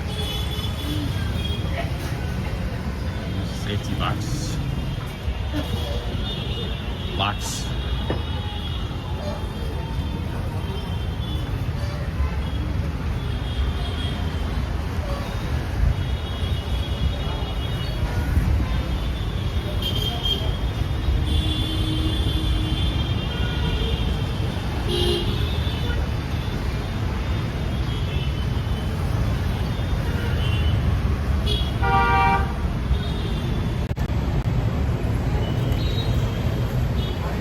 No, that's the only way you're gonna make $1 million on YouTube, unless you become a huge YouTuber with like 5 million subscribers. It's just possible, but not likely. The only way you're gonna make a lot of money is if you have a website and you sell a product. You do have a side business linked to your YouTube channel. So if I design my own backpack, I design a good one, then I market it on YouTube. You could get rich off of that. So that's why I've been thinking about that.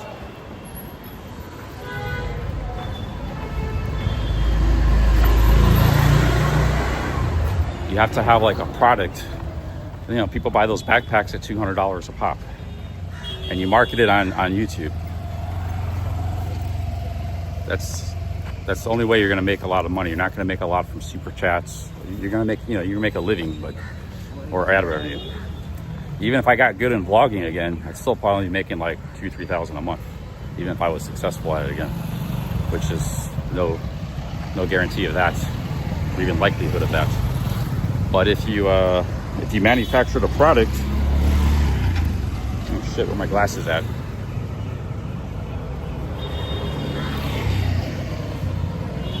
They're in my bag. They're in here. They're around my head. If you manufacture a product that people want and it's marketed through social media, you can get filthy rich off of that, man. But you got to start somewhere. You got to have a product, and you have to design it, and you have to get it manufactured, and then you have to get it retail. Now, you guys are saying Bangladesh, but here's the thing with Bangladesh: you got tariffs, and shipping is very expensive. And you got to put an order in. So you say you got to put an order. They're not gonna make the backpack for you unless you're gonna. Hello, hey, how's it going? They ain't gonna make you the backpack unless you put in like a 2,000 units order or something. So you need a lot of capital. You got to pay for the shipping, all these things. Whereas if you can just learn to do it hands up, you could hire a couple people in America and make it to order as sales come in. You don't need a lot of capital to do that. You just have to learn how to do it. So it's a ground up approach business strategy versus trying to do big scale in Bangladesh and stuff.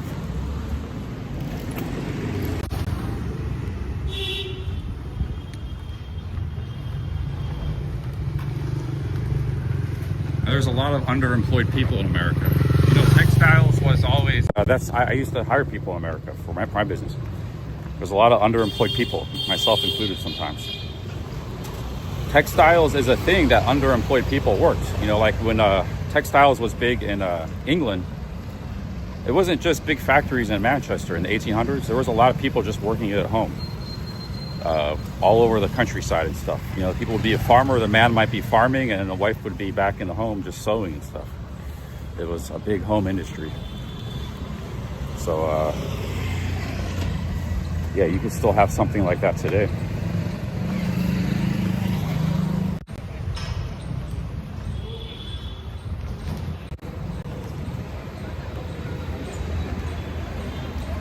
Besides, you're going to start off small anyways. You don't even know if you're going to sell one unit.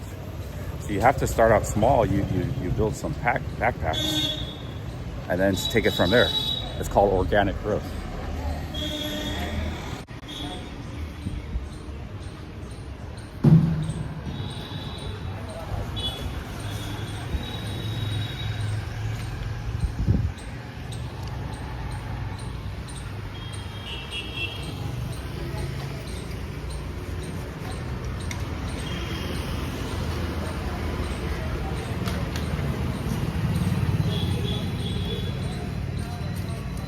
You only go to Bangladesh is when you get really big. So like you're already pretty much a millionaire, then you might go to Bangladesh and try to make more money. You just want to start out small organically, you just start out at home.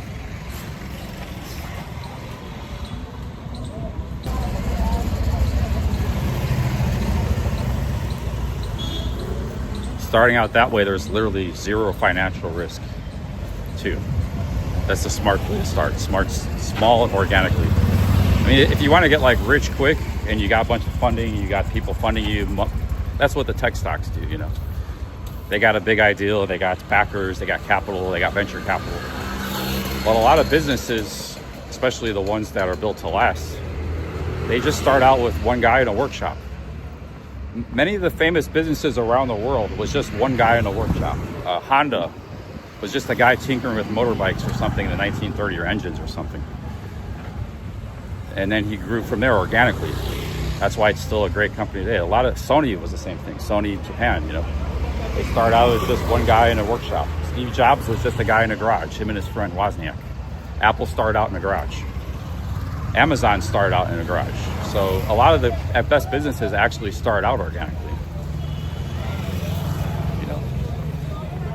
That's actually the best way to grow. You grow through the mistakes, and you're not growing through burning people's money and cash. Those are scammers. They want your money and invest. They don't want to grow organically. Sometimes they're good businessmen, but sometimes they're also scammers. They want your millions of dollars to invest in their harebrained ideal. Hello, how's it going? So, it's good. How are you? So sometimes, the best way to grow is organically.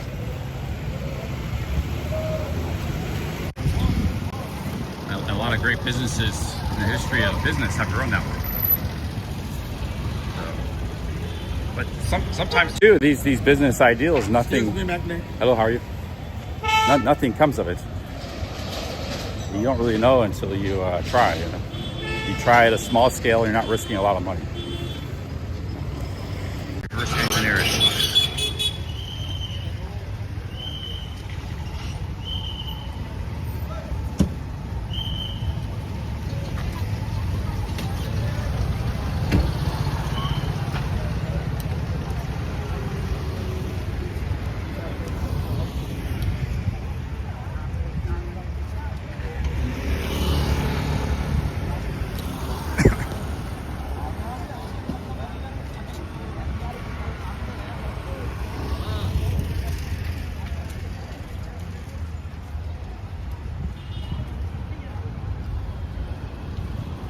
New Abnormal says I'm almost elderly.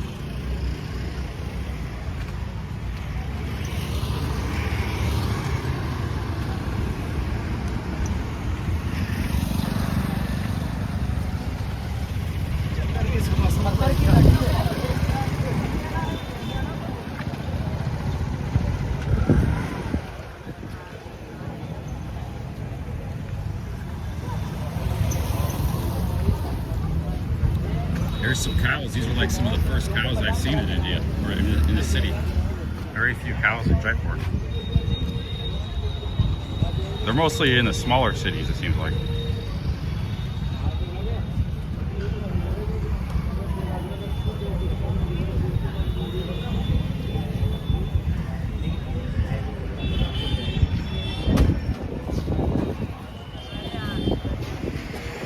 Yeah, I could start with something like this because people like these kind of things now. A lot of people are wearing them. People out and about, they need stuff to hold their... People didn't used to need this 25 years ago, but now everybody's got a power bank and phones and stuff, and they need a little bag to carry their stuff. And this is actually very simple. Like a backpack is a little more complicated, it might take some more skills and knowledge. I could just start making this, something like this. But you know, I paid $15 for this in Bangkok.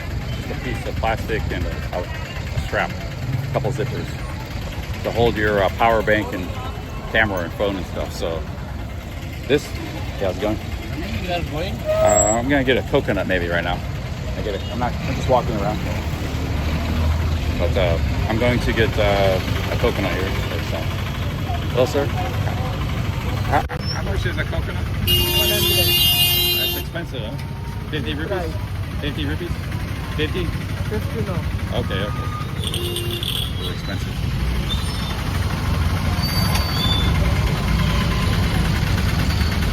That's expensive. I've seen it in India.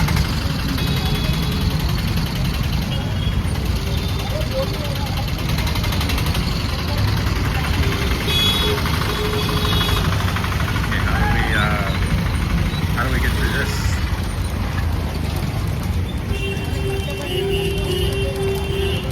I think this side's supposed to be for pedestrians only.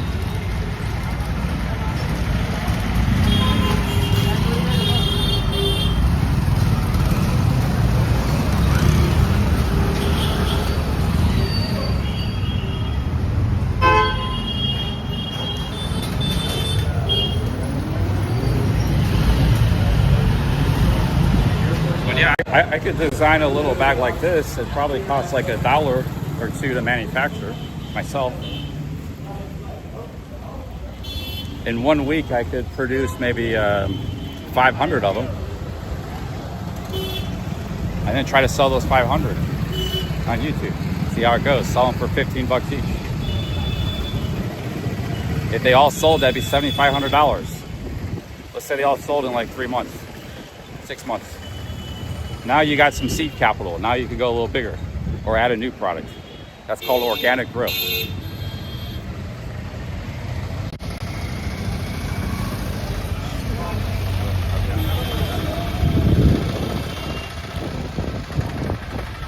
Now we need to get some lunch soon, guys. Very pleasant city here so far. A little bit messy with the traffic, but a little hard to walk around sometimes.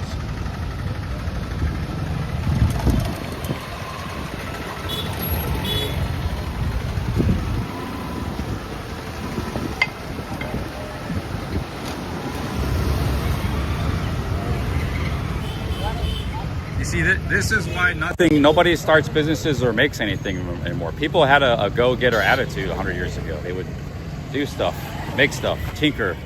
You know, the whole auto industry just sprung up in the Midwest, in little towns in Indiana, Ohio, Michigan. People just tinkering with stuff. Everything had to be invented from the ground up. Tires, suspension, you know, brakes. And they did that. Now there's like a defeatist mentality. Oh, it's pie in the sky. You can't do that. It's impossible. Even though the way I just described it is very possible.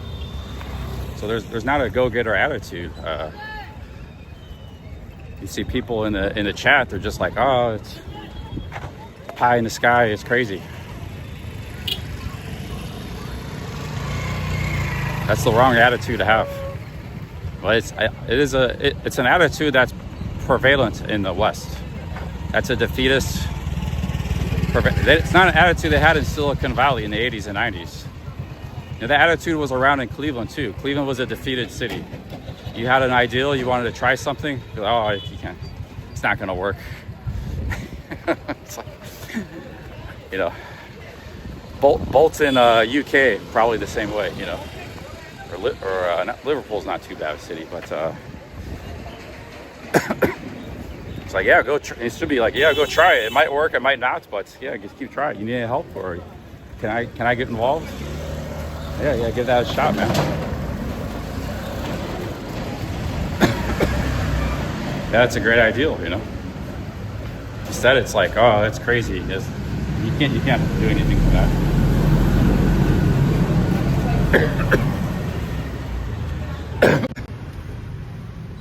Well, I have fun stuff in my life.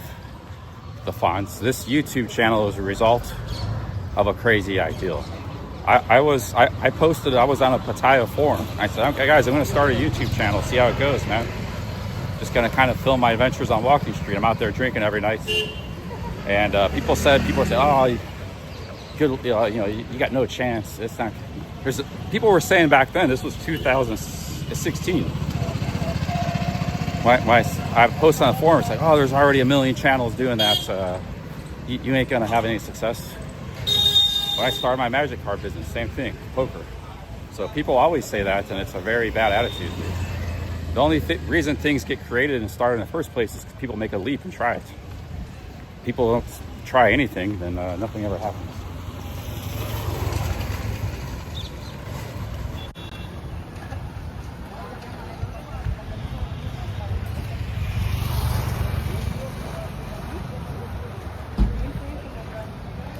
That's what I might do, man, is the shoulder bag fanny pack. This thing.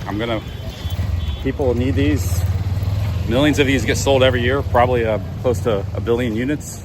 People lose them, they need to replace them. Travelers need them. I'm just gonna design my own little fanny pack, shoulder bag thing. That would probably be pretty simple to design and make. Cheap. And then I'm gonna see if they can sell and see what happens. Maybe I'll do that. I don't know if I'm gonna do it, but I might. It's a good ideal.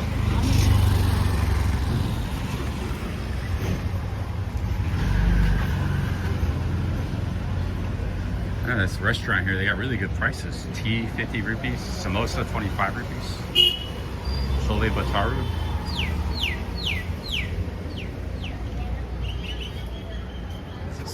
Is this real? Stop here and get something. Snack. Really good prices.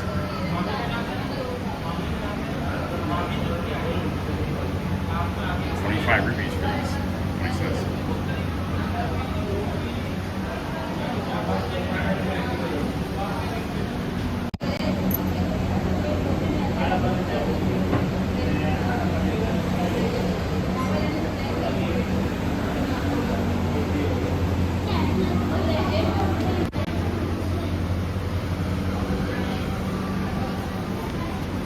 Yeah, you know, and when I started, there was like 30 Pattaya channels already. And nightlife and stuff. There was actually more back then. Because back then, those channels didn't get demonetized or banned. So there was a lot of like nightlife channels. People stopped doing that because they got banned from YouTube.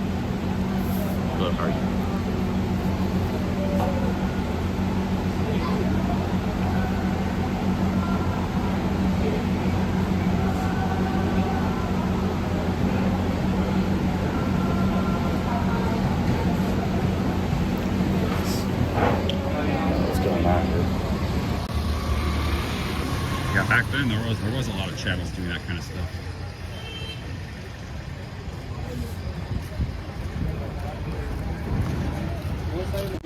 There were big ones too. Like Death Fairing was already big back then, so was Bangkok 112. I actually came in late on that stuff.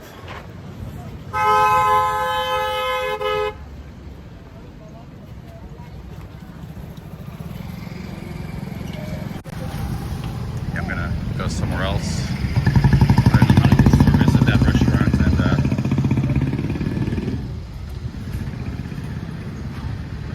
and here's a factory.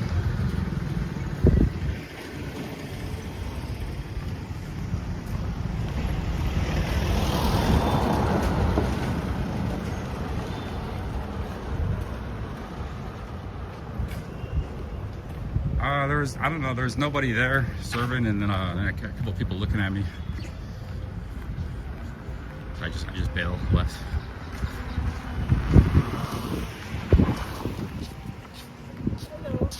Hey, how's it going?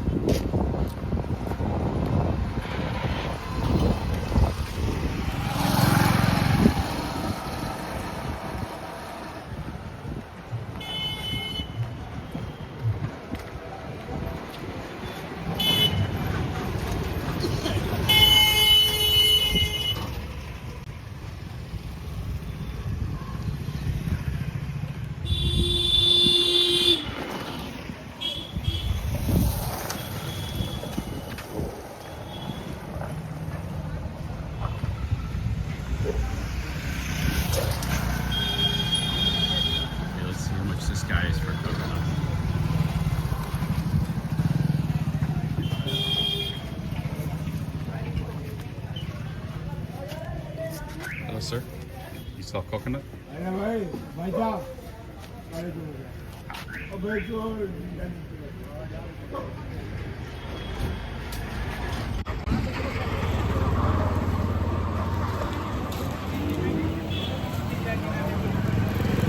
Sir, how much is a coconut? 70 rupees. 70? Okay. There was 100 here at 70. Okay.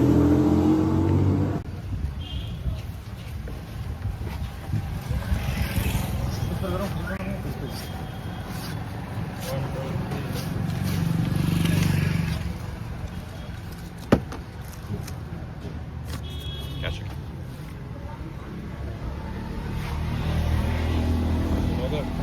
Live stream, yeah. YouTube, yes.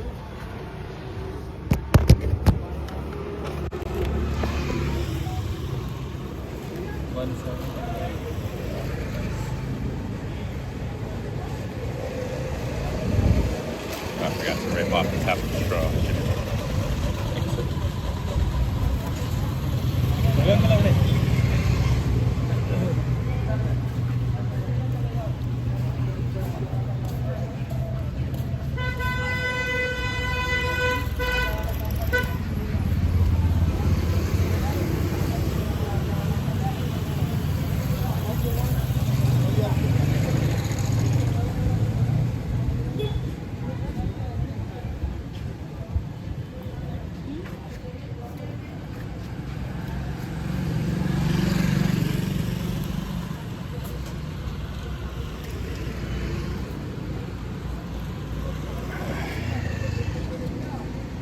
Yeah, in Hyderabad, these are like 40 rupees, but they're more expensive in Rajasthan because they're not from here. They have to import them.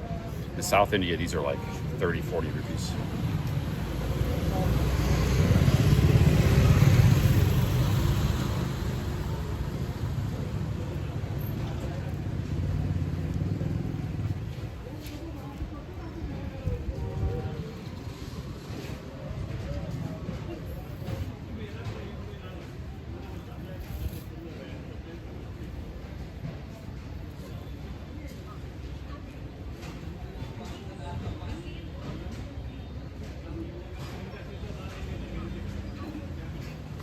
You know, people were saying Barry couldn't do anything. He's making a living now. He's making a living with his watch and stuff. People were telling him for a year, oh, it's crazy, it's stupid. Try to do your own business. And now he's making a living off of it. He's not even doing YouTube hardly at all.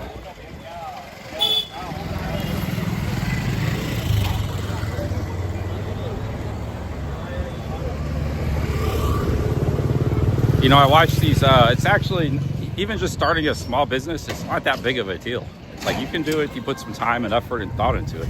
You may succeed, you may not, but you can make a valiant attempt and effort. Not like some incredible thing. These are like government workers, people that worked in the government. They never tried working for themselves. And there's nothing wrong with working in the government or working in a corporation, but that's all you know. You think anybody trying to be an entrepreneur or start a business is crazy. That's the corporate, you know, the establishment sort of, or government mindset. Because they live in that sort of system that doesn't reward independent thought. So anytime you hear independent thought, you think it's just crazy. It's just natural. Or you're maybe in the military, you know, something like that throughout your career. But people who started businesses and live a life of entrepreneurialism, that's all they know. And they're always trying to think of ways to start businesses and make ideals. So me and Barry are both entrepreneurs. You know, Tequila Joe's an entrepreneur. Me and Tequila Joe have a lot in common. We all have a lot in common because this is a life we've lived. Sometimes we're successful, sometimes we're not at our entrepreneurial ideals. But you know, starting a business is not that big of a deal. It's like, I was reading about one of the richest guys in the world from Japan. He was Mayoshi Son. He was a Korean refugee. His parents lived by the train tracks in a place like this.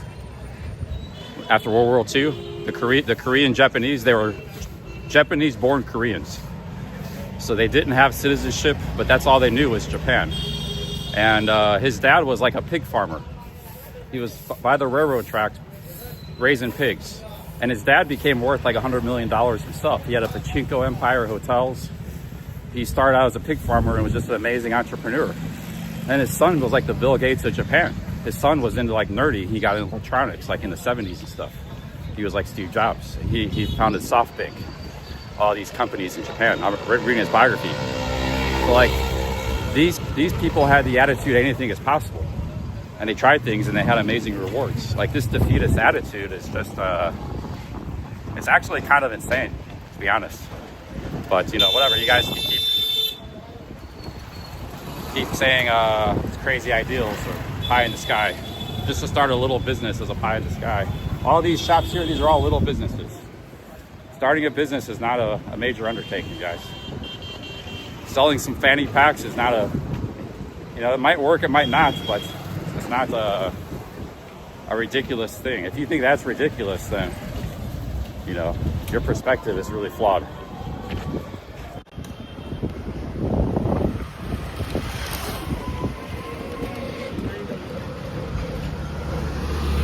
Or that attitude comes from the unemployed, like the chronically unemployed, maybe benefit recipient.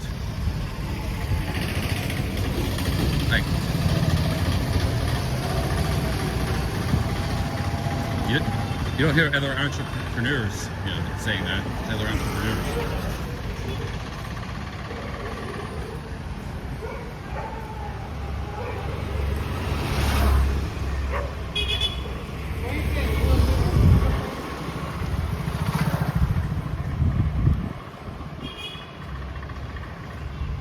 Yeah, but Barry, you know, he might just be getting by, doing okay, but he's built a business from the ground up, like a products business, various products. He also did that in Pattaya. He built a business from the ground up. It was a nightclub promotion business. So you know, he's a lifelong entrepreneur, same as me, same as Tequila Joe. Water Nirvana, he's pretty entrepreneurial. There are some people that just get by in the world as being an entrepreneur, you know? And sometimes they get rich, sometimes they just get by, but sometimes they fail and they don't really do much. They gotta get a normal job, but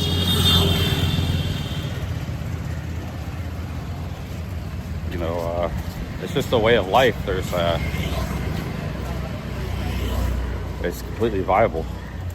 Yeah, you can go in the military, you're gonna be a warrior, a soldier. That's a way of life. You can go into corporate world. Go get a college degree, Get a corporation, big corporation. That's a really good way of life. You can get a government job. That's a really good way of life. Entrepreneur can also be very good. There's many different roads. But people treat entrepreneurs, especially if they're not successful, as like vermin sometimes. Like they're just moderately successful getting by. Oh, you should have done something. You should have been a doctor or a lawyer, or you should have did this, did that.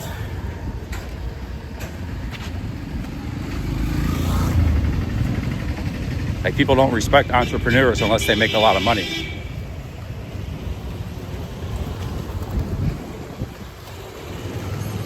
Oh, that's a crazy idea.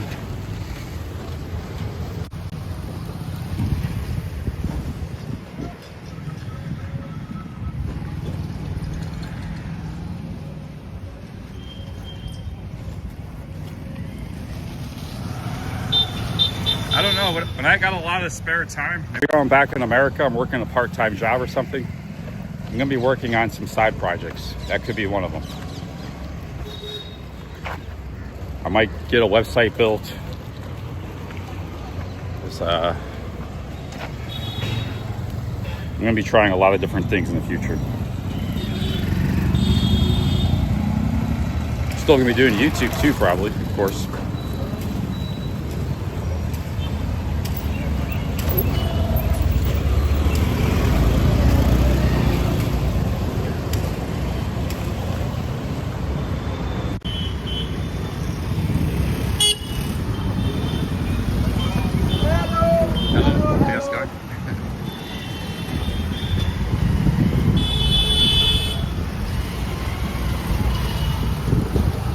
Right now, I'm traveling and giving, streaming 24/7, my all. You know, but I'm back. Probably I'm back in America, or even maybe living in a fan room in Thailand. Maybe you know, I got some time on my hands. I'm gonna be pursuing some other projects, side projects, seeing how they go. If one shows potential, then I might, you know, push it hard.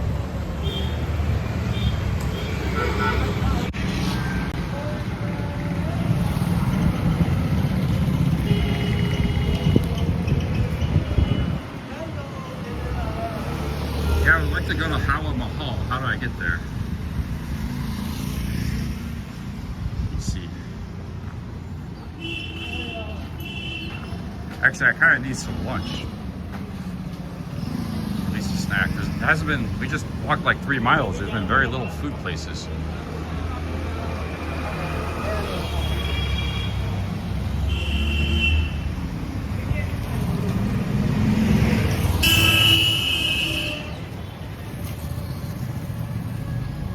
Let's go back this way. Let's go straight ahead.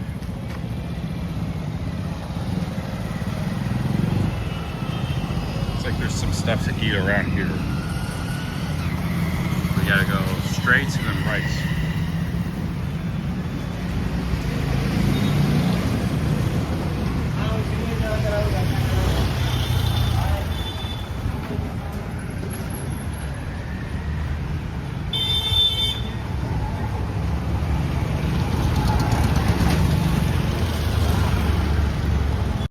Here's a question. If I made one of these fanny packs, you don't have to use it on your hip. I mostly use it on my shoulder. But, you know, I got my charging cords, power bank. I have a few things in there. Because all I have is a backpack and this. I don't want to carry a backpack when I'm out sightseeing and walking around. So these are very useful. That's why I bought this. Also, I don't really want a giant shoulder bag either. Just want something small. And would you guys buy this for $15, $20 if I were to make one?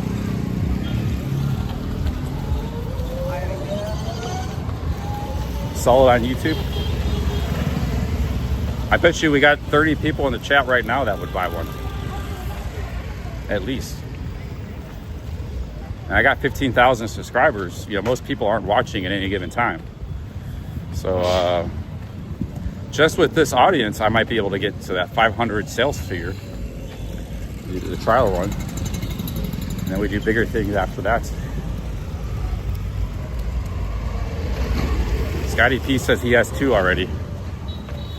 Hey, Hayden Young with the 10 Aussies. Thank you, Hayden. Thank you, Hayden.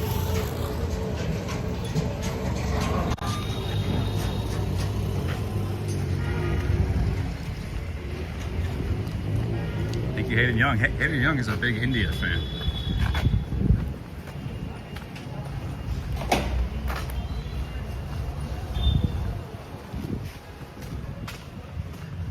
So thank you, Hayden, man. Thank you.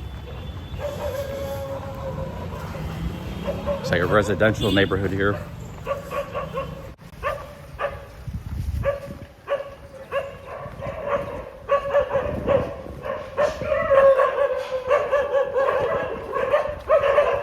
guy's working out the dogs.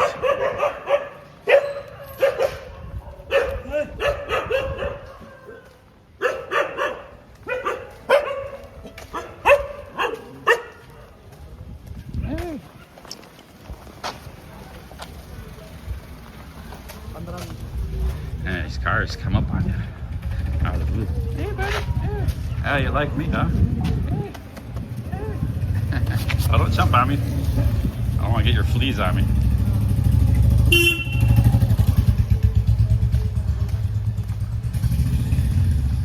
The dog whisperer.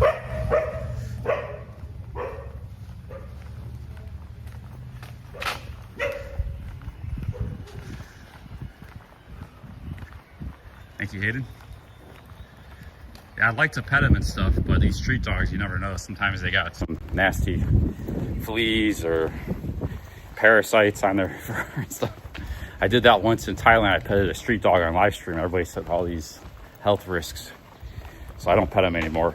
But, oh shit, we got a monkey here.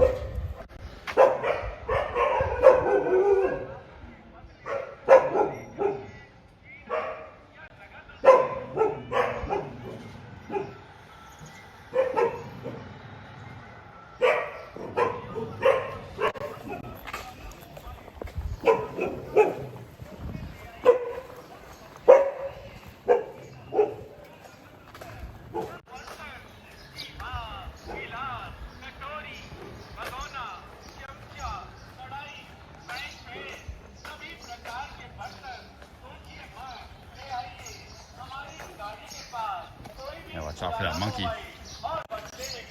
There's more monkeys up the street.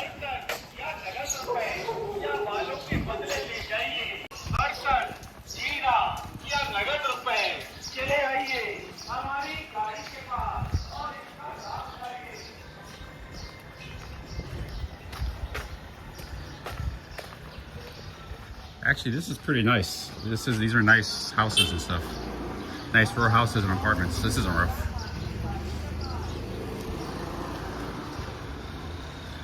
I was actually about to say this is like a nice street.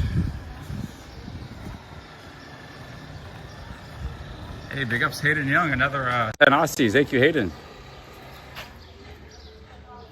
Thank you, Hayden. Thank you very much.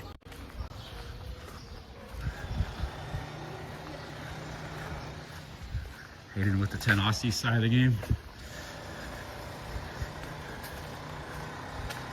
But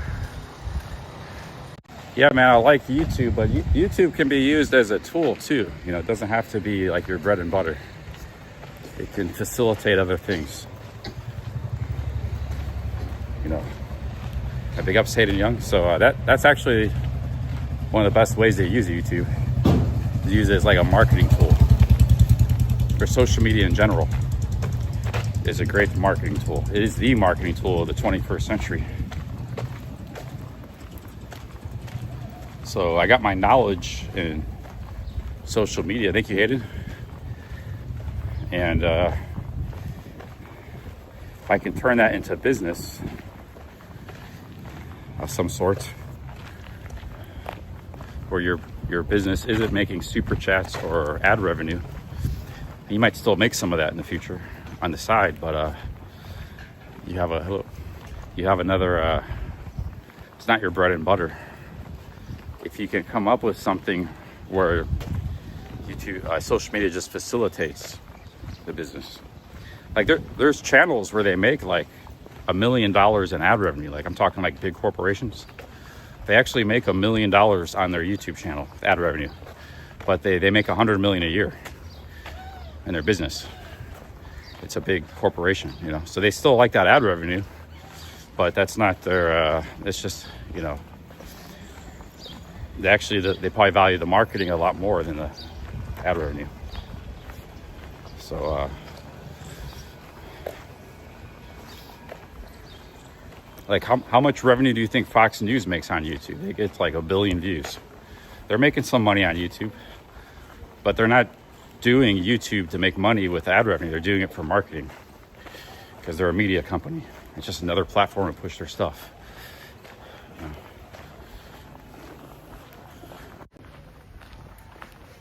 They make way more on their TV channel and other things, but it is a revenue source. Thank you, Hayden.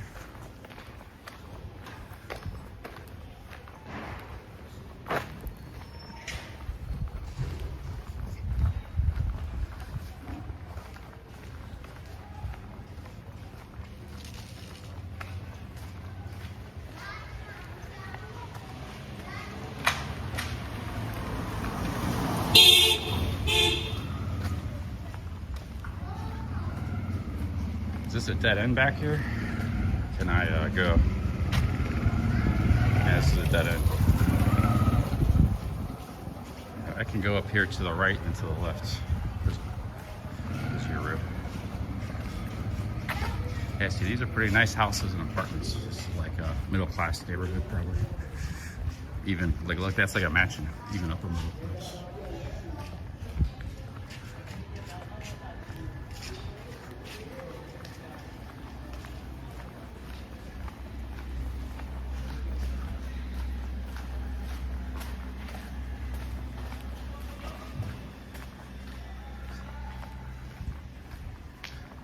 It's an apartment building, probably $80 a month or something.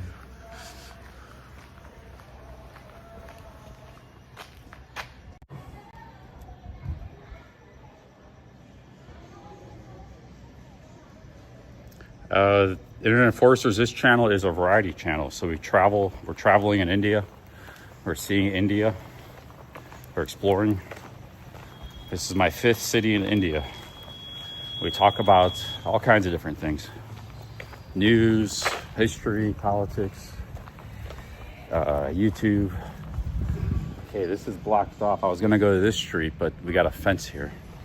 Sometimes these streets control who can get in the traffic, the residential neighborhoods. So yeah, it's just a variety channel. If it's whatever I'm talking about or whatever I'm doing is not your cup of tea, like if I'm in a mall walking around, you don't like malls, just come back another time. You know, there's people who only watch me when I'm in specific countries. Like they'll watch me when I'm in Thailand, but not really watch me anywhere else. So just, you know, watch it when you like watching it. Sometimes I get carried away on rants or tangent topics too, you know. Not everybody's cup of tea. Some people like it, some people don't.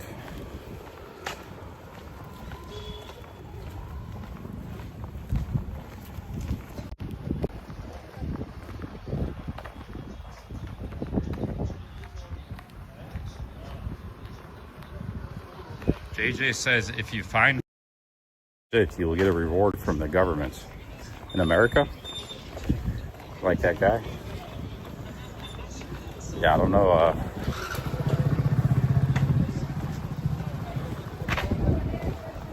There's that guy on YouTube.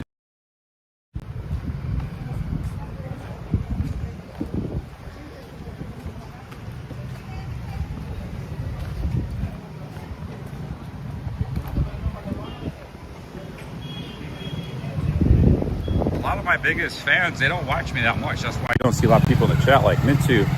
Mintu's been watching me since I was in India, or a vlogger, you know, behind the camera. But he don't have the time to watch a bunch of the streams. He watches a few minutes here or there. He likes my videos a lot too. So nobody, you know, has to watch whatever I'm doing. I'm just doing what I'm doing. Sometimes it could be entertaining, enjoyable. Sometimes it's not. I can't make promises. I just do what I do. You know? Either you like it or you don't. all spontaneous and off the cuff, man. It's not a planned production. It's just 10 hours of spontaneous streaming. So, take it or leave it, basically.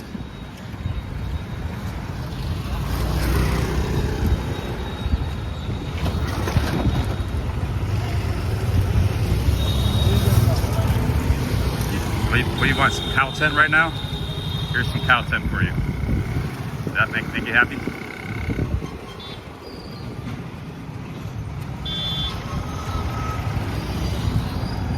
I can't try to make everybody happy all the time or I go crazy, man. I just don't worry about it, if people find it entertaining or not. That's a good way to self-sabotage you as a creator though, like a live streamer or a YouTuber. If you constantly worry about it's entertaining or people like what you're doing. Yeah, eventually you just have to do things. And I hope people like it. If you worry about what people think about it, you're never gonna do anything.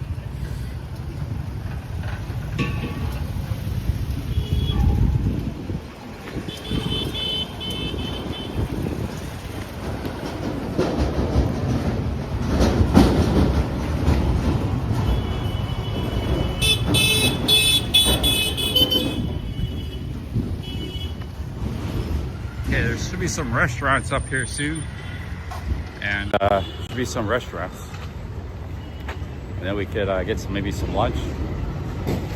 Maybe go to the Hawa Mahal.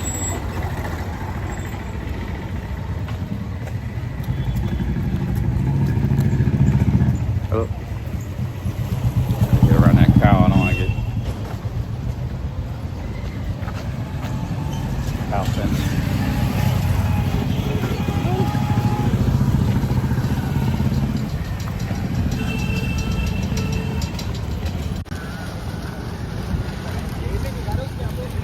No, I haven't seen the Palace of the Winds. I want to get some food and then I might go see that next.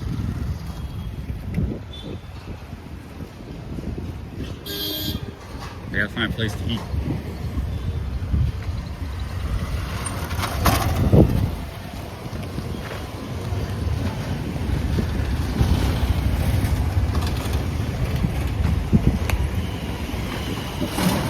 Or a snack or something. A lassi.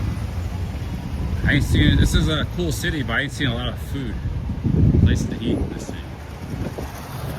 I know some parts of India are kind of tough on the food.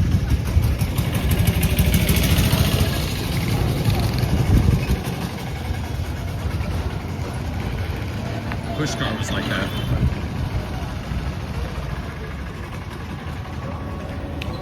Here's some fruit vendors.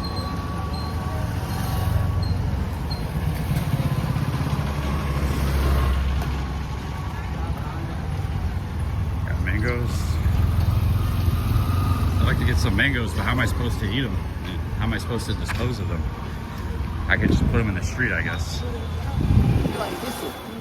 To get a watermelon. These are all fruit sellers.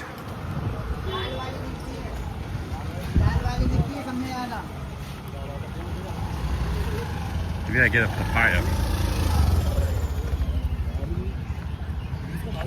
Oh, this is a good little fruit market.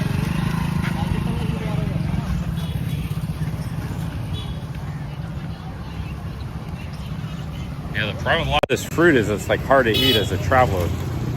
And one of your hands is occupied with a selfie stick. I could find a place to set my stick down and eat some fruit, but I still have to cut it. I need something to eat it with. I need to dispose of the watermelons and stuff, or the seed, the skin and everything. So Thailand, they make it easy for you as a traveler. They got little stalls. They already got it all cut up and ready to serve, eat. Look at that building.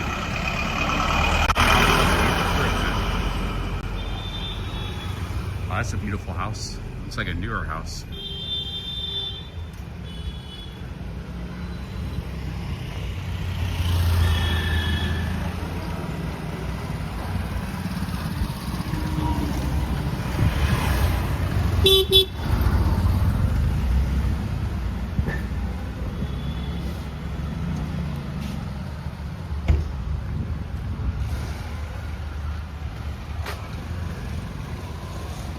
Big ups Hayden Young, thanks for the super chats.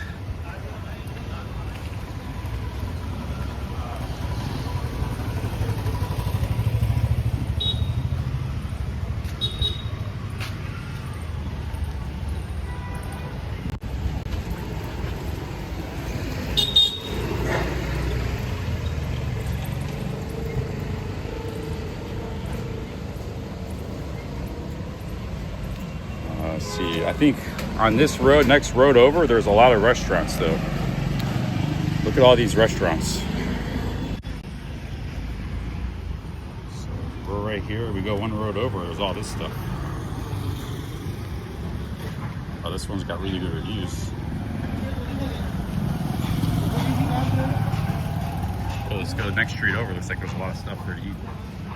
I'm not super hungry. I just want like a snack, something light.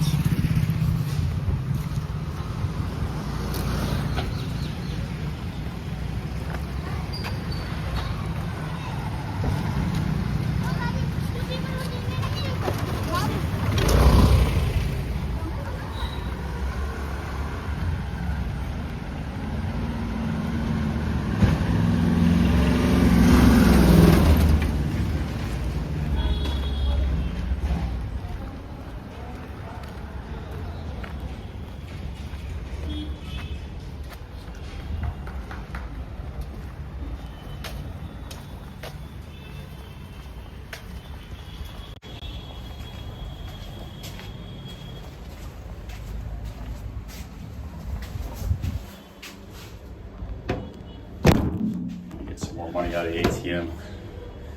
I put a bunch of money in like an emergency fund, so I want to take out of that. But yeah, the last few days I burned through some cash for the restaurants and taxis.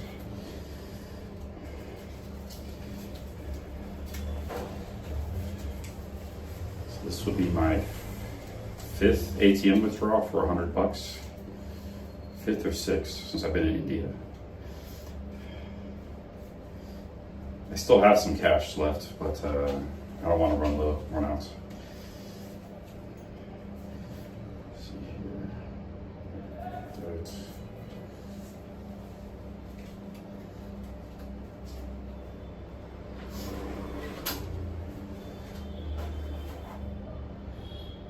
Yeah, I've been here almost a month. I haven't spent a lot of money, even though I've done some expensive things, like those taxis, some of the coffee shops. Just a very cheap country. Some of the fancy restaurants I've been to. Probably getting close to maybe $800 for the month I spent.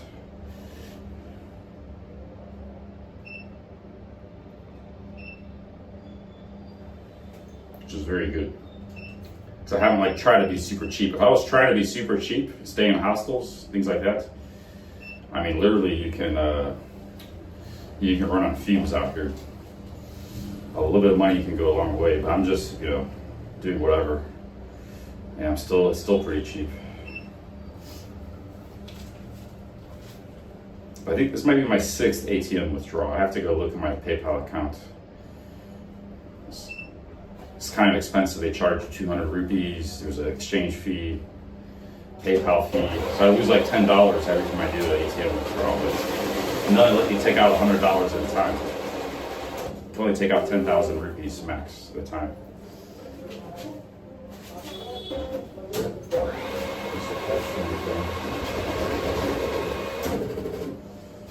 Okay, I just got an email from PayPal.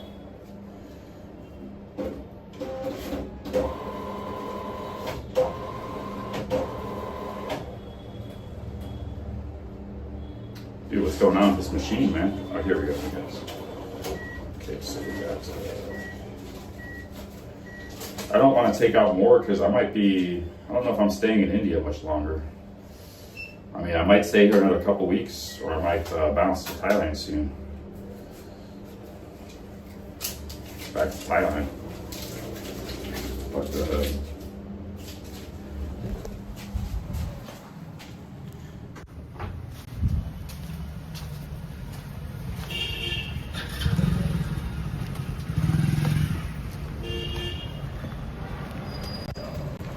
yeah, you take out 10,000 rupees, it's like 95 rupees to the dollar. So 9,500 rupees is like $100.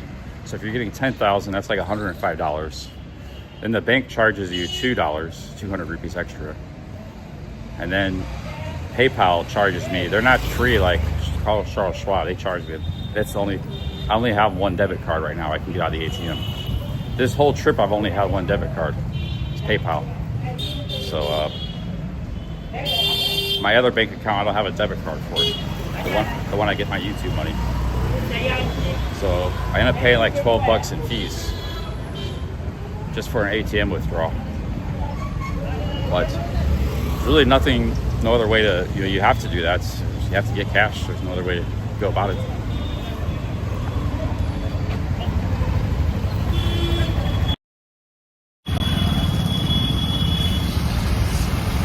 For one, they only let you, like I said, withdraw. They got a very small withdrawal limit in India.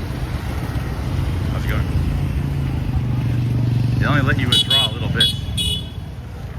They're the smallest of any country, so Thailand you can withdraw, 30,000 baht if you want. Here's a hotel. Hey, how's it going?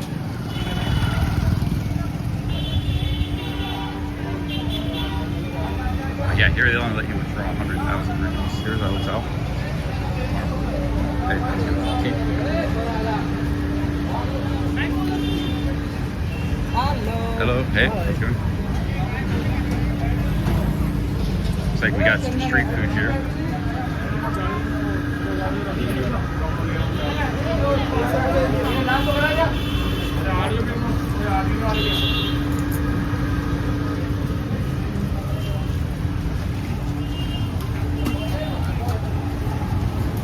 This must be the restaurants they were referring to.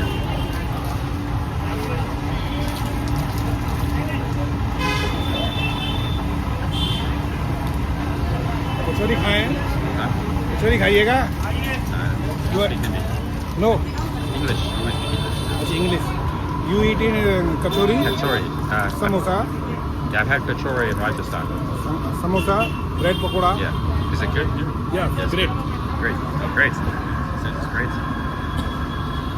Waiting.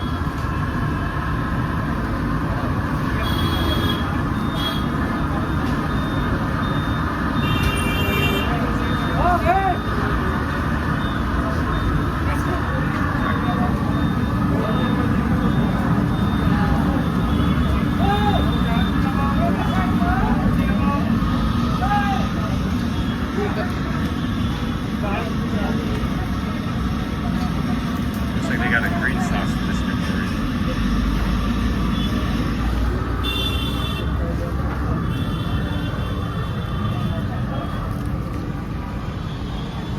They got some, they get a lassi here too. This is lassi, I think.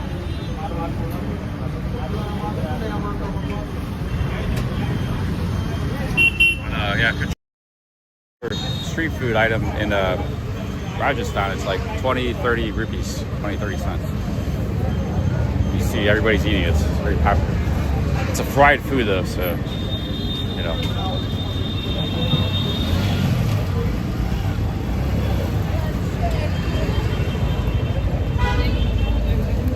I've never been to Bangalore. I've only been to Hyderabad. I haven't been to Bangalore yet. Hyderabad was good. If Bangalore is like Hyderabad, I say it's good.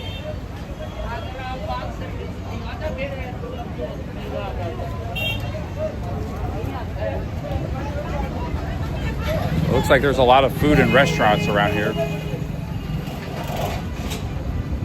Kind of want to get a lassi, but the two lassi places, nobody's ordering them, so I want to order places where nobody's ordering.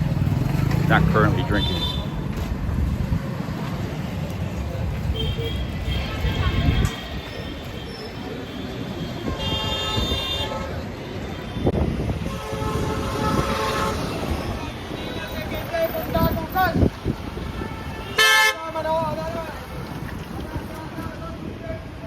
Hanging around here in these stalls, see if somebody goes for the lassi.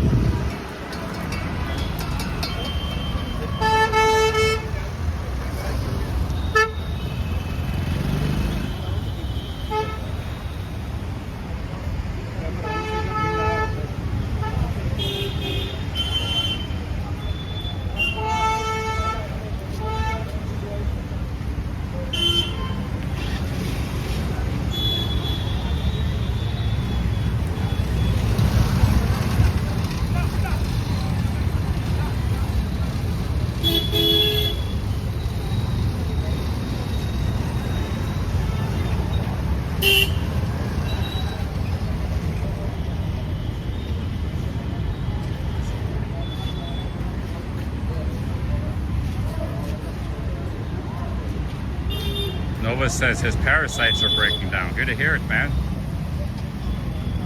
I think I'm still have the same symptoms. Fatigue. I slept until 11:30 today. It's like tired. It takes a bunch of coffee to get me going. I'll go get a samosa over here. Yeah, I still got the symptoms. A lot of flatulence and fatigue. And it's like going on 2 weeks now, which is not good. Because that's basically, they said, if you last for 2 weeks, you might have a serious problem. It could be a lot of things.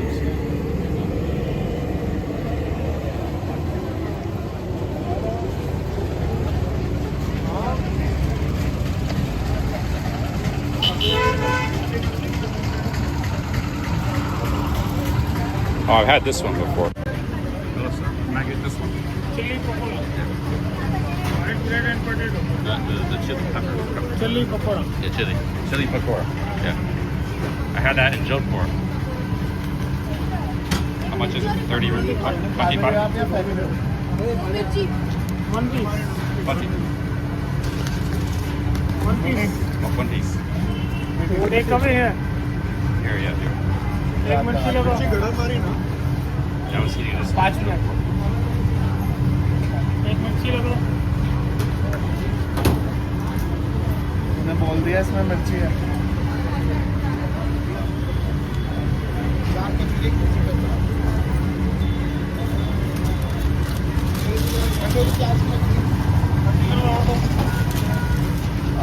Chutney. Sweet chutney. Take it properly.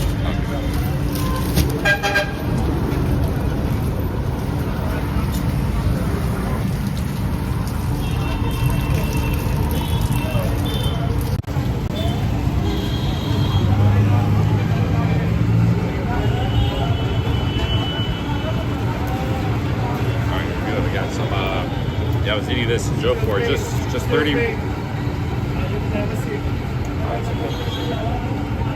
Just 2 minutes. I was eating this in Jaipur. Jaipur, they didn't have the sauce though.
I eat the whole thing.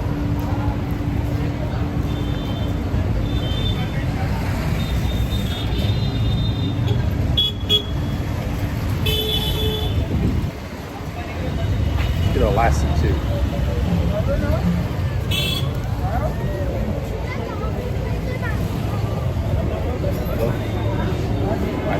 Lassi? Lassi. Make it mango lassi. Mango lassi. बनाया.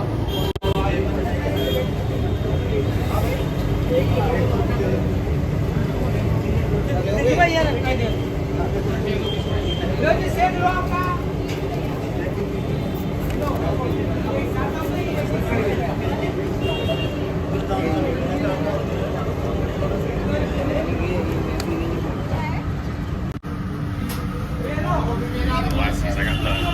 mango lassi.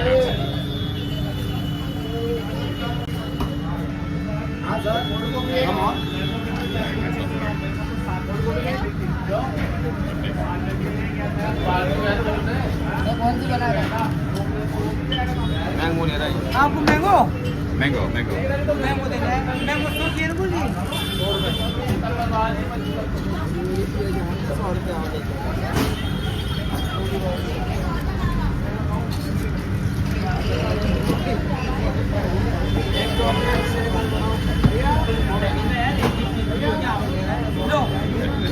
Thank you. So the mango lassis, they got lassis for 50 rupees. Mango lassi is a little more expensive.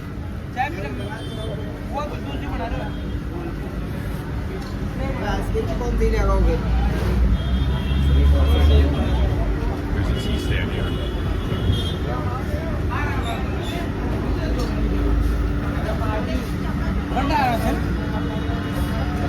Slow, very thin. Very, very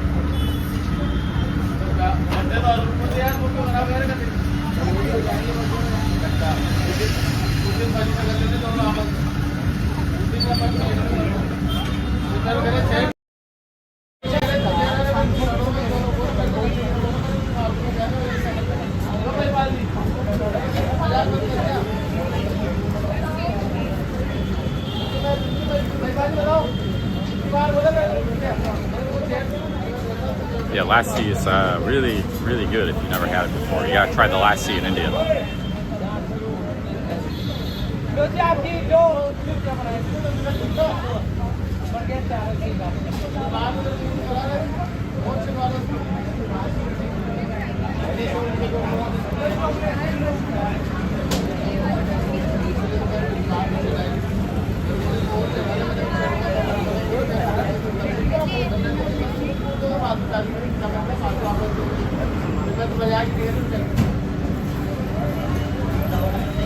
If anybody wants to PayPal me for a flight, I'll get it tomorrow, man. 320 for but I'm fine here in India. India's good. They got a flight from Jaipur, though, direct flight. 320, it's not cheap. Anybody wants to send 100, half of it, 160. PayPal's in the description. I found the PayPal link.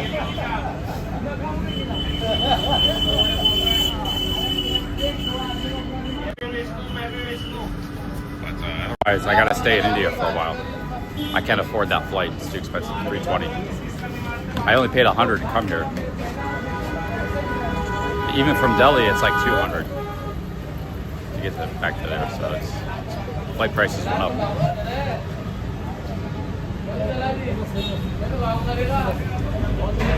I'm staying in India, man. I'm gonna grind in India. I can't afford to go back to Thailand. And it's Songkran, so. But yeah, if somebody wants to sponsor it, I'm willing to take a sponsor. Otherwise, you gotta stay here for a while. Which India's going really good. Every day I see new things, learn new things, growing as a human being, experiencing new things. So.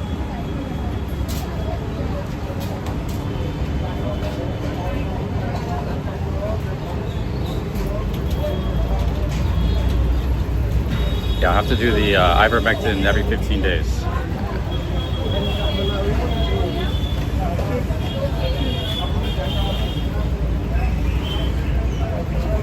Yes, if anybody wants to go half, I got a flight tonight at 11. I can get it, man. Who wants to go half? The e-bag inside of you. Yeah, I'm perfectly happy here in India. Good time. Despite being sick for 2 weeks, right? Over 2 weeks now, like 17 days. Mildly ill. Once I get over that illness, I'm gonna be a new man.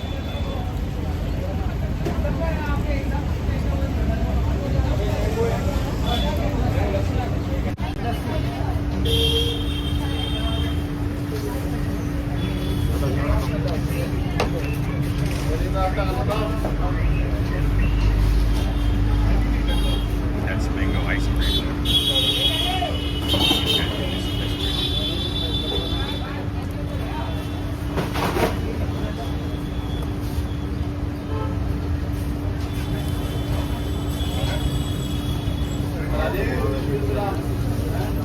That's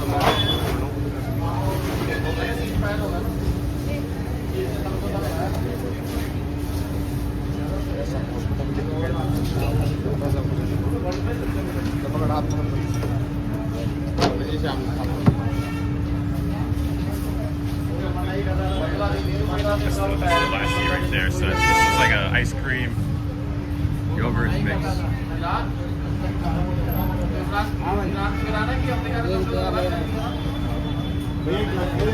He's making mine right now.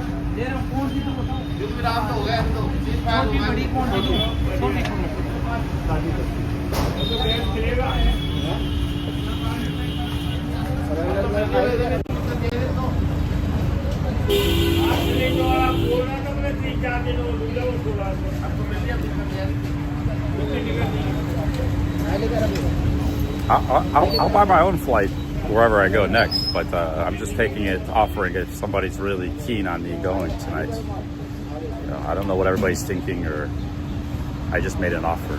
It's not a demand or anything. It's not a demand, it's just an offer. I would be willing to take that flight if somebody wants to go half with me. But otherwise, you know, if I stay here for a couple of weeks, what I might do though is go to another province. In Jaipur, I might fly somewhere else, because I've already gone through Rajasthan.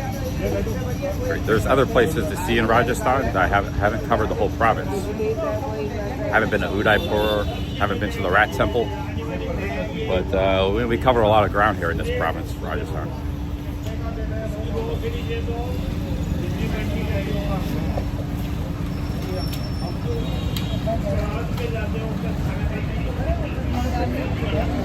Thank you, sir. Maybe that last time.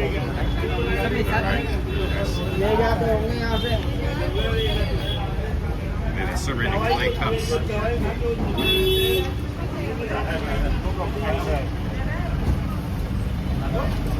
This is a top of the line lassi right here.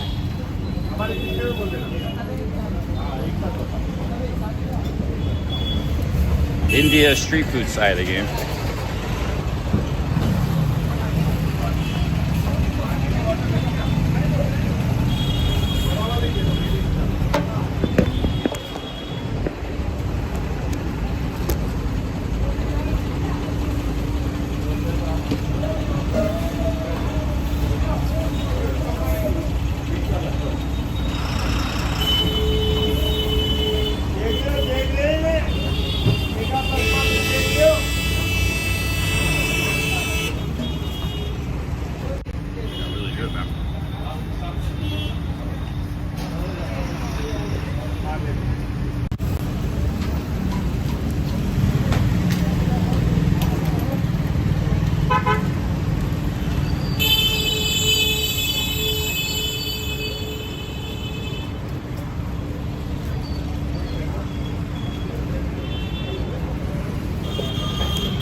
Guys, I think we're near the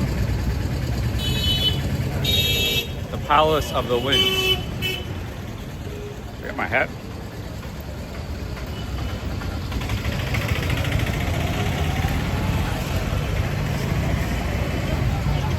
I think we're near the Palace of the Winds. Let's go see that. That's one of the main tourist sites to see in the city.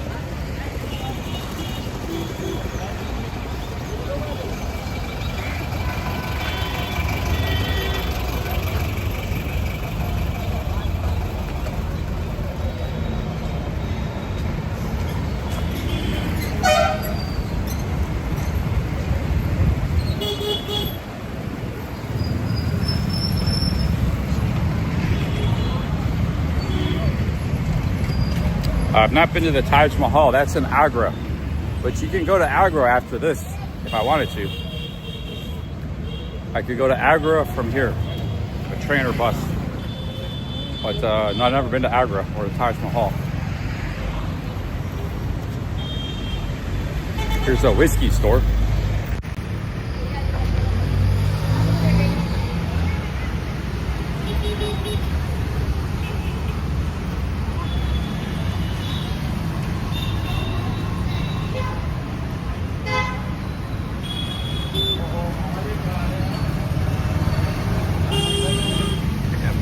So it would be all over that place. Yeah, they got beer too.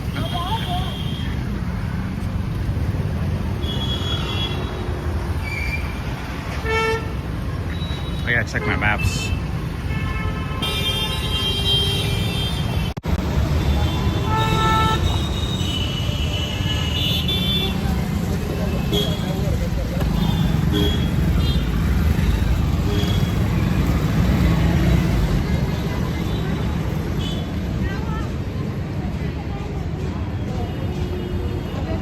Kebab place got really good reviews. Right behind me, kebabs and curry. But damn, 4.7 and 3,000 reviews. I gotta bookmark this. I'm not real hungry right now after those 2 stacks. But this looks like a really good place right here.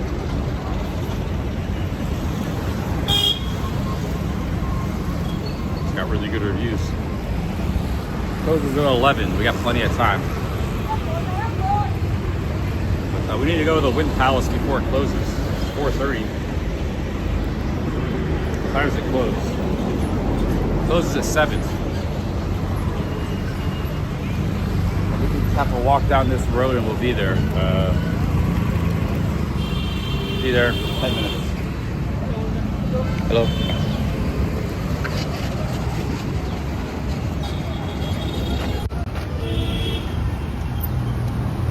That kebab place got really good reviews right there. 3,000 reviews, man. That's a lot of business. Might go back there later. I had meat 2 nights in a row. I had a tandoori chicken and bread last night. Very good tandoori chicken. But I think I should be eating more fruit than meat. When I have meat, it actually kind of aggravates my symptoms. Like I'm in the middle of the night, I feel my stomach kind of, because meat's harder to digest. So if you have digestive issues, at least for me, the meat seems to aggravate them. I had meat 2 nights in a row. I felt it both nights. So I should just be eating lots of eating lots of fruit and stuff. But it's hard to find fruit.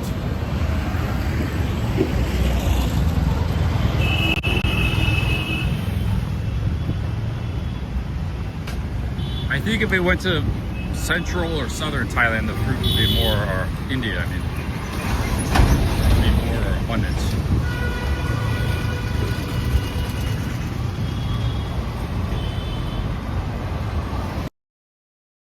I just got an email from an airplane. Somebody just booked me a flight. I just got an email from an airplane, guys. Like, check in for your flight.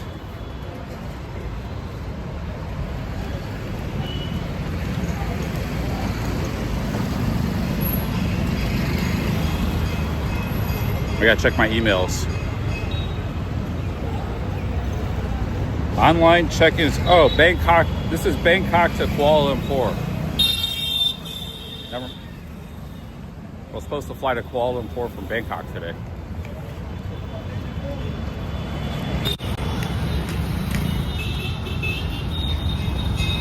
That's simple.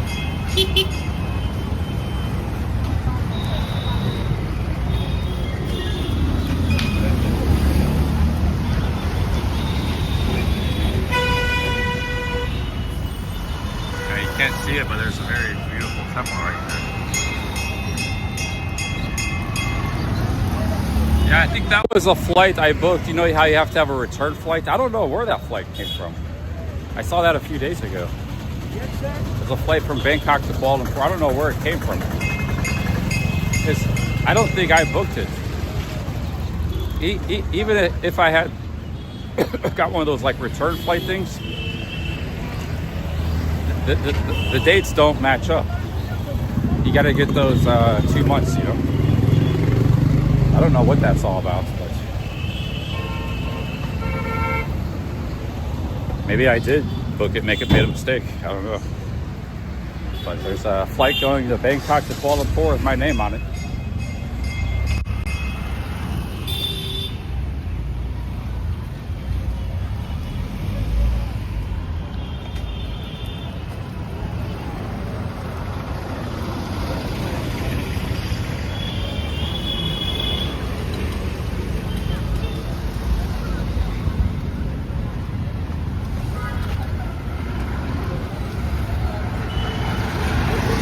Pretty nice city. I have to give it some. Oh, here's an electronics store. I need an adapter. Let's see if this guy's got an adapter.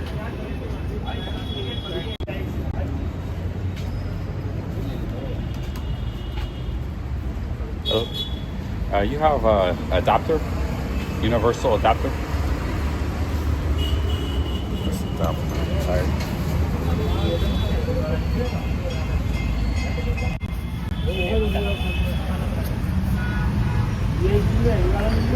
Not a phone.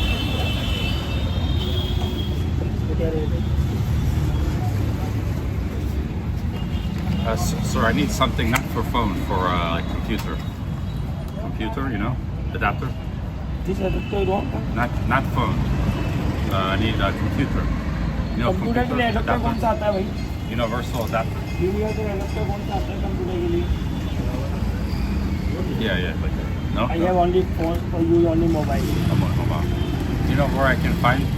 I think you go to there, this way. Down this way? This Okay. way. Coming to the circle, Subhash Chowk, big circle. On the circle, many shops. Okay. I'm around the circle. Yes. Thank you.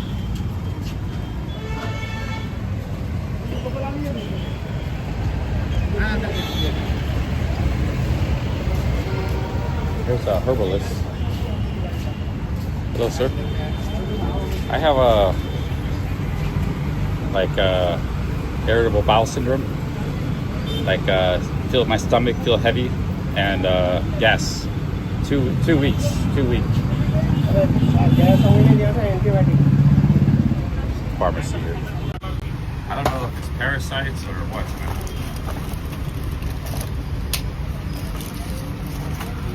Acidity gas. Acidic gas? Yes. Do you think it's from parasites? Is it? I have it for 2 weeks. Long time. 2 weeks. Yeah. I have. Okay. One tablet, one daily. Do you have diarrhea? No diarrhea. No diarrhea. Infection, no no. nauseous. No infection for No infection. No diarrhea. No diarrhea. No infection, no diarrhea. So no parasites? They said if you don't have diarrhea, you probably don't have a parasite. Yeah, एक तो बात है ना बात में। Why do I have One daily. bloating and two gas? times a day before meal. Huh? 2 times a day before meal. Take this 2 times a day Before meal. before meal. Half an hour meal.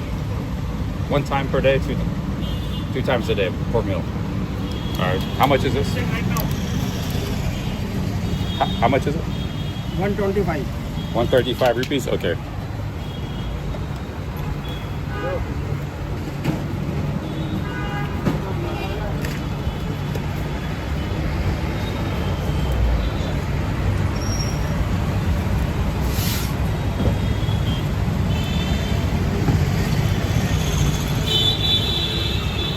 That's good news. They say I don't have parasites probably.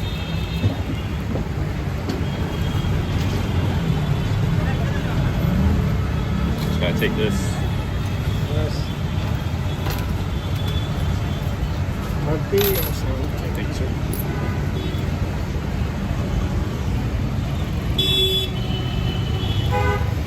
So that dude in Punchar, he gave me, he said I should take it right now. The guy in not Punchar, what's the name of that city I was in? I can't remember anything right now. Let's go get a drink, refreshments. Coffee shop here.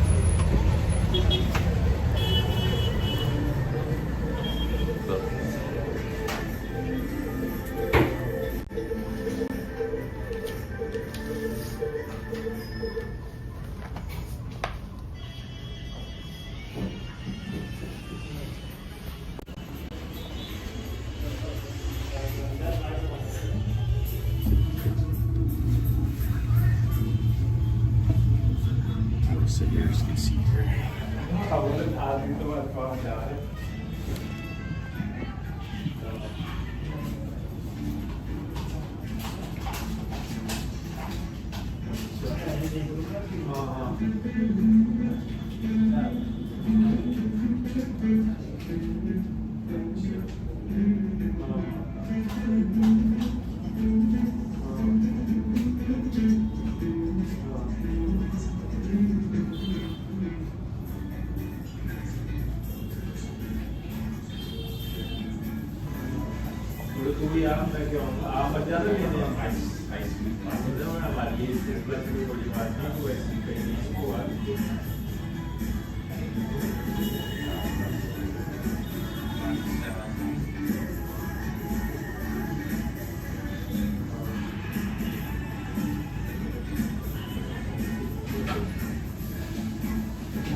आपके बोला मेरे को यार मेरे को ना बार-बार याद दिला दिया करो तो मेरे वो रह जाता था कि मुझे जब याद आती है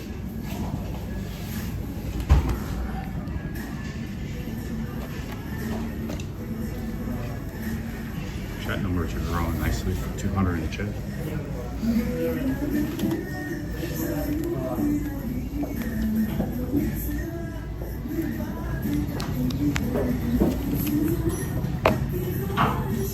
I'm not far from the Mahal, so I'm gonna go there. I have to go to the bathroom. There's no bathroom. Yeah, they close at 7. I got time.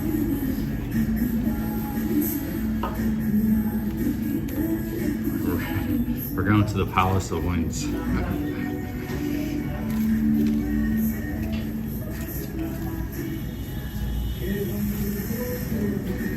Called the Palace of Winds. That's what it's called.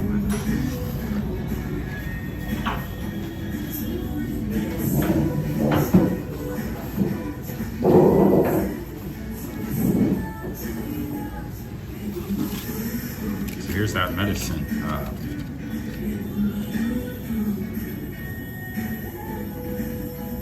So it was $1. It says ticket.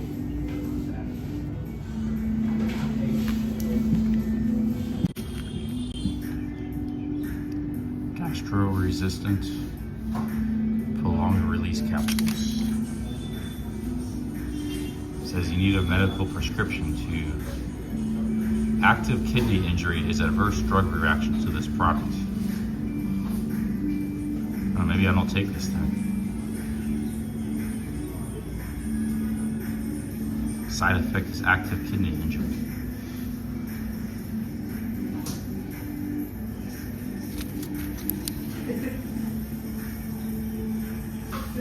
Made in Mumbai.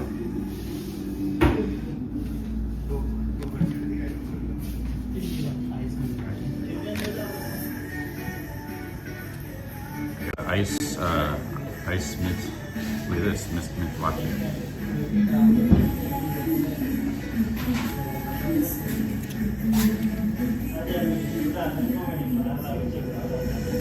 Minto says that's a safe medicine. Thank you, Minto. So Minto says this is safe. He knows it's medicine.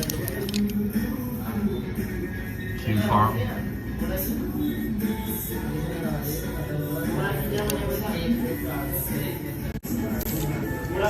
I took the ivermectin one time. It didn't seem to do anything. He said take it every 15 days if it doesn't clear up.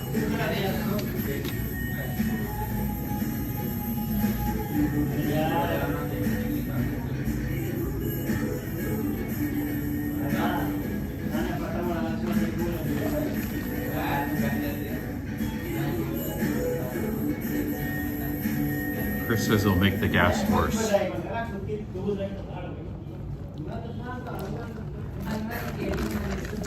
Minto says it's for gas acidity.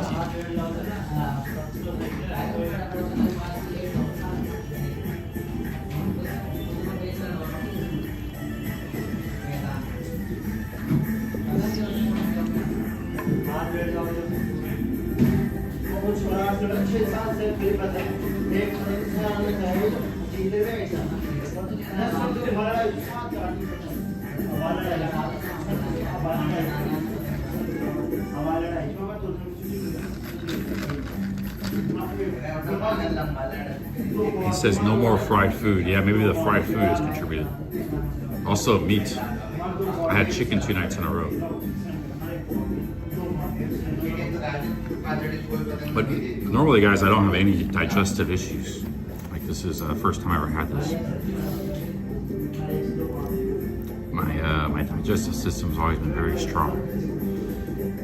Very, I can eat chili peppers, any food I want, and this stuff just gets like, I'm like a goat, it just gets processed, no problem.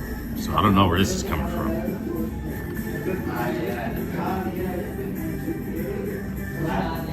Because everybody has problems once in a while.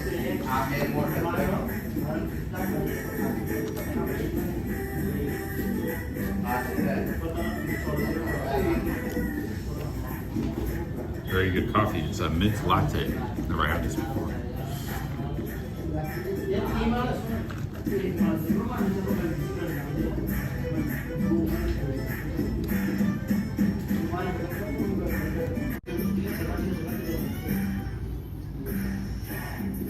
Yeah, it could be from the oil of fried food. It started in Jaipur.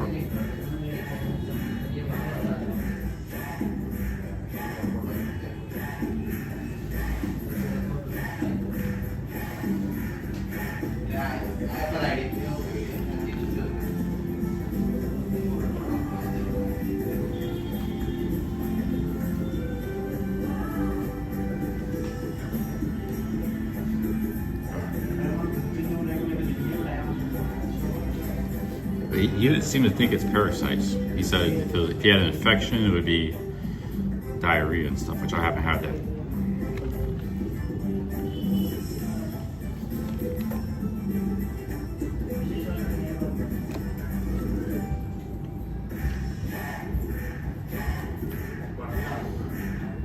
You do eat a lot of onion. Every meal is served with purple onion. That could be a part of it too. So it could be something simple like that.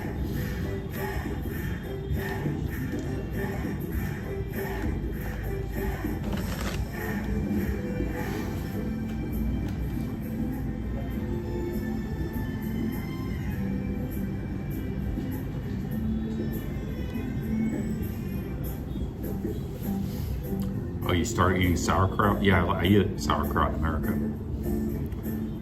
I like sauerkraut too.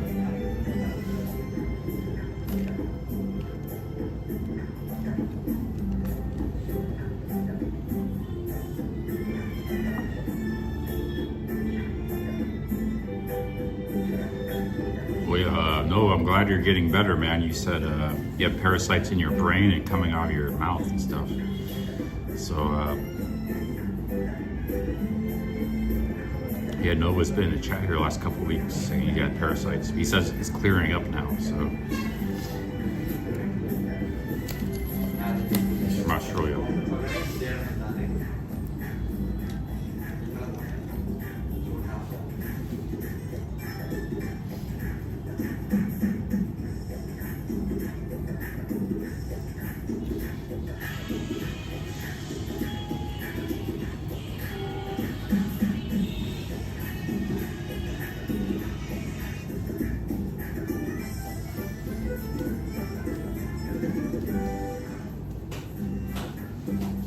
Apparently a lot of people have parasites and they just don't know it.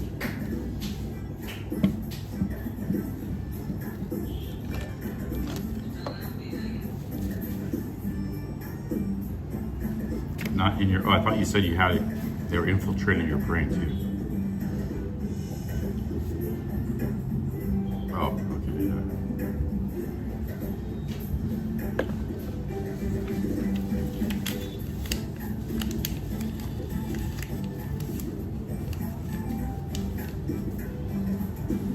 Where did you get this parasite from? You think it was Australia or were you traveling?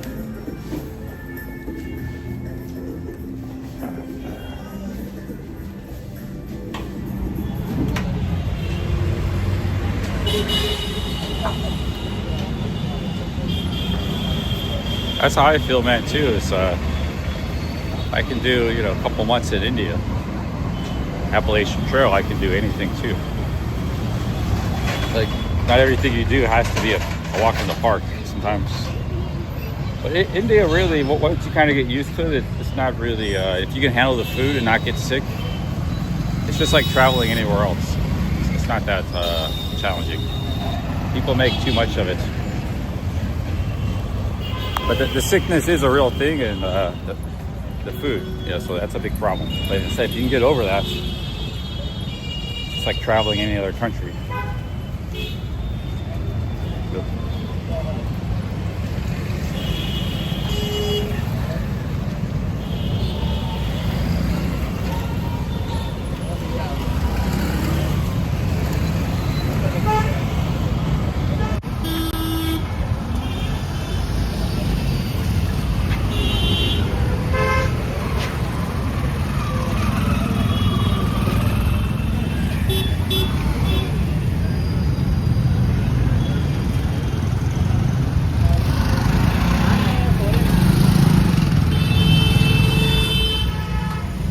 Coming up in the Palace of the Winds soon. I gotta use the bathroom, but maybe they'll have a bathroom in the Palace of the Winds.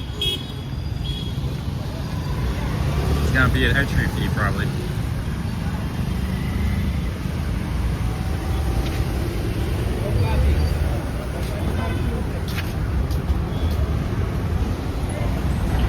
I'm telling you though, whatever it is, if I ate a lot of fruit, I don't care if it's parasites. Whatever it is, if I got to Thailand and ate a lot of fruit for a couple weeks, like 70% of my diet is fruit, which I've done that before, that will clear up just about anything. You know, you get the papaya seeds, the watermelon, the pineapple, all these things. It'll flush out your system, clean out your system. Because I haven't been eating much fruit in India. That's probably why I got problems going on right now. Eating a lot of fried food and spicy curries.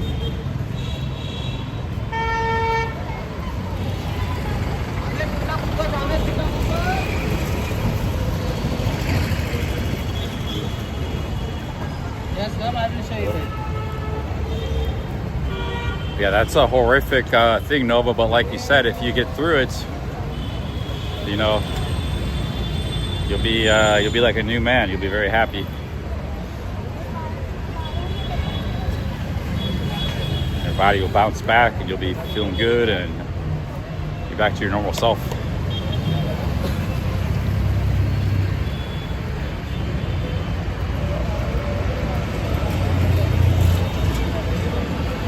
Oh, you're a woman? Okay, I didn't know you were a woman. Nice. Yeah, how's it going? I'm just right. Oh, cool. It's better. Oh, nice. Oh, beautiful, yeah. Can I try it? Oh, nice. That's good. Okay, very good price. I just look at it. I don't want to buy it. I just look at it. Thank you.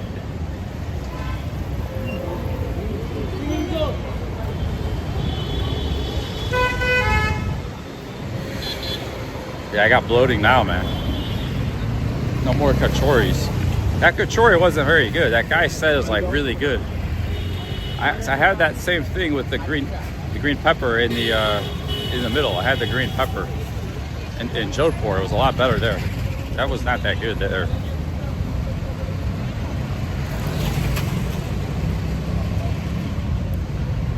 Okay, we should be coming up on the Palace of the Winds soon.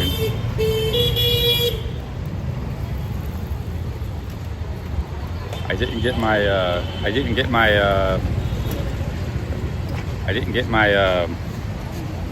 adapter because he said to go this way, the adapter. So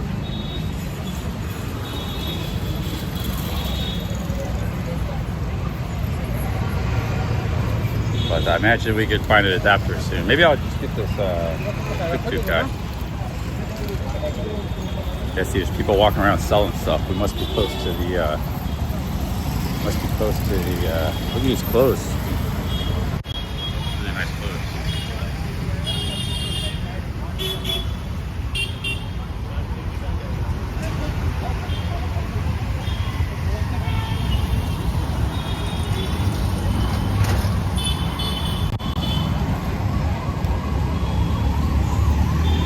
They got men's shirts there too.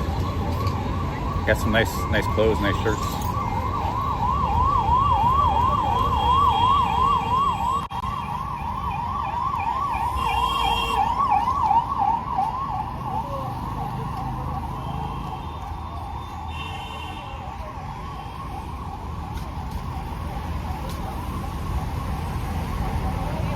There's some very beautiful women there.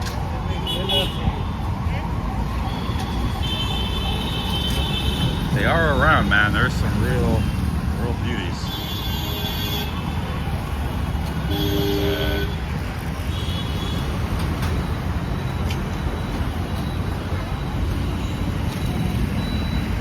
I don't know where this guy said to go buy an adapter. I'll just have to look for it later. Let's go see the Palace of the Winds.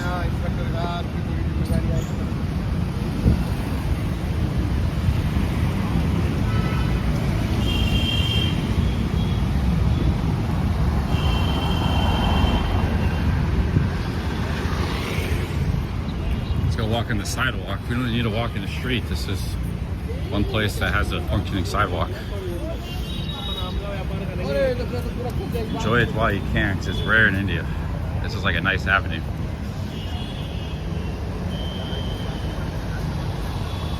Keep the sidewalk here maintained. Yes, I'm here. So, get out of Yeah, t-shirts here. T-shirts. Okay.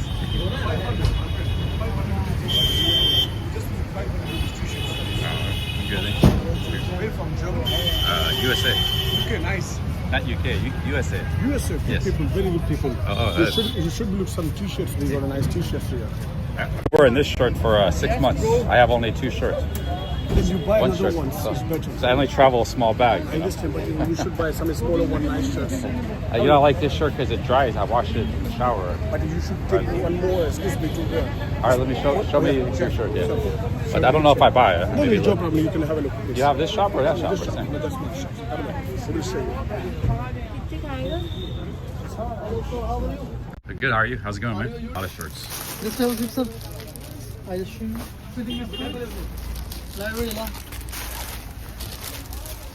Because you are in Jaipur, Jaipur is very famous for the hand block printing stuff. This is handmade shirts Oh, it's handmade shirts? and it's very comfortable look. This is pure cotton, Yeah, cool. pure cotton, and in this feather it's very comfortable, like breathable fabric.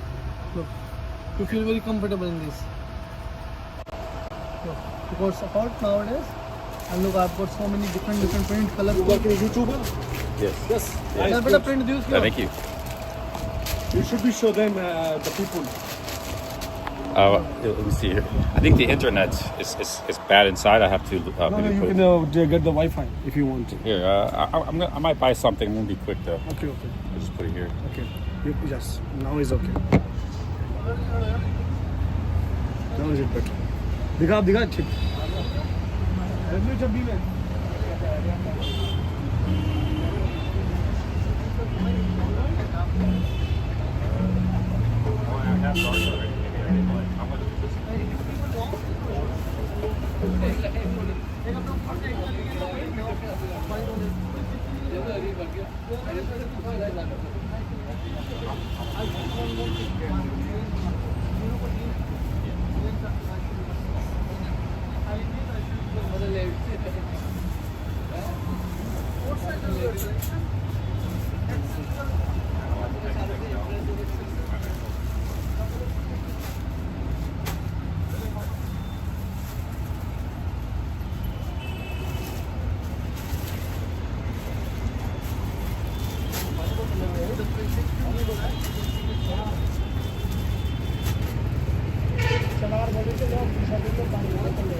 I'll think about it. They're nice shirts.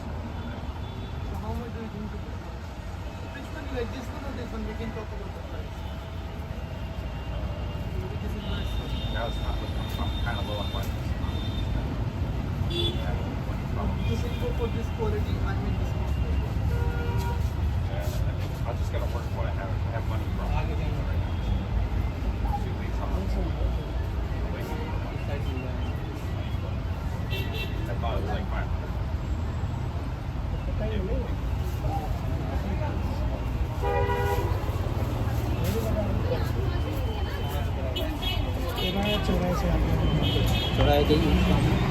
I didn't buy the shirt because I was interested maybe for 500 rupees, but he wanted 3,500 rupees for the one shirt, 1,500 rupees for the other shirts. I said, my money's low, man. I got money problems. I can't spend that kind of money right now.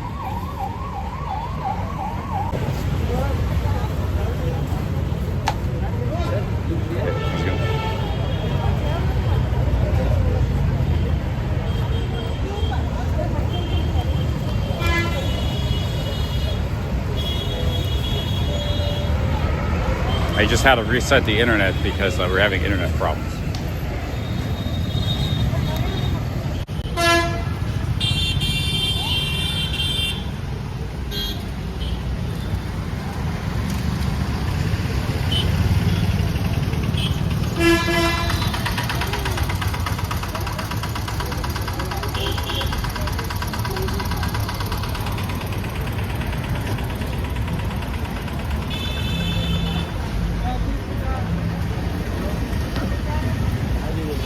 Okay, we're coming up on the Palace of the Wind soon.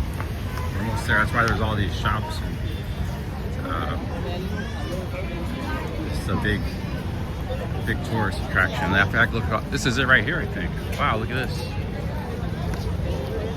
Right in the city. So it's not like, look at this. This is the Palace of the Winds. You can see it from the outside. You don't have to go into.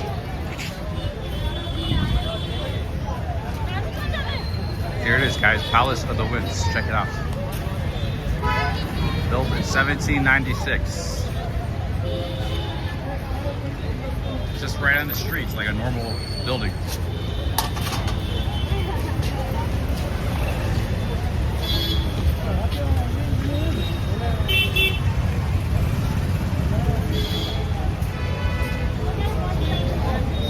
Those little windows were like, there were women in here, a whole bunch of women, and they could look out in the windows onto the streets. That's what the windows are for.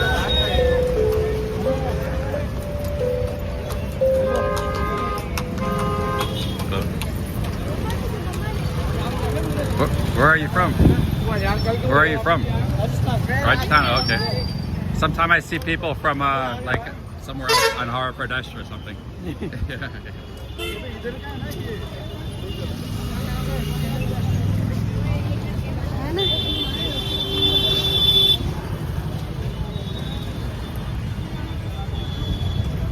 That's the Palace of the Winds. Pickups, guys. Yeah, those tourists I met the other day, they were from Andhra Pradesh, like 1,000 miles away. They came all the way to Pushkar just to see the Brahma Temple. There you go. That's the Palace of the Winds, guys. That's one of the things you see in the city.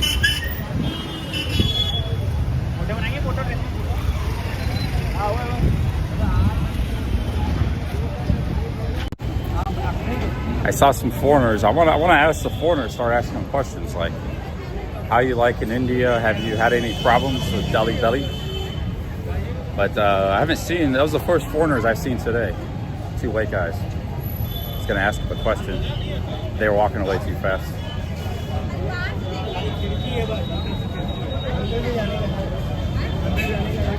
I don't think there is an inside to go in. Everybody's on the outside here.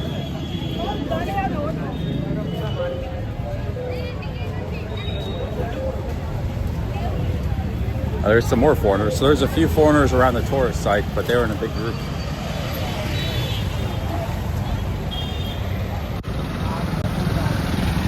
There's not as many tourists in this city. I saw a couple last night, actually. Not as many in this city as in the previous cities. Or they're spread out, because this is a big city. There's probably quite a few here, but they're a little more spread out.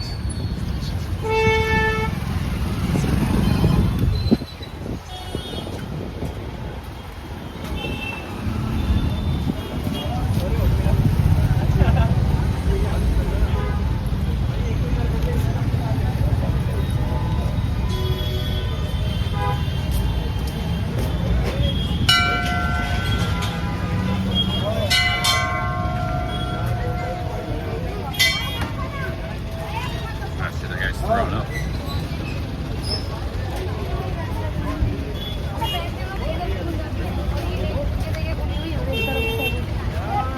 Guy was thrown up off the side of the bus, man. Almost hit another dude. Yeah, I was pissed. The guy almost hit. First time I ever seen that. Somebody thrown up on the side of the bus.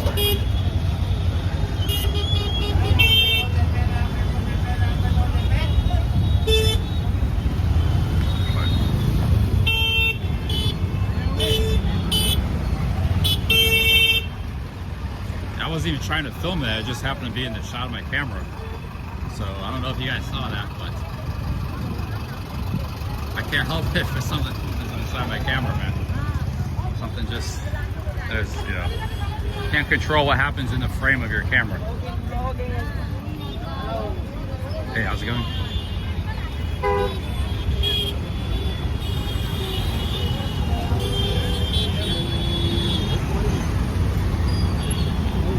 Like there could be an accident in the streets. It just happens, you know. Or, hello, just here. I'm going here. Yeah, you don't know what. But this is a pretty nice city, though. Look at all these like gorgeous buildings, red buildings, temples. It's a pretty nice city, man. I didn't like it the first impression last night and this morning, but I've seen enough of it today that walking around, I can see it's pretty nice. Biggest city in Rajasthan.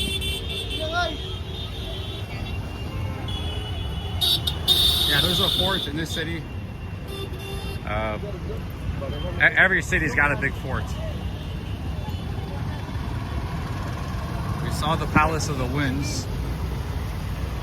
Looks like there's a big temple here.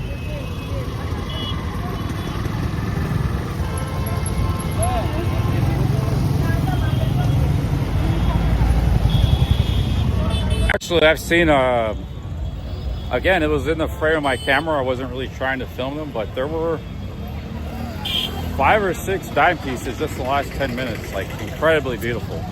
One had high heels.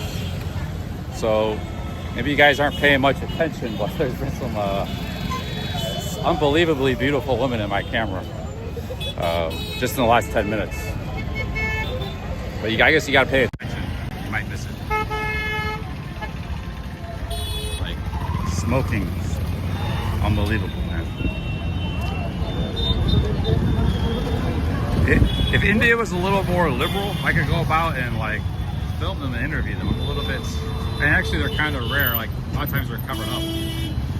So, but man, you guys are missing some of the most beautiful women in the world in this country.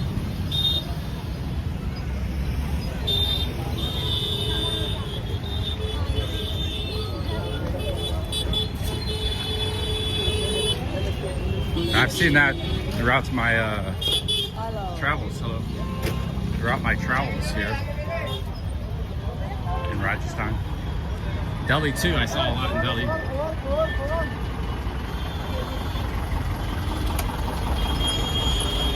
It was actually right when that guy was throwing up in the bus. So it was like really beautiful woman too. So it's like she was on the she was nearby, walking it down the street. Both in the frame, same shot. So just a lot going on out here, guys.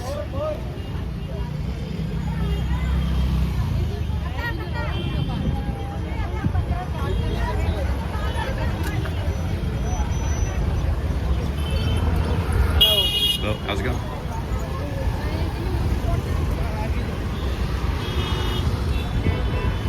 I feel a little bit nauseous right now. All that fried food and coffee. That's probably what's causing me problems. That diet. Trying to get across the streets.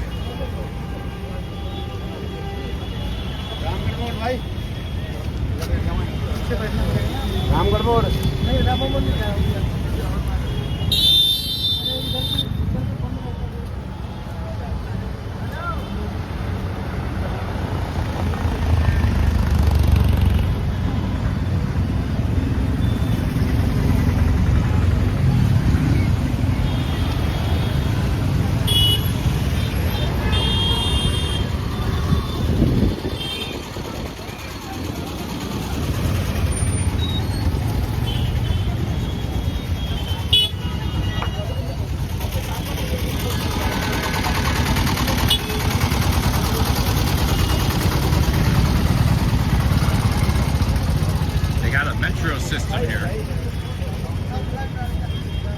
Here's the metro system. They do have a train. I think they're building train lines all over India now. They got them in Hyderabad. Delhi's got a huge one. So in all the big cities, they're building metros.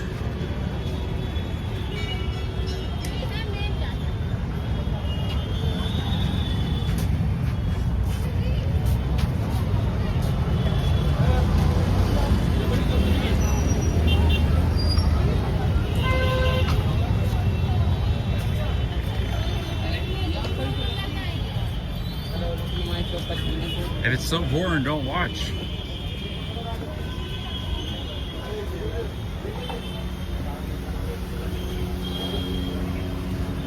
We got 230 people watching. They might disagree with you.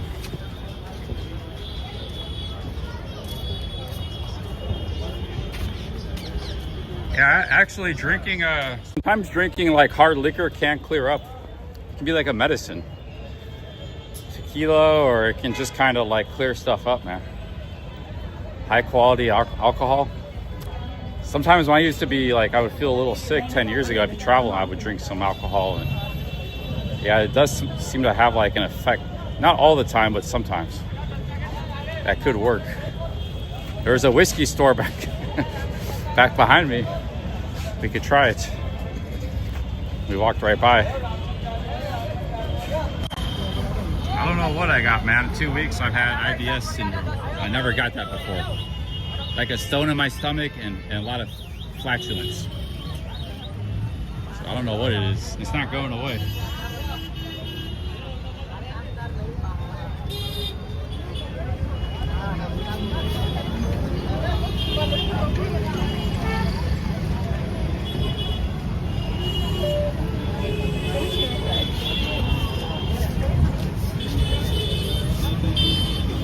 I could use some water.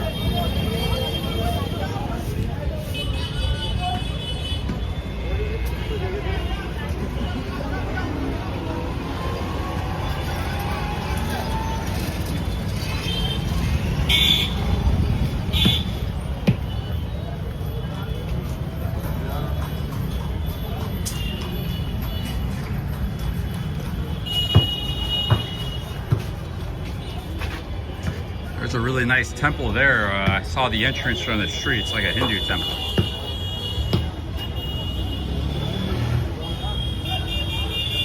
This guy's busting up some coal. Probably using that to cook some food and stuff.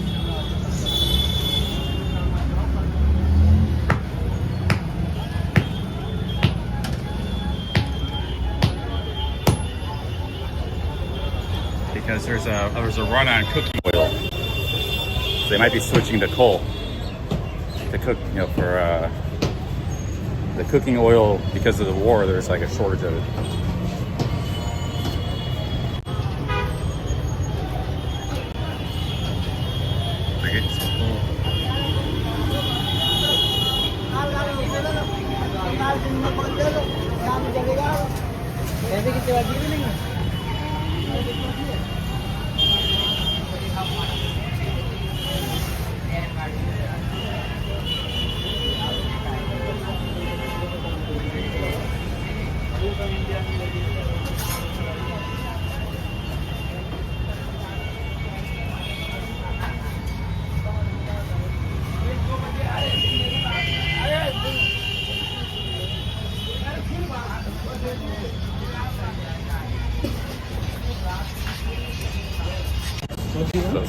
Cold water.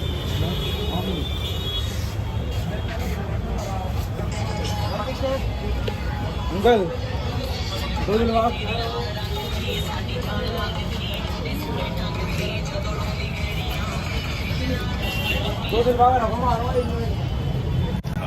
Cold water. 1 liter and 2 liter. You don't need big. I just have.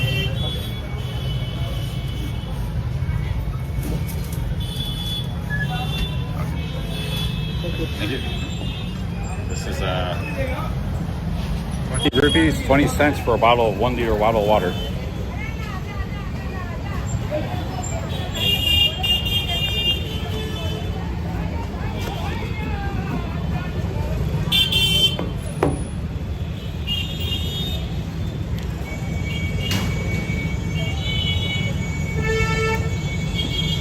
Indians, they don't drink cold water or ice. It's like against Ayurveda. They usually don't drink it. I've drank it my whole life, so I'm not gonna stop now.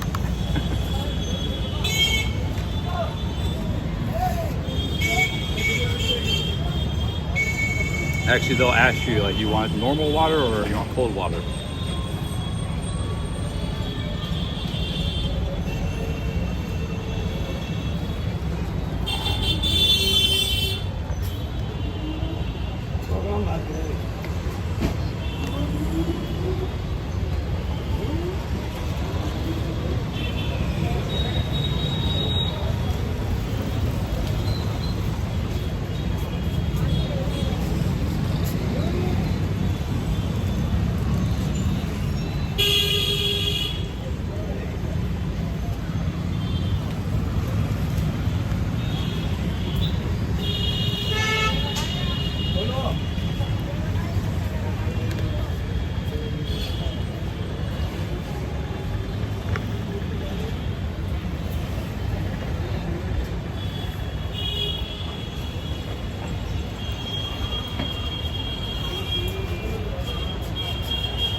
This fanny pack can fit a 1 liter bottle of water.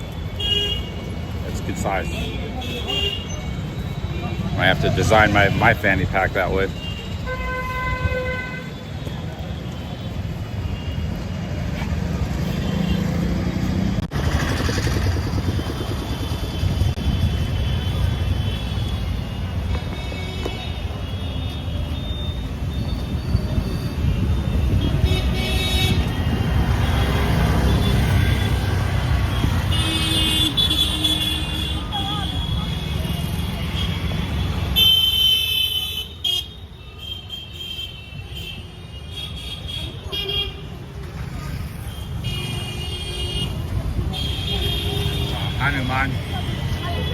Hanuman's one of the Hindu gods. He's the monkey god.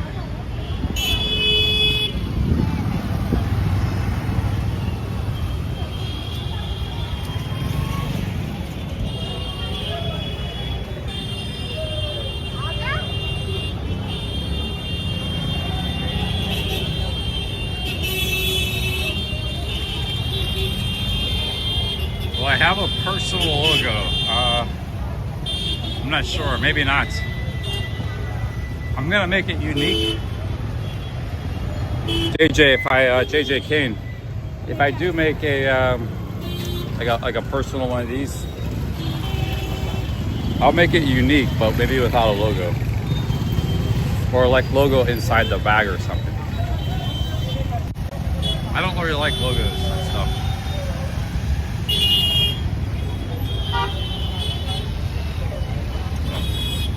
Just making it the way I like it. Too much people, too much noise. This looks like this might be the Muslim neighborhood. I see a lot of women in hijabs.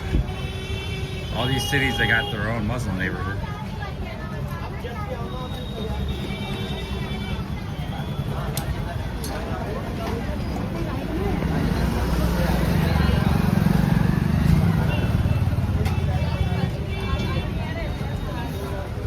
Yeah, this looks like a heavy Muslim neighborhood here. I'm gonna maybe turn back around.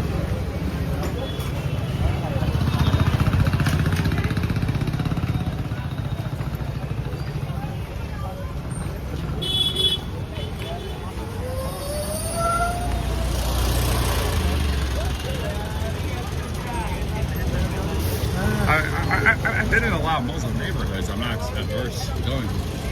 I've been treated very friendly, but I just don't want to feel like going down to that neighborhood right this moment. Deep into it.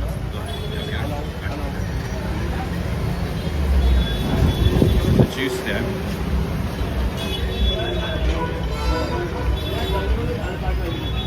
Maybe across from the other side of the tracks.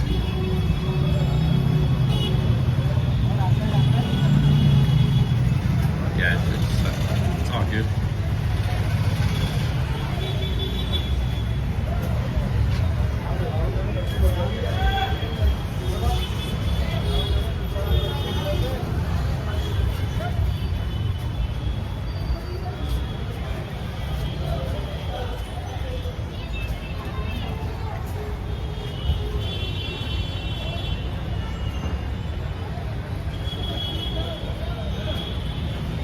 I want to stay on the main road right now. I don't feel like getting deep into a neighborhood.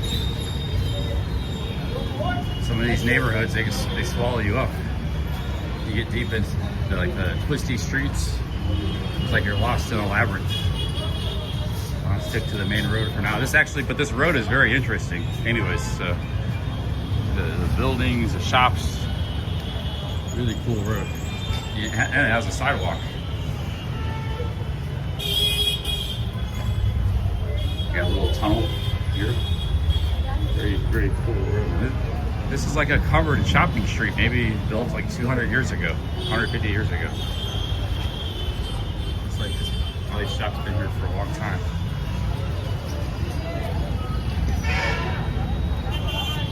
I'd like to read about the history of all these cities I've been going through. They all have a like interesting history. Here, man, this city is like, I'm glad I stopped and came here. It's a pretty interesting city, man. Look at these buildings. This must have been a huge city about in the 19th century.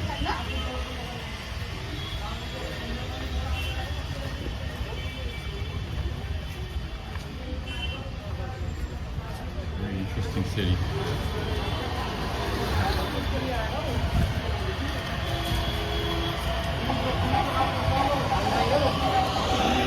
Guy's making some espresso coffee.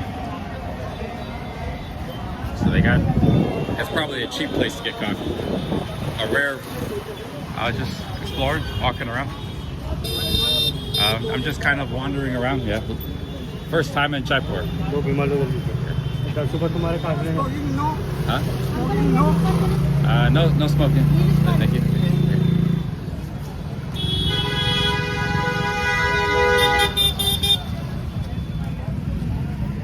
The sidewalk has been interrupted. Might walk on the other side too. Oh shit, look at this. What's going on over here? I see some mega street food.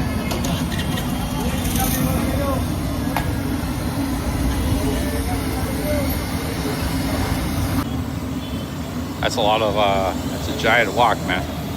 Cooking up something there. I like those giant woks. India's got the biggest woks. That's there. Yeah, that's a restaurant up there. Up there, they got Kabul Chicken, Ali Chicken Center. If you want mutton and chicken, this might be a good place to come. Yeah, we're definitely in the Muslim neighborhood now.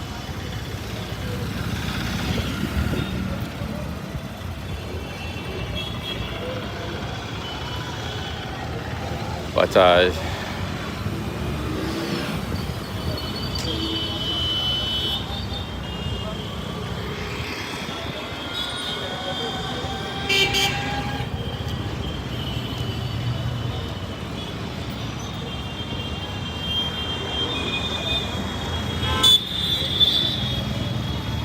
I don't know if Kelly's aware of this. Kelly watches my streams sometimes, but Sausage Dog was saying he was thinking about buying a Kelly a flight to India.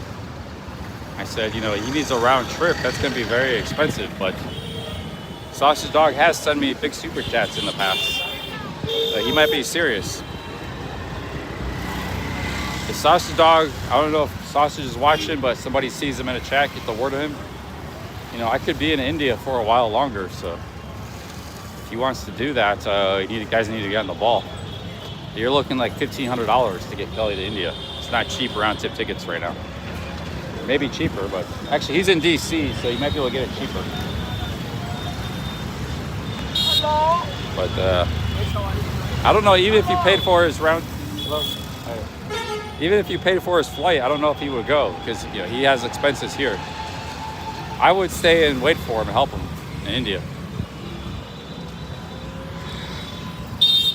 But yeah, that's not a cheap flight. But it is pretty cheap here once you're here, though.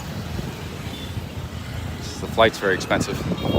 Like I said, I've only went to the ATM like 6 times in a month. I've been here almost a month now. You know, 10,000 rupees each time, $100.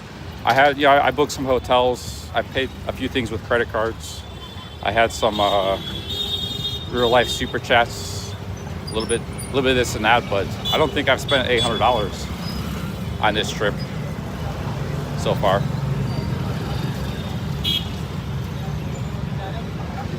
Or close to it. I haven't even been trying to be cheap. I had 2 big expensive taxis, expensive coffee shops, expensive restaurants, and it's still, you know, a lot of taxis and tuk-tuks.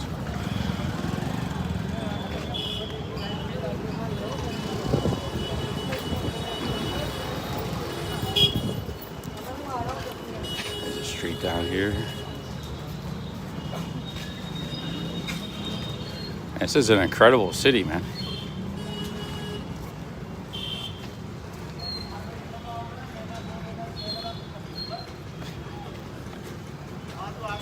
It's pretty clean too. Look at this street.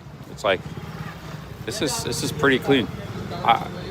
There's some streets that are like clean and there's some that are not. Like some cities are clean. Ajmer was very clean. Pushkar and Jaisalmer were pretty gross because of all the cows, flies.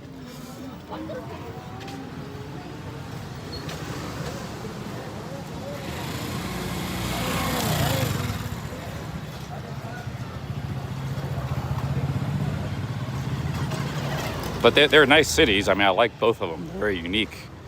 They had just tons and tons of cows roaming around. And Jaipur was pretty clean overall. This city seems like it's pretty clean.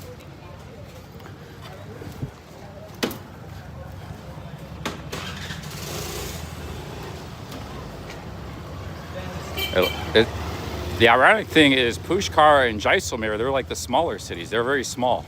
Jodhpur and Jaipur are big cities, millions of people. 2 million in Jodhpur, 3 million or more in this city. So it's actually the smaller cities because they have so much wildlife. And then, you know, once you got cow stuff everywhere, then like trash doesn't get swept up either. So it's kind of like a compounding problem. But they don't have a lot of cows in the in these cities. Hello. Hey, how's it going?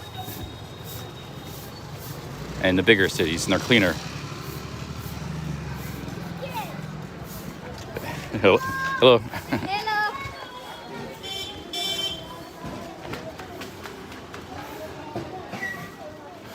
So we're walking around, exploring. This might be a dead end.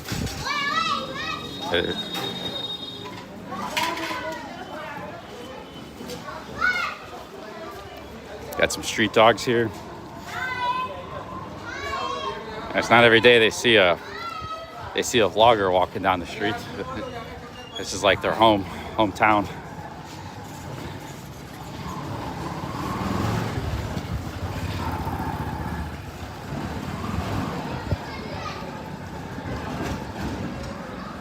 Hello, sir.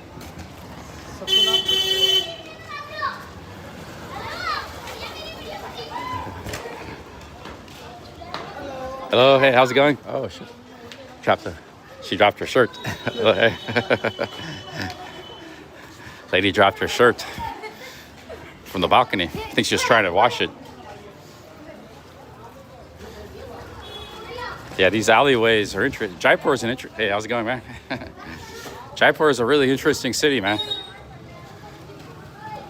I was ready to write this city off last night and this morning. So my neighborhood is kind of like it's just a traffic auto mess. But yeah, I'm seeing there's a lot of character here. There's a lot of character in the city. I'm vlogger, hello. Vlogger, yeah, YouTube vlogger. Yeah. Have a good one.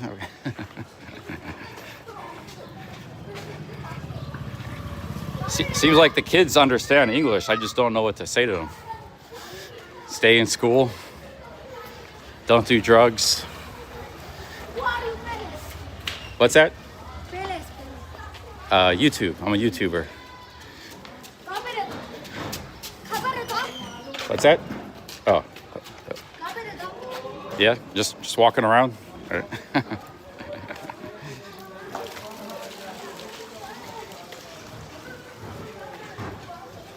Yeah, those are friendly kids. What?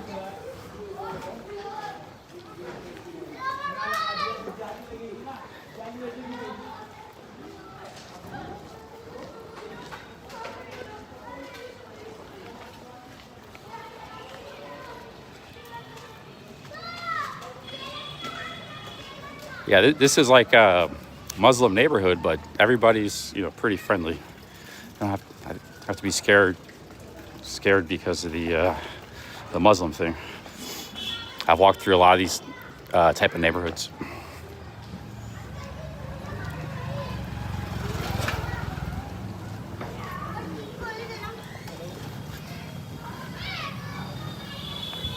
Man, this ancient city just keeps going in all directions. It's a huge city. Hello.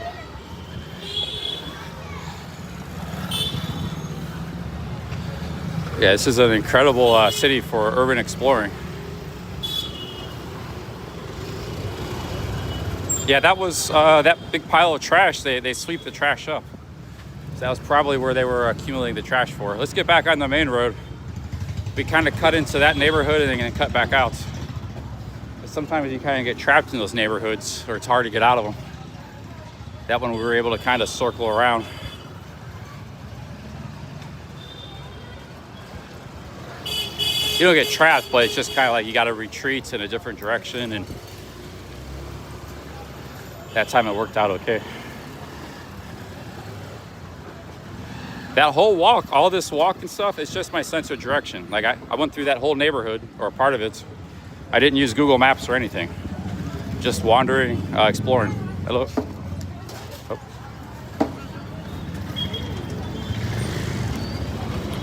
So like, for example, let's say I was on that side of the street. You see a little street there? Instead of staying on the main road, I can cut into that neighborhood. I could circle around and then come back out onto the main street. So that's what I just did here on this side of the street, And you get to see more than just the main road.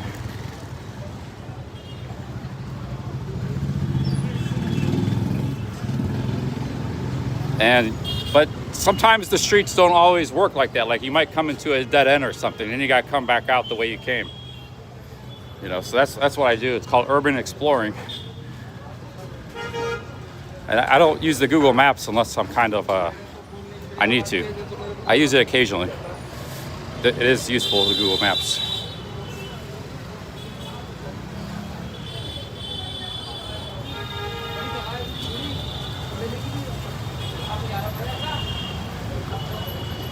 Rob Lore says he thinks he's so slick. I'm just telling you what I do, man. Or exploring India. So you could come out here and explore too. Nothing's stopping you. Or you can watch me do it.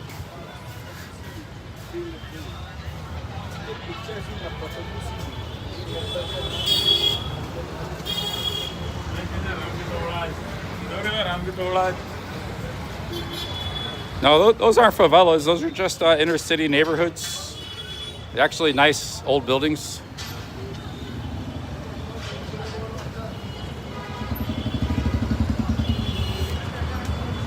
Here's a cow. There are some cows, but not that many. Not like some of those smaller cities.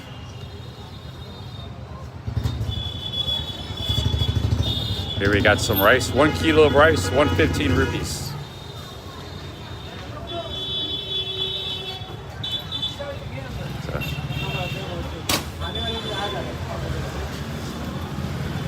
Which is about $1.30. About the same price as Thailand. High quality rice is like 35, 40 baht. Lower quality is cheaper. That was probably a high quality rice.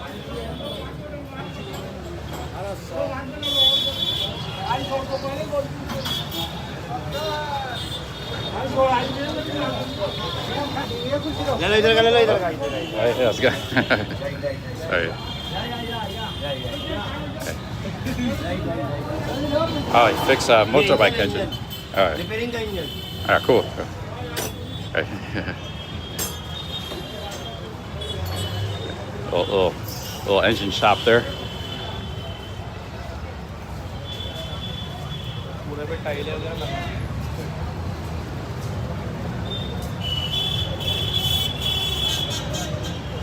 Yeah, this is a pretty fascinating city, man. I always say that every place I go first couple days.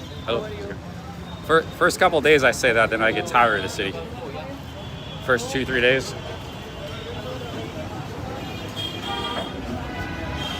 But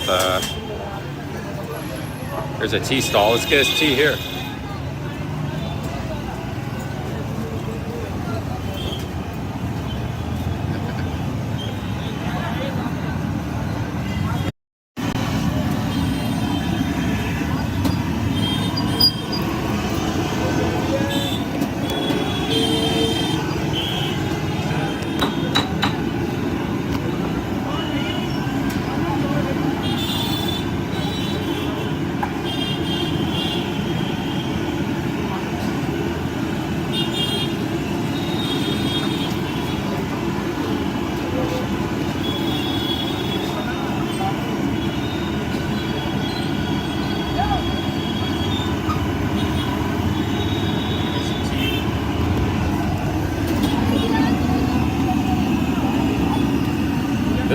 This is the good tea when they got the ginger and everything.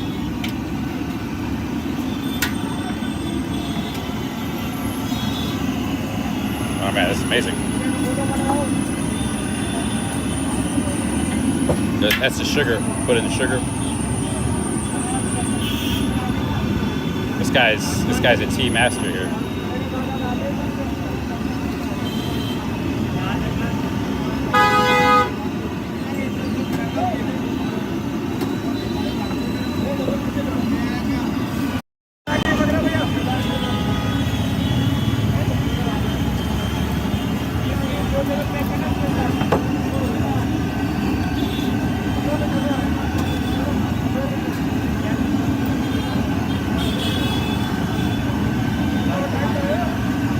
How much is it? 20 rupees? 20 rupees? Ask him. Oh, okay.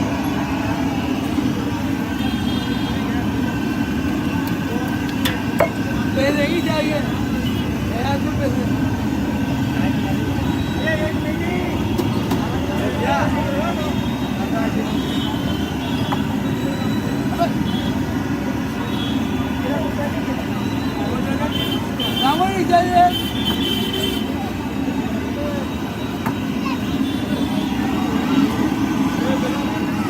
right, here we go. We got some tea here.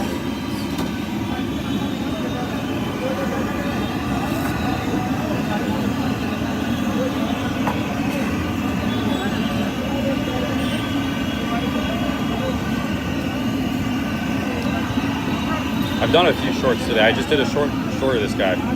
I got it on private though. That's why the stream cut, because I went into the other app and did the short. I stopped doing that, but I need to keep doing that. I did a few today.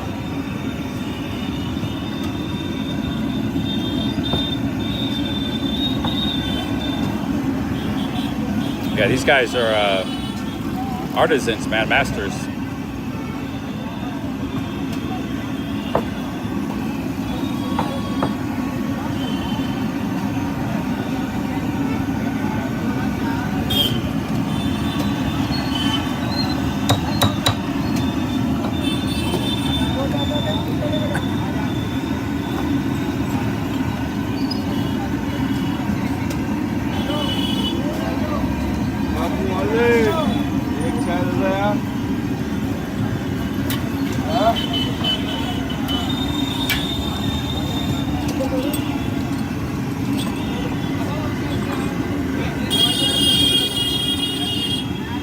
The best tea I had was, this is good. Best I've had was in Pushkar though. That guy was by the Brahma temple. They had a lot of ginger in it. But they're all good. This guy's very good too. My favorite was in Pushkar.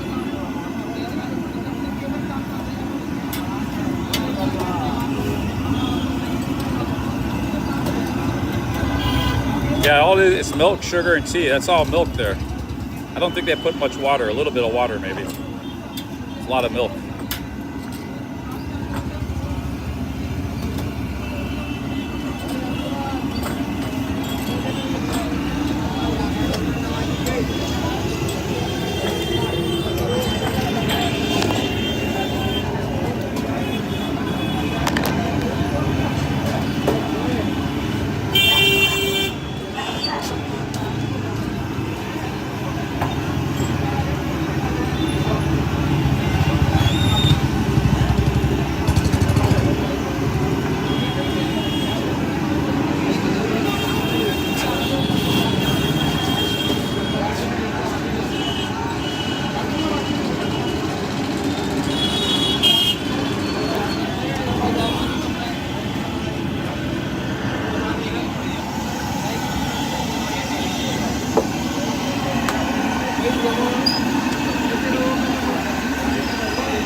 Hello sir, how are you? Fine. What is your name? Your country?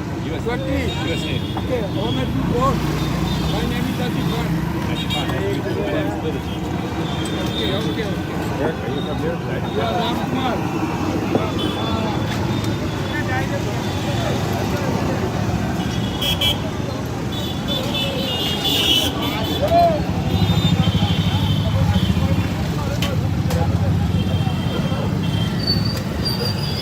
Nice, big ups. Very busy neighborhood here, man. Very hectic. Hello, hey, how's it going? Very, very hectic.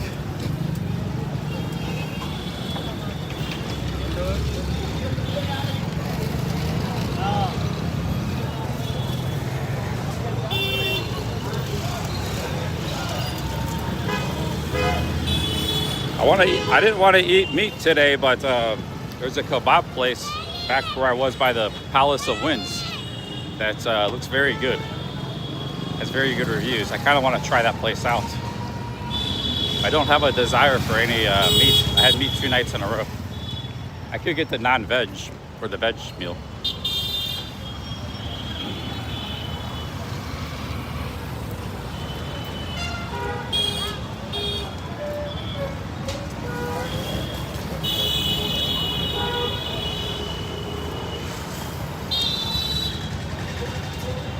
Yeah, this is a interesting neighborhood, like this old street.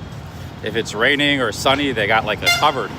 You know, a lot of places in the world, they got these covered walkway streets. Like Bologna, Italy is all full of this, these covered walkways. And this one, you know, maybe was built 150 years ago. It's very long, all the way down there. And on both sides, it's still active. So I walk down this side, I'm gonna go walk down the other side. But yeah, these covered walkway streets, this city's in the desert. So when it's really sunny, people can hang out here in these covered walkways, shop, have tea, eat, relax, and they're protected from the sun and the heat. That was pretty cool. It's like the main streets.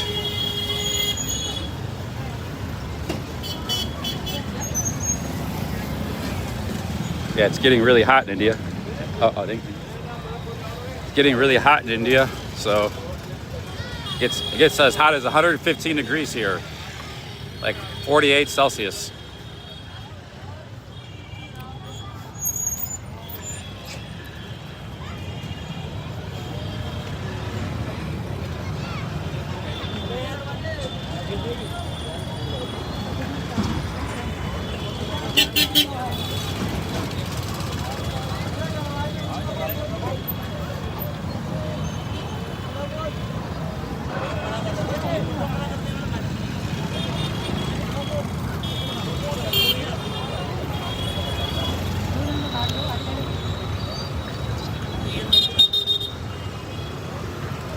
Now we might get back more into a Hindu neighborhood because there's more cows and ladies in saris. So the neighborhoods change.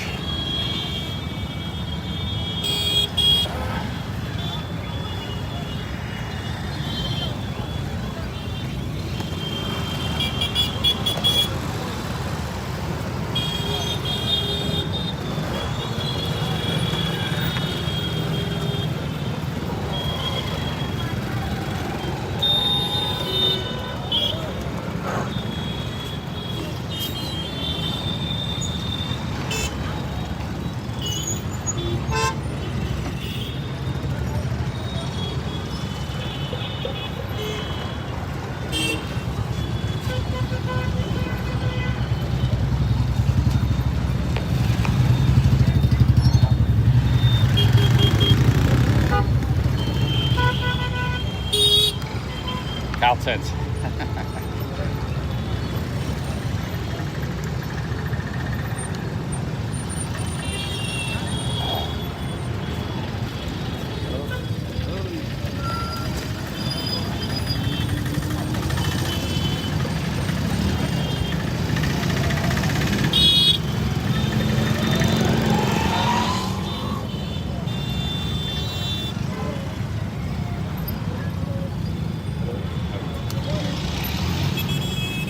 Rush hour traffic out here.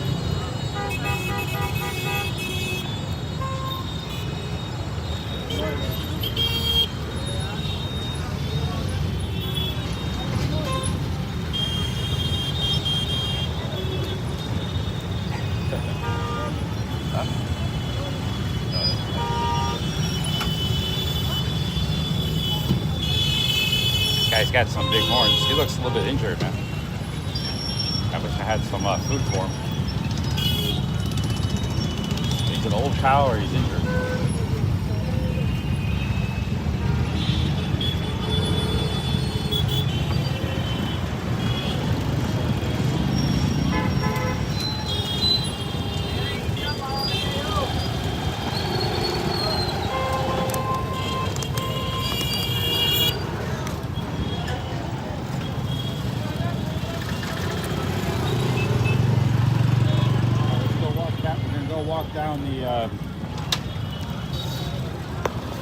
We covered this side of the street. We're gonna walk down that side of the street and maybe also dip into some neighborhoods there too.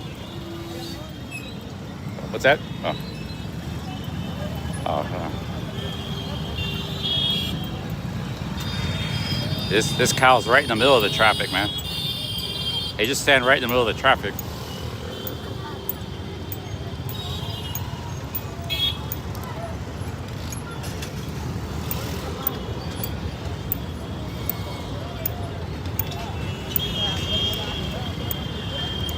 Yeah, it's not as many cows in this neighborhood.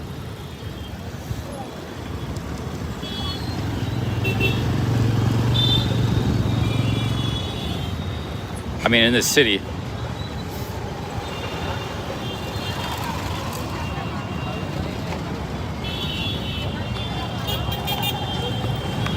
Hello? It is. Jaipur is beautiful. Yeah, India, Jaipur, that is beautiful place. Yes, I've been in Rajasthan. This is the capital of Rajasthan. Yeah, I've been to Rajasthan for 3 weeks. 3 weeks. Jodhpur, Jaisalmer, Pushkar, Ajmer, and now here. Yeah. So which hotel? Sorry? Jaipur? Now I say Jaipur, yeah. Yeah, which hotel? In Jaipur you stay? Jaipur, small hotel. Small hotel near this place. Yeah, near. I do the job in jewelry store. In what? Jewelry store? Jewelry. Oh. You sell like gold? Yeah, I sell precious stones. Precious stones? Oh, nice. Does India produce precious stones? Yeah. Like ruby or emerald? Jaipur, cutting and polishing done in Jaipur. What kind of stone? Precious stone in India?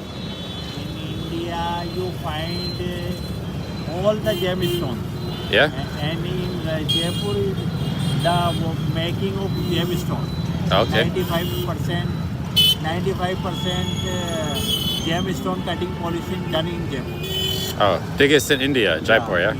Jaipur is the biggest city of jewelry stone. Okay, cool. Where do you buy gemstone around here? You want to buy the gemstone? Not want to buy, but maybe look. Then you want to look. Yeah, where? But not expensive. You want expensive gemstone or normal price? Do you have like rubies I have ruby also, and I have or sapphire? Semi-precious stones also. Sapphire also.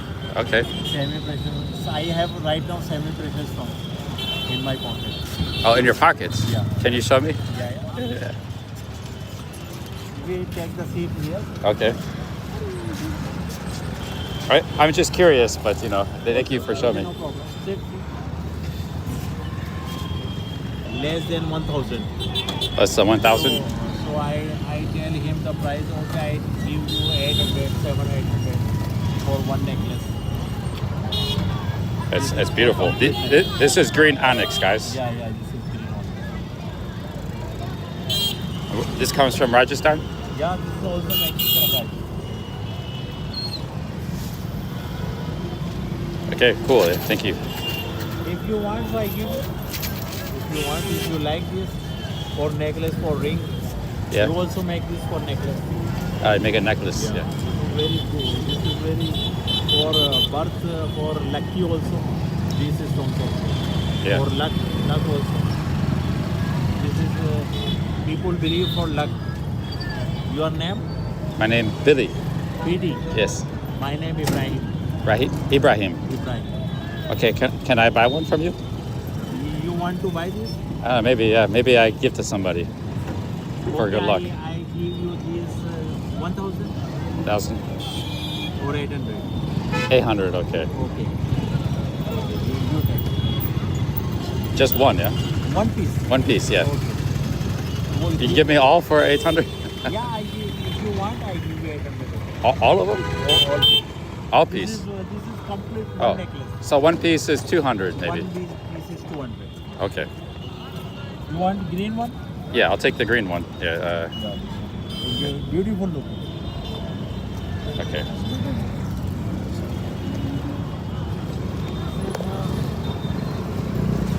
I give you very good and reasonable price. Because some people sell this type of for 3,000, 4,000 for these 10 pieces. Maybe 10 that's or for 12. 200 rupees. Very beautiful stone. Good looking, green onyx. This is look like emerald.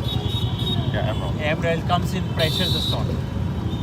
Yeah, thank you, man. Thank you. I'll give you this money.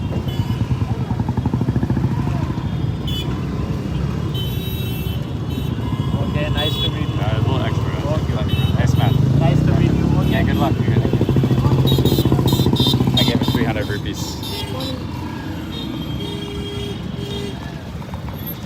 So, he says it's, he was going to give me the whole bag for like 800, 1,000. But, I think it was very nice. Whether it's real or fake, we'll find out. But he says it's green onyx. So he said those stones can sell for like 4,000 rupees, like at a shop or something. He was trying to sell all of his stones for 800 rupees. He was trying to go to a jewelry store. But he said they told him to come back another time. Come back later, tomorrow or something. So I bought one. I actually got the nicest one he had. The most brilliant green one.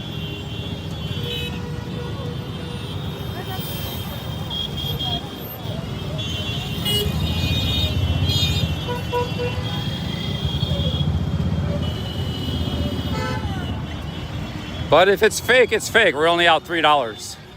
If it's real, I got a nice little souvenir. Maybe I'll give it as a gift to somebody. I make a necklace out of it. Give it to my sister for her birthday.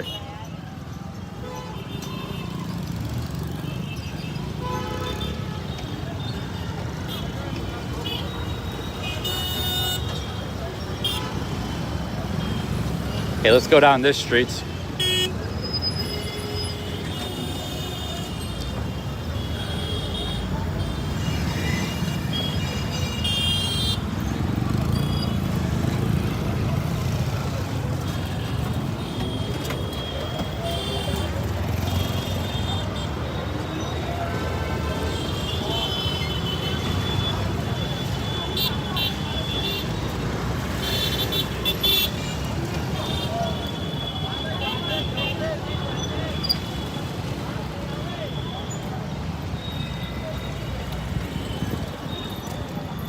It's not an emerald. He says it's green onyx. There's black onyx, green onyx. So it's, can somebody do a search for green onyx? It looks like a real stone to me. But I thought that was pretty cool.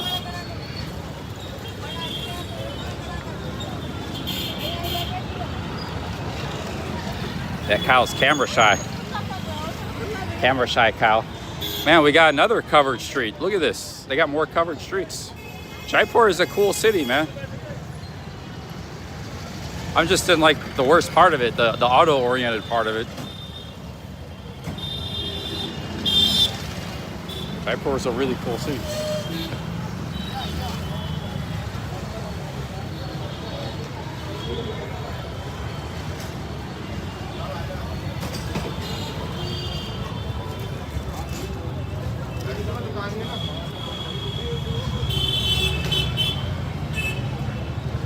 They got all these food stalls and fruits. We're kind of looking for some dates.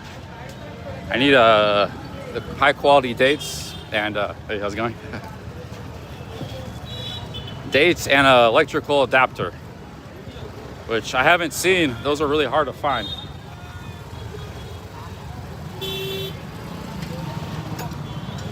We need an electrical store.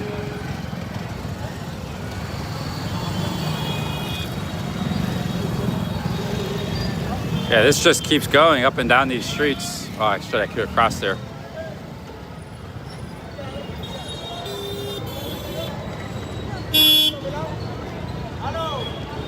Hello.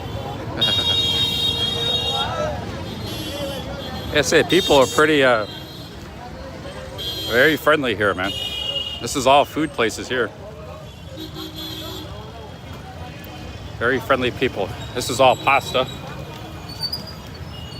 So.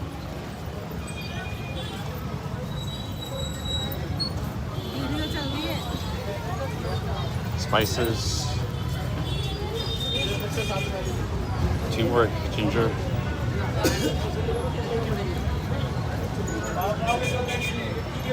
Man, this is a food bonanza over here. I come stay over here. So I have a hard time finding food sometimes. So, chilies. Oh, how's it going? Yeah. Oh, I got nice cantaloupe, honeydew. Yeah. What is your name? Babu. Yes. Babu, nice to meet you, Babu. My name Billy. Bye-bye. Oh, you got... Oh. Nice to meet you.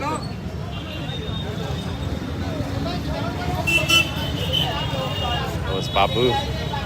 This is a very busy market, man.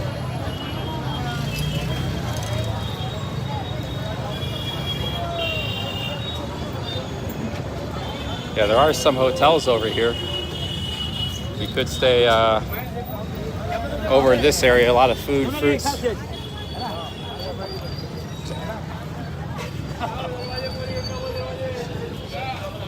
I got no plans or agenda. If I see somewhere I like, I'll just stay there for a week or two. Actually, I'm kind of looking for somewhere where I could do that, but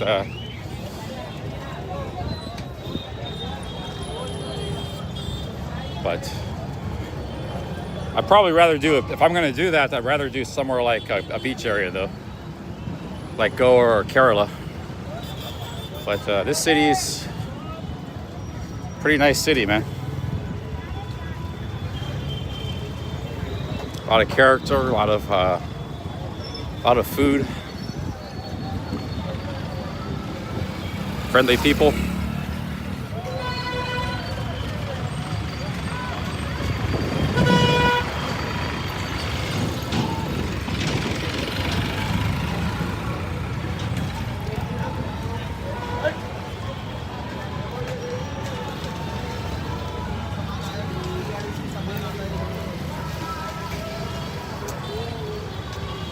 Oh, we got a monkey here. He's just sitting here having cucumber.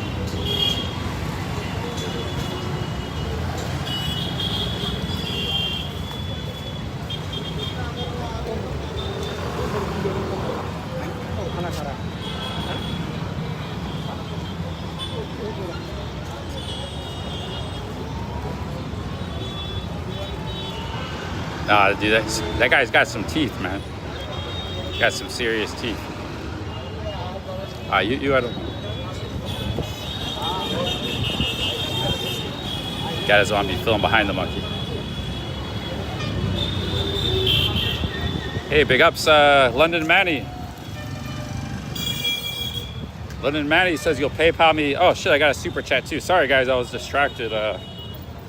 We got a super chat from London Manny. Thank you. London Manny, I'll PayPal you 50 British pounds for a go. Did I miss a super chat? Hang on a second, London Manny. I think I missed a super chat.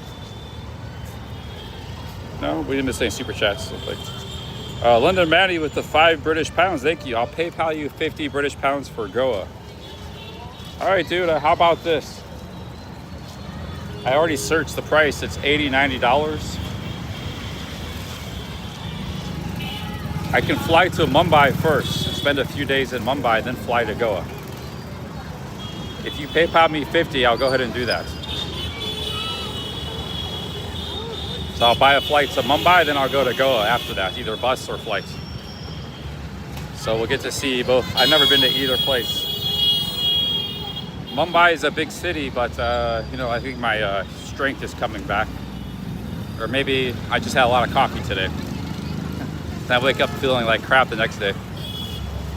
Yeah, so I have my PayPal link in the description, my email, spedlock@gmail.com. If you send it to that and you see the CCC logo and everything, it should come up as my name. So yeah, if you send me 50 pounds, I'll go to Mumbai and Goa. I was thinking about going there anyways. But yeah, London Manny's been supporting me big time on these this Indian trip, him and many others. Thank you, London Manny, big ups, man. So yeah, my PayPal. Anybody wants to PayPal or tip me? They don't. I know some people don't like send super chats. You can PayPal in the description. I got that in every live stream. You can see my PayPal in the description. I do accept PayPals now. We're promoting PayPals.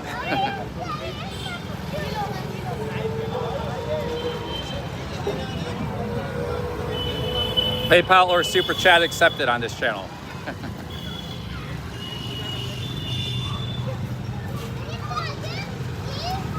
Okay, this side of the street is a little more residential, not as commercial as this side. Like tenements. We got big tenements up here.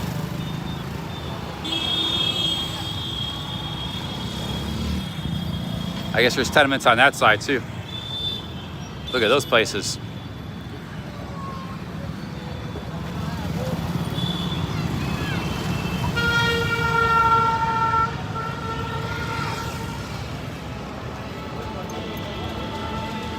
Yeah, thank you, London Manny. Yeah, I'll fly. What I'll do is I'll fly to Mumbai. It's a direct flight. It's like $50. And then I'll go to Goa after that.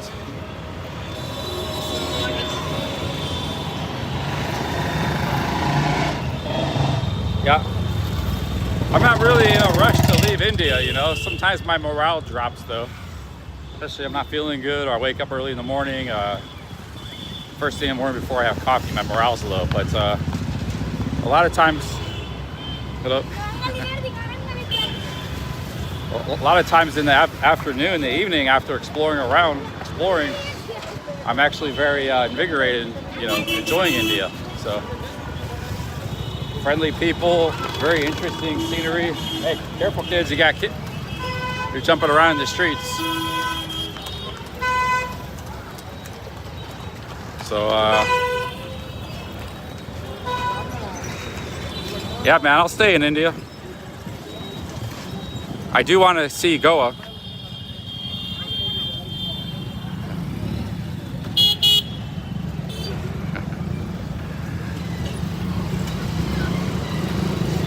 All right, let's go back. Let's see this street back here. Oh. Oh.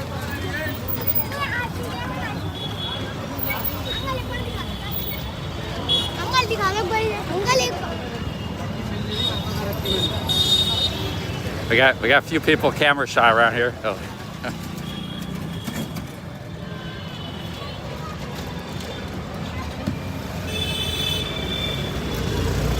Now this is a busy street here. That's a mosque. Got some mosques here.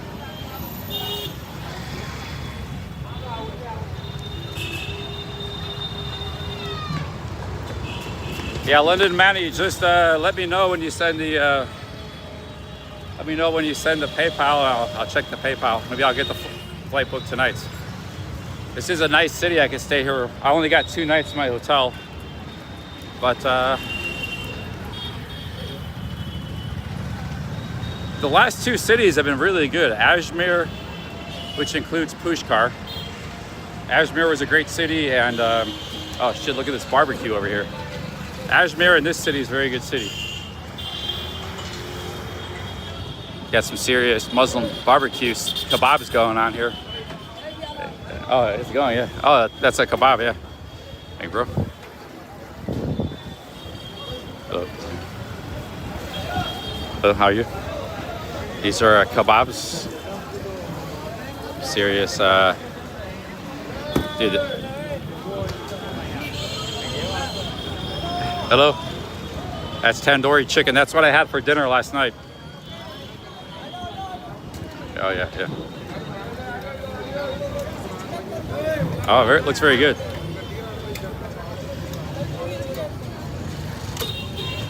Yeah, awesome, man. Thank you. Thank you. That's kebab. Yeah, they're doing some serious business there. Hello, yes, vlogger. Hello, how are you?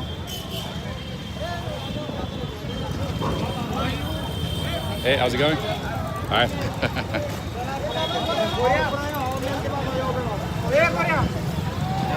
Hi, how's it going? There's more chicken, a lot of chicken places, hotels.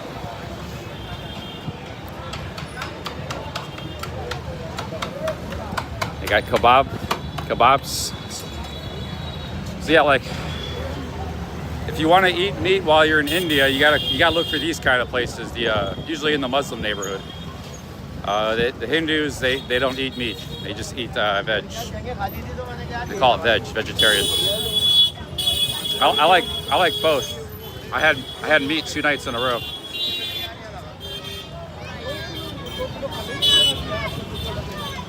Yeah, this is a very lively neighborhood.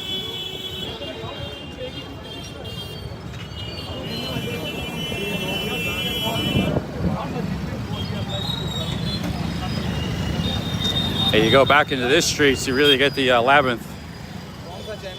Hey, how's it going? My channel, Billy Blue.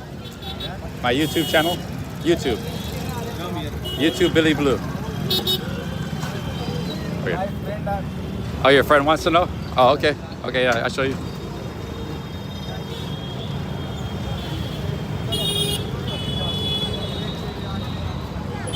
What channel name? Billy Blue.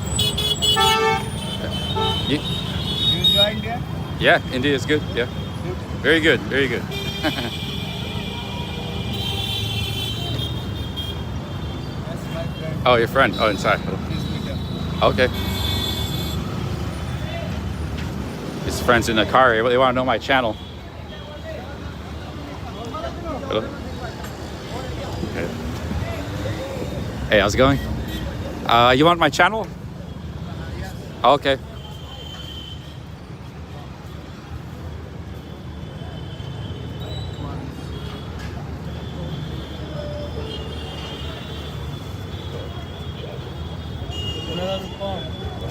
USA. Okay. All right, cheers, guys. Have a good one.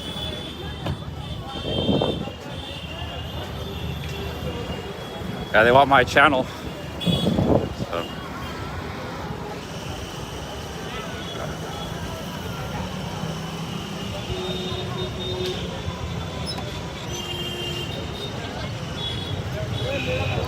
It's a setup.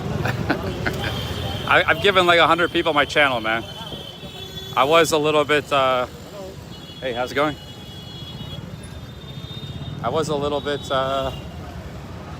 know, careful with that before, but I stopped worrying about that. That dog's a little bit deranged, so that's why I walked around him. Spike was biting the motorbikes.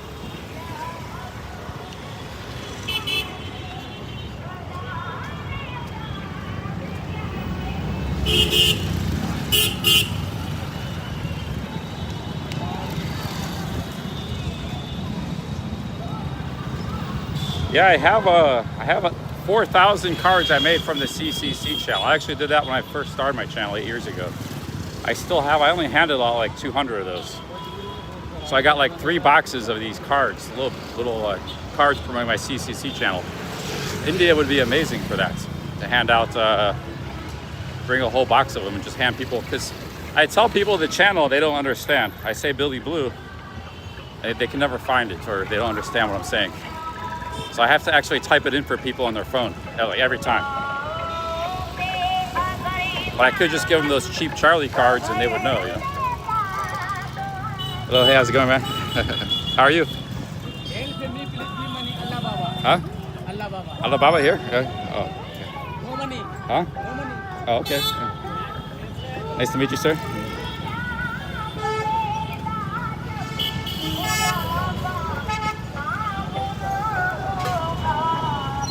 Yeah, very, very lively neighborhood, man. These neighborhoods too really come alive at night. The Muslim neighborhoods. It's like a big streets carnival every night. Shopping, eating, socializing.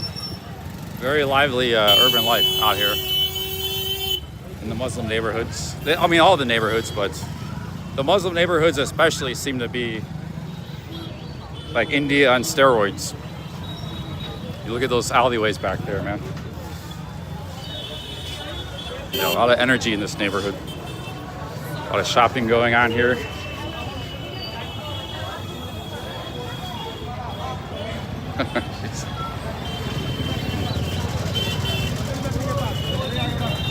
Yeah, it's great. Great neighborhoods here. Hello. Hi.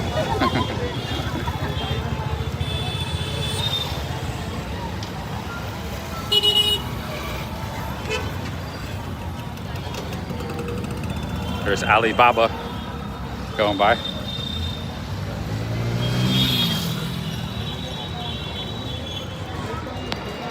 Hey, Just Sam with the 5 Aussies says get a t-shirt made with the QR code.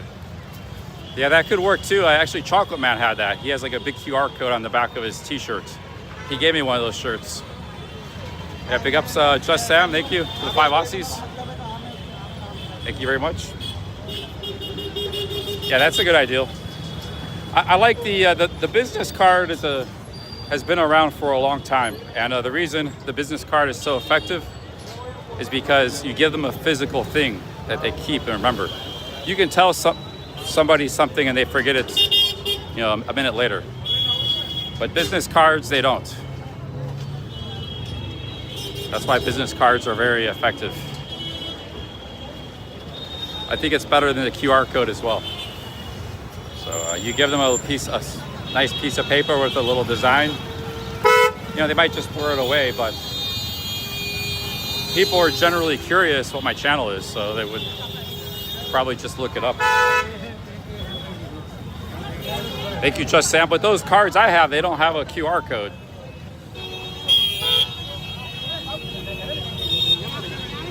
They don't have a QR code, so wow, these streets are crazy, man, full of people.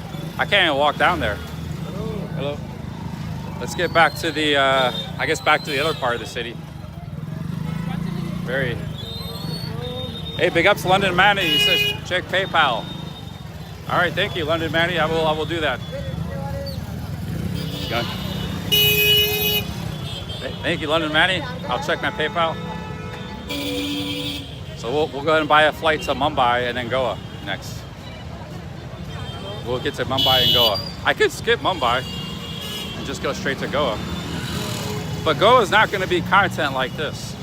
These crazy cities. Goa is just kind of like laid-back beach towns. There's a whole bunch of them. So it's not going to be, you know, this kind of intense urban environment scenario.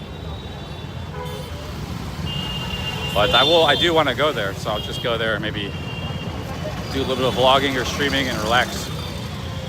We'll do some light streaming. Let me go ahead and check my PayPal. We'll get that booked.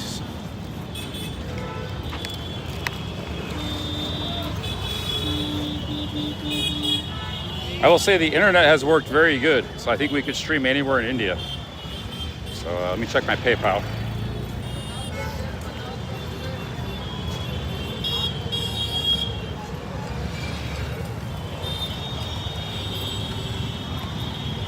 Be with you 1 second. I'm really low on battery on this phone.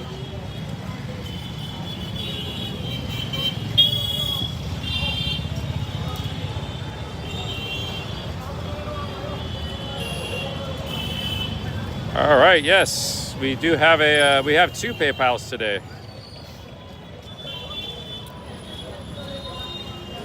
So we got a PayPal from London Manny for the 50 pounds.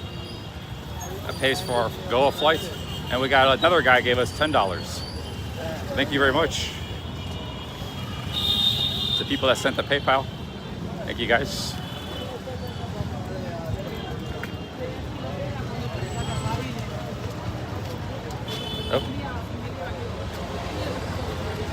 Yeah, Pinecone. Oh, yes, yes. Another, that was you, Pinecone? Yes, somebody else sent a $10 PayPal and 50 from London Manny. So I will go ahead and plan on going to Mumbai and Goa here after Jaipur. Jaipur has a direct flight to Mumbai.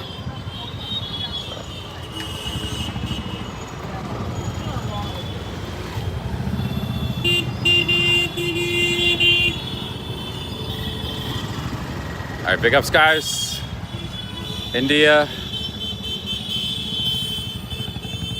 has been very nice. Big ups to India. I want to go down one of these alleyways, but they're all really crowded.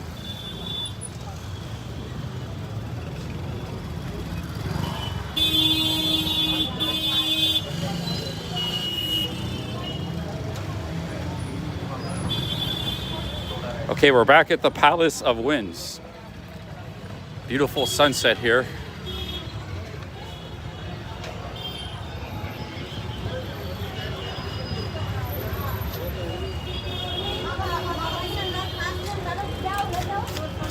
But yeah, Goa is going to be a very different vibe.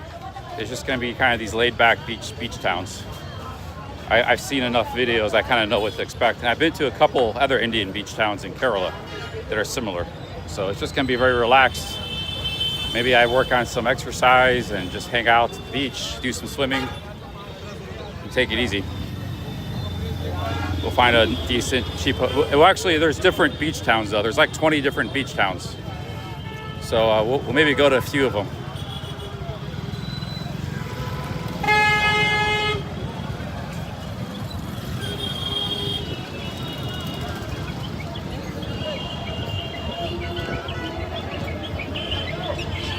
Let's go back by the Palace of Winds. Look at this beautiful sunset. Man. But man, just in North India with these cities, I mean, I've only been in Rajasthan. I haven't even explored half of Rajasthan. So there's endless cities, and we haven't even been to Uttar Pradesh yet. Or, you know, there's all kinds of places to go. Endless places to explore in India. These guys are some daring foreigners crossing the streets.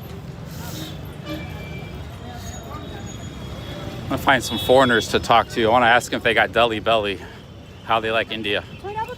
We'll get some other opinions. Here's the Palace of Winds.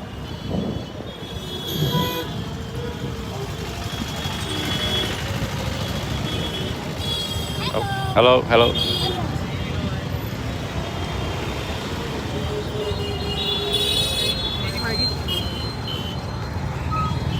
It's rush hour traffic right now, so it's very, very busy.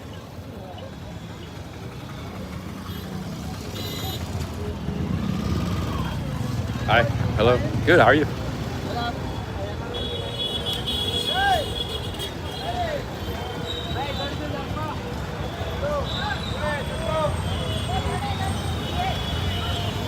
I want to get a shot of that sunset. Hey, what's up? Hey, how are you? Good? You good, man? Where are you from? Where are you from? Jaipur. I'm from USA. Yes. Nice to meet you.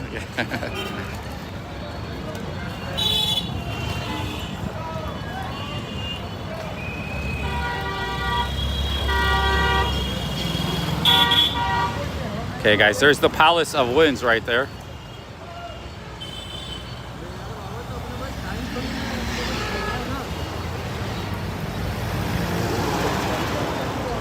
So there's a restaurant up here with amazing reviews. I'm not real hungry though. I was trying to work up an appetite all that walking. Just not that hungry.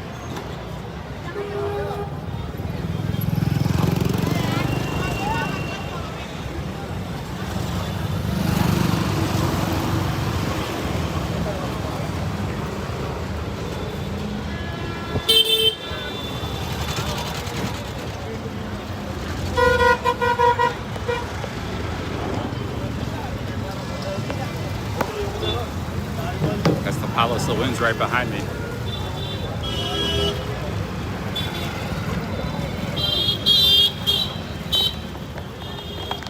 need to finish this water and put this hat away. I don't need this hat anymore.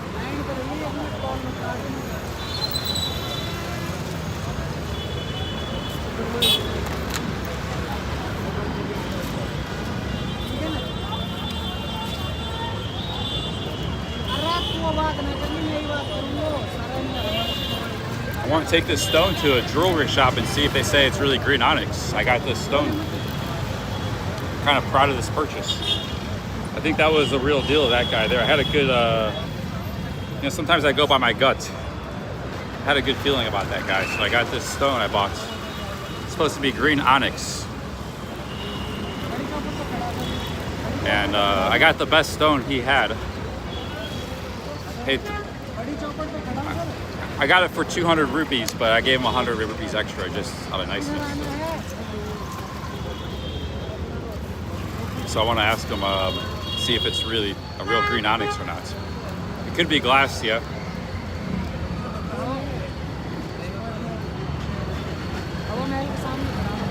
We have to take it to a jewelry shop.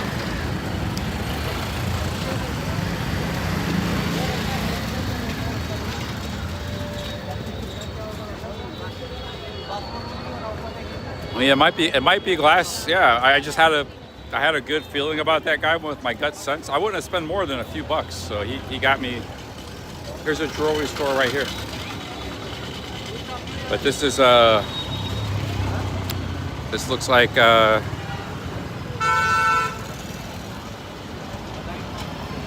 it looks real to me.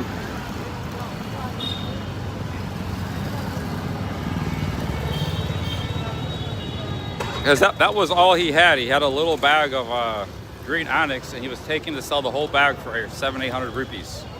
He said to a jewelry shop, but they said come back tomorrow or something. So there's a jewelry store right here. I can ask the guy, see what he says.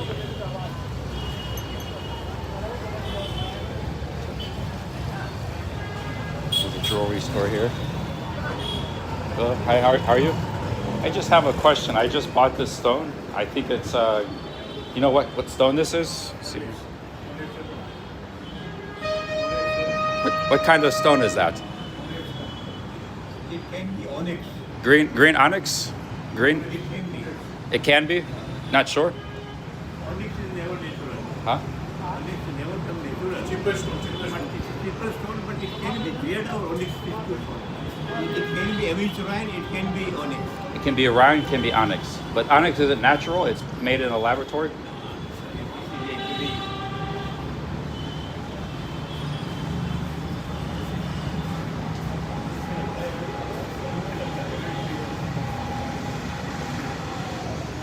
In my opinion, it can be onyx. It can be onyx. I pay.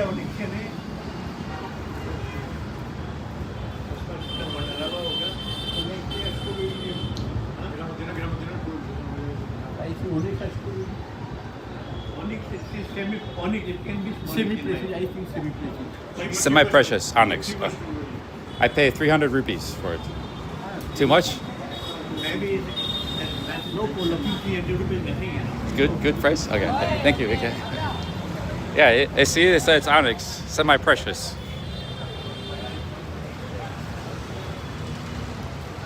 I paid $3 for it, so. I don't know what the reaction meant. There's the Palace of Winds. But maybe I paid too much. Yeah. Hello, how are you? Huh? Oh, photo? Okay, yes, okay.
So they wanted selfies and to help take a.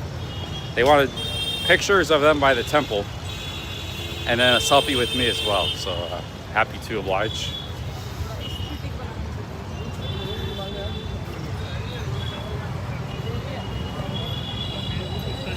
Hey, how's it going? Hey, good. How are you? Yeah. Oh, nice, man. T-shirt. Oh, T-shirt. okay. Come here. Okay. No T-shirt.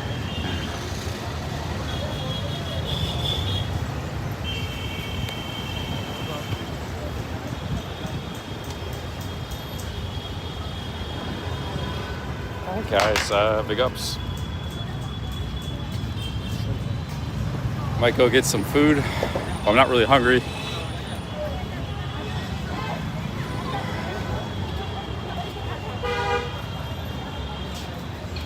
So thanks to London Manny, he got me a ticket to go to Mumbai, and then eventually go to Goa. I have to make my way to Goa, which,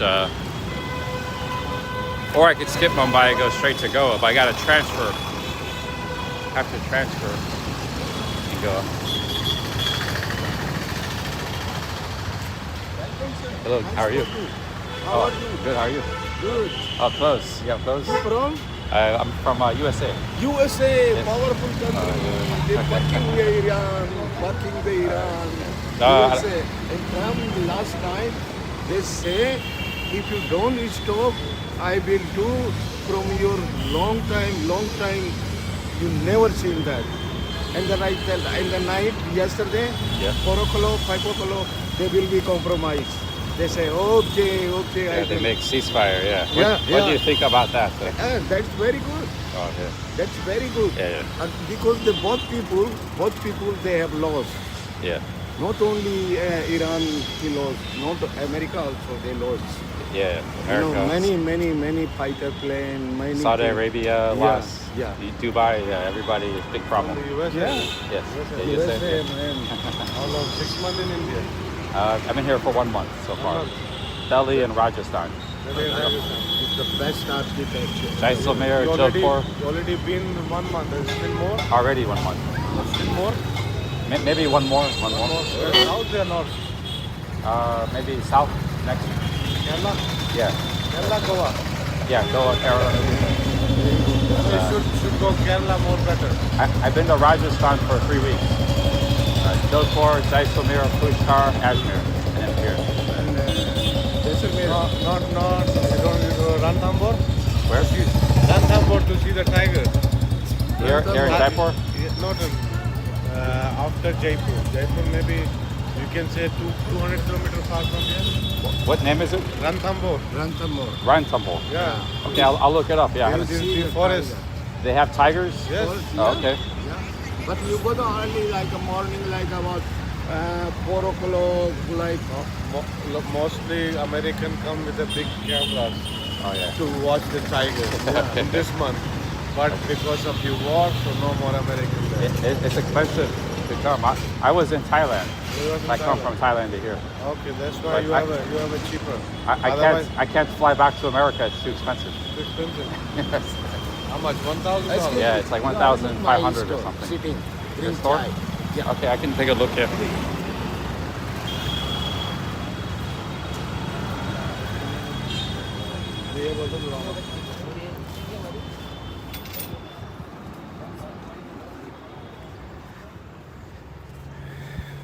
You got a shop here. Sit.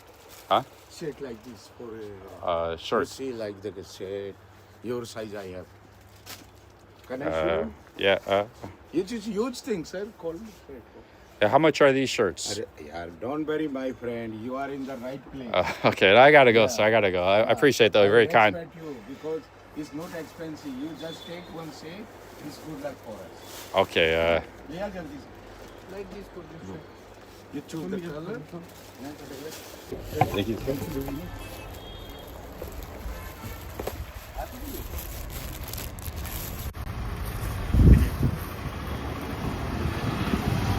Okay, so I got a shirt.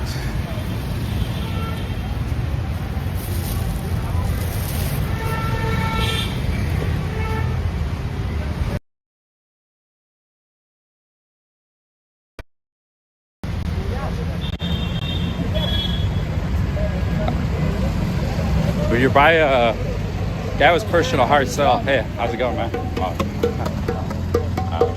One buy, good price. And a guy was pushing a really hard sell, but he wanted 1,500 rupees. I gave him 500 for this shirt. So I probably shouldn't have bought it, but it was my own fault for getting myself in that situation. They knew I was gonna leave. He was trying for 600, but the internet wasn't working in that shop. I go in those shops, the internet doesn't work. So I wanted to leave. They wanted to show me everything in their store, you know. But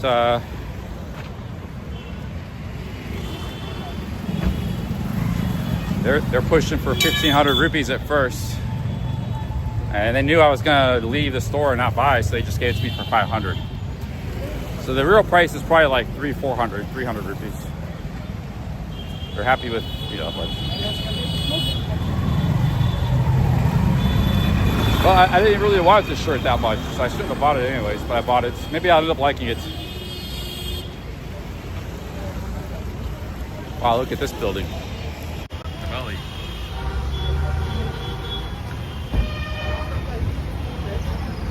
All right, guys, I'm gonna go to a restaurant. Actually, I want to get, we gotta go on another mission here. We need to find a charger.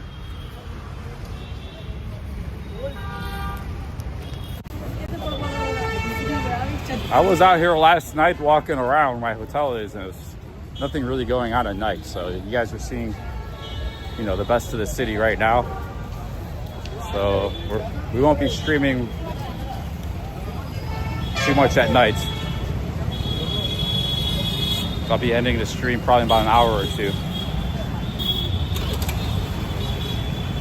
Be back to my hotel at night.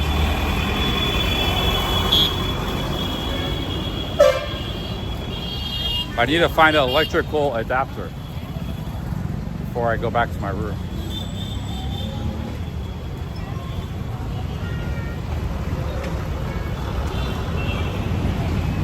No, a lot of Indian cities turn into like a ghost town at night after about 10 o'clock. So everything is in the daytime, rush hour. I got a new shirt. I'll debut it. I don't know if it's gonna fit. I didn't get a chance to try it on. It looks pretty big, but sometimes these shirts don't fit me that well. So I might, but I actually like it because it is very lightweight. It's like light cotton, so it might actually be a good shirt. It might end up being a good purchase. You know, if I get a good shirt, it could last me for years. And just like this shirt. But some shirts don't work out, and I just abandon them, you know, leave it in the hotel room. The cleaning lady, it's like a donation to the cleaning lady.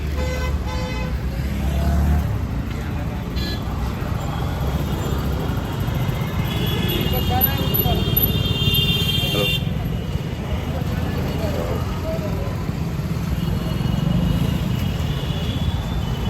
We're gonna go get some food. Yeah, that guy was talking good about Trump. He said he impressed the ceasefire, impressed some people.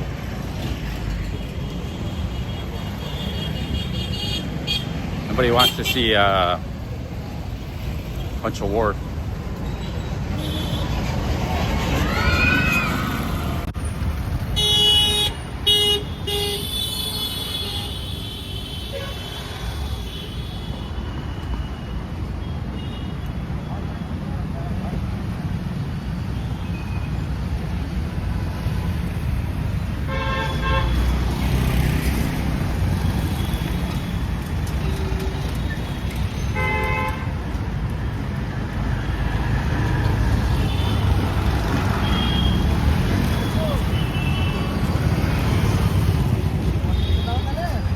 Yeah, some shorts are like, I wear, you know, once or twice, 3 times, I say I don't like it. I've probably gone through 4 or 5 shirts in the past 5 months.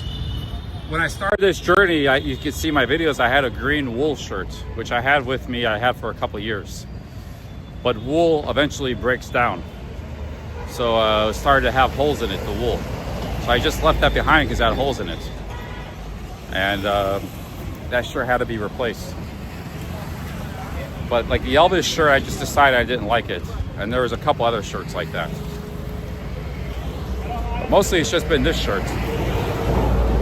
That green shirt had holes in it. You know, wool breaks down over time. It was a wool t-shirt. Okay guys, there's a restaurant up here. Hey, how's it going? There's a restaurant I'm looking for. I was gonna go. A lot of restaurants. It was funny, that shop, they wanted to give me beer or tea. First they offered tea, and I was like, they could give you want beer? We got beer. Because that shop, they make, sometimes they get tourists that pay like, you'll get people that pay 1,500 rupees for that shirt. So they're trying to get like a big price for their stuff. Scarves, but it's like way overpriced. Unless you know the real price, and then they'll just give it to you for the real price. They were offering me beer and tea. I don't know if you saw that because the internet was going out. I didn't accept any of their things.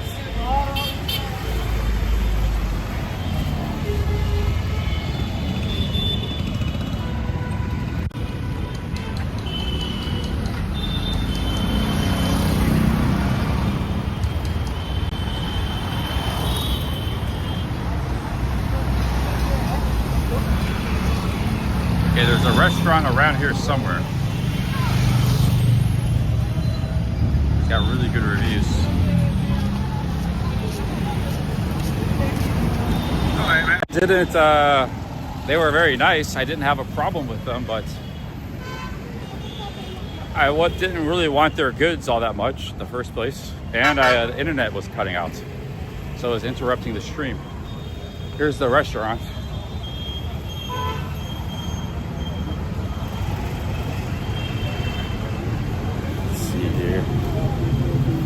Here's biryani. I haven't had biryani in a long time.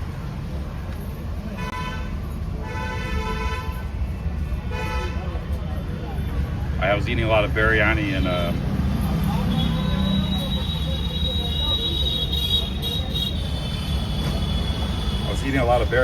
Hyderabad. Since I haven't been in Hyderabad, I haven't had it much.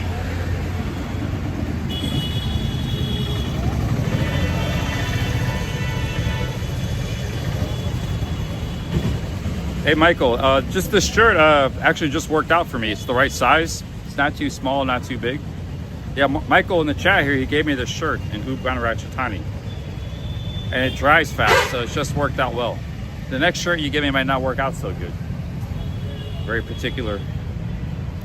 But yeah, this one worked out good. The other one I think didn't work out, the white shirt you gave me.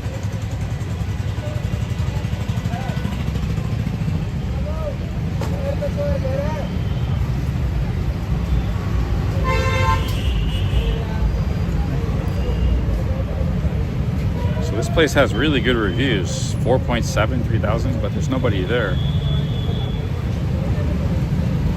I'm not really that hungry, man. Maybe I just go for a snack. Something light.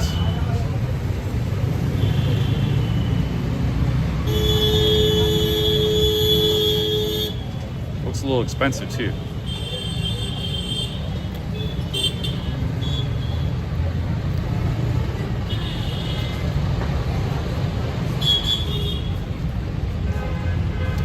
How far are we from my hotel?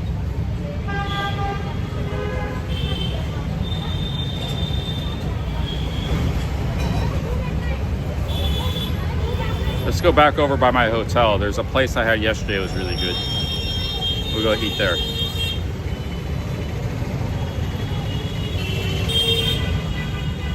I'll get an Uber.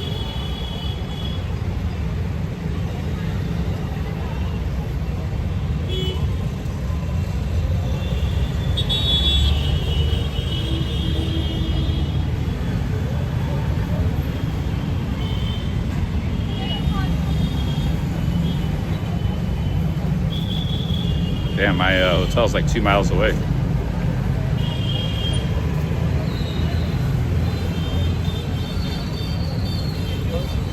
Auto rickshaw is 75 rupees. We're gonna have a hell of an auto rickshaw right here. I could eat here too.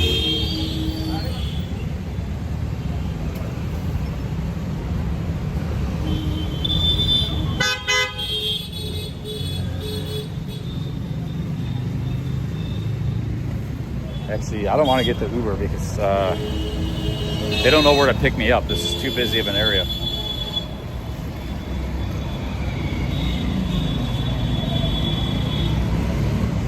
And maybe I could go for some biryani. I haven't had much rice since I've been in India. Rice isn't as common in Rajasthan as it's like another. It's not super popular here. I could go for some biryani. Just eat here, I think. Get some biryani. It would be Hello, sir. Hi, how's it going? Hi, namaste. I just wondered.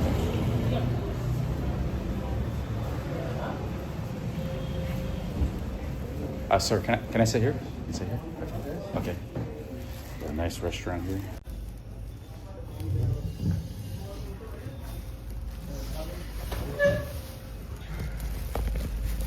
This place is nice. I gotta go wash my hands.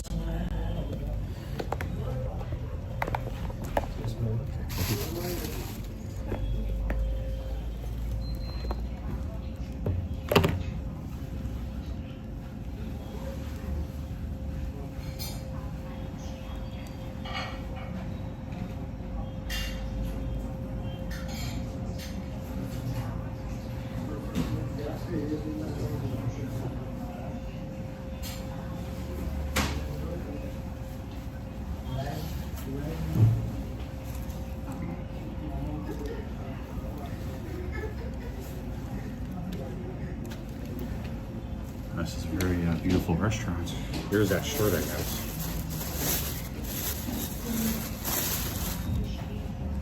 It's very light cotton. It's got elephants on it.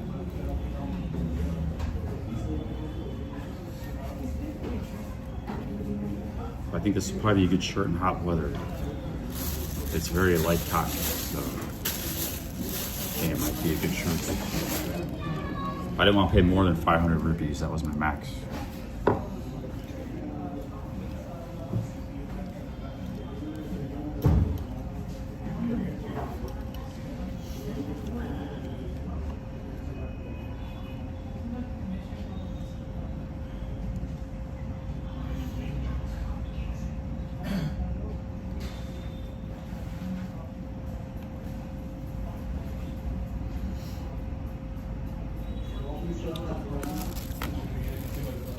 I think I'm gonna go vegetarian tonight, guys. I had meat 2 nights in a row. I'm gonna get the veg biryani. 1 serving, 320 rupees. I also got a roll for 95 rupees, but I think I'm gonna get the biryani.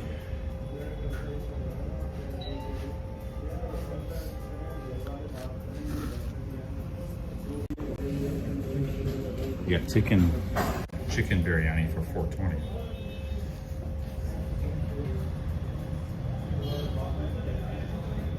I'm gonna get that though.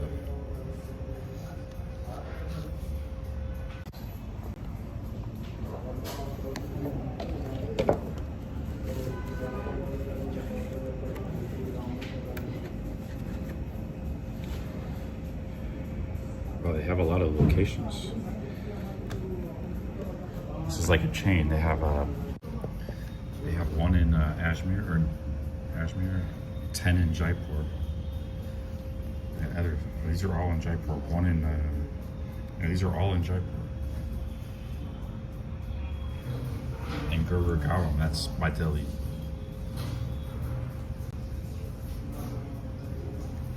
That's where me and Mintu were partying. So they got just 2 locations, Jaipur and Gurgaon. Drinks, so it's like a chain.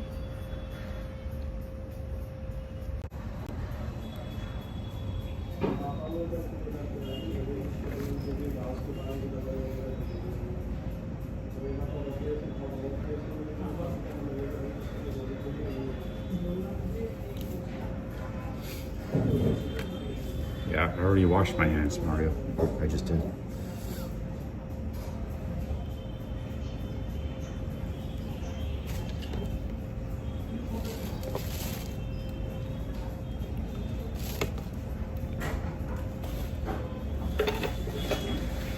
This power bank's amazing. It's one of the best power banks I've ever had. Indian brand power bank.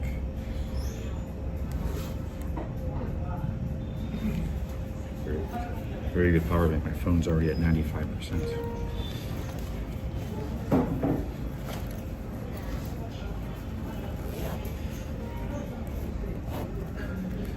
I should contact the company and offer to retail those power banks, because I have a lot of experience with power banks. That's better than Anchor, and Anchor is like 3 times more expensive. Anchor is good too, but that's even better, I think.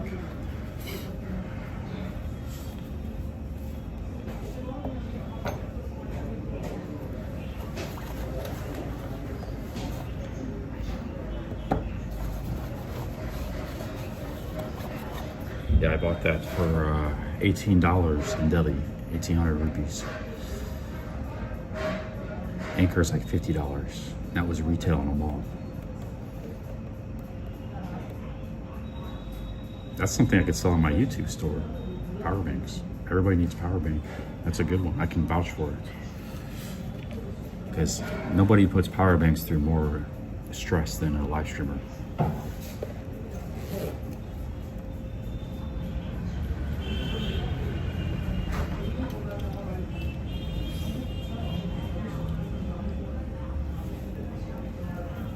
How's it going? Can I get the veg biryani for one? Serve one. Spicy. Spicy, okay. Yeah, good. I like spicy. And lime soda, sweet and salt mix.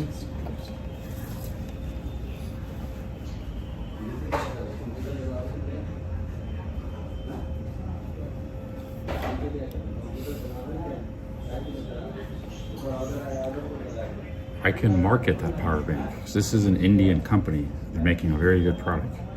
Maybe that power bank is popular in India, but nobody outside of India knows about it. So I can help distribute it and market it.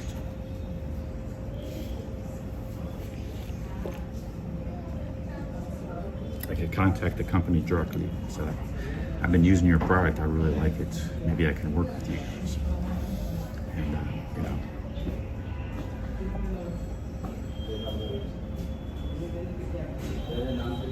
Okay, see if you can find this power bank on Amazon, Jay-Z. Anybody wants to help me here, see if you can find this power bank. It's very good. It's 10,000 baht. You can do charging right over the phone this way. It's called a Model AeroSync PB12. And the name is Amber. So if anybody can find this power bank on Amazon, maybe they're already selling it on Amazon. But it's a very good power bank.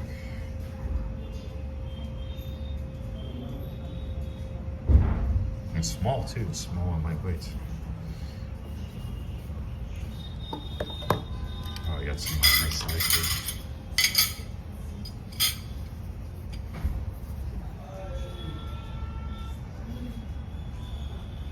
So if you can find an Ambrain on Amazon, ask also how much does it cost on Amazon. I haven't used Amazon in like 5 years, 6 years.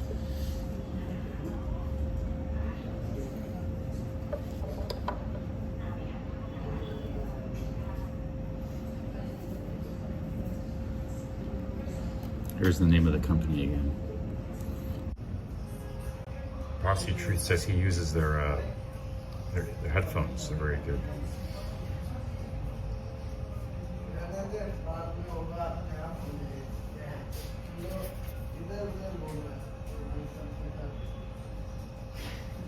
It's very lightweight too. That's another important thing.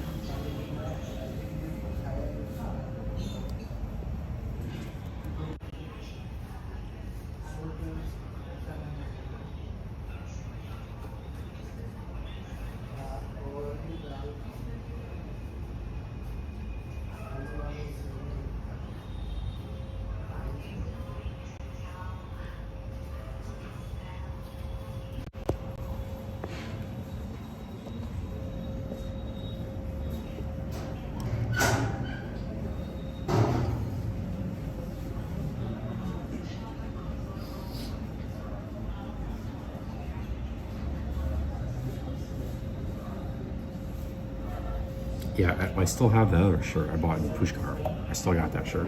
I gotta wash it. In fact, I gotta do laundry tonight. It reminds me. This is just a speculative shirt to see how it pans out. The other shirt, yeah, I like it. Keeping that shirt.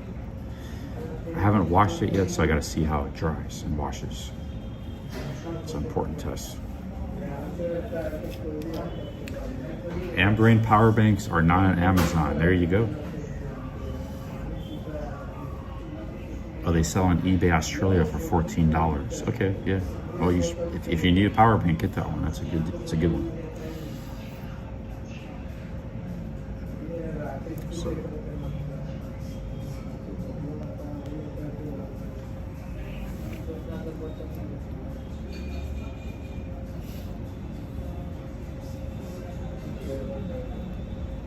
it's as good or better than Anchor for much less price.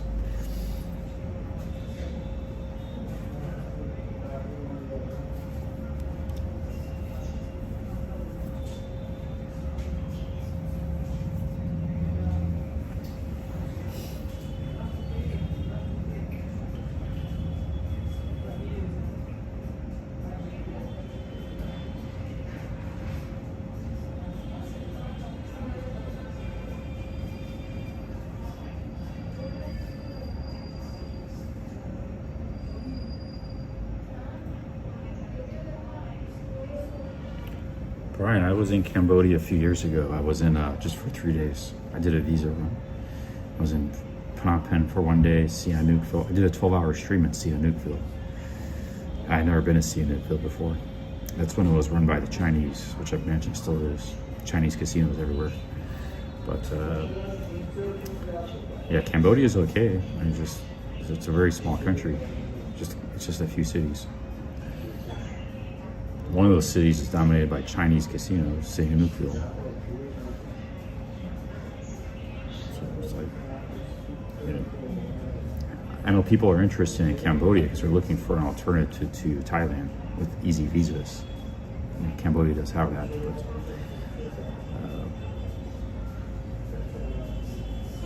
one of the reasons Thailand works is because it's an airline hub. For one, it's like one of the best countries. So you want to go there anyways, it's comfortable. But two, it's an airline hub. So like, even if I want to go to Cambodia from Delhi, I got to transfer to Thailand anyways. Maybe I will go to Cambodia. I don't know. I haven't been there in a while. I could go to Cambodia instead of Thailand, but people also suggested Vietnam. But Vietnam, Philippines, and Cambodia, I've been to all those places a few times each, and they're just not like, they're okay. They're on the same level as Malaysia. You know, they're okay, they're nice to visit, but they're, it's not anything like, you know, super special for me. For one, Philippines, you can't stream. The internet sucks. Everybody says that. So I can't even stream in the Philippines. Cambodia is really small, and Vietnam is good, but it has one of the main things they do in Vietnam is they drink and party. The alcohol is cheap. They don't drink. So Vietnam without the nightlife, it's kind of so-so. Not much to do. You know, so those three locations don't really appeal to me that much. I'd rather just go back to Thailand. But if I get back into vlogging one day, maybe I will go to all those places. Because you don't need internet in the Philippines to vlog. You just use your hotel Wi-Fi. Live stream, you have to have good internet. You know.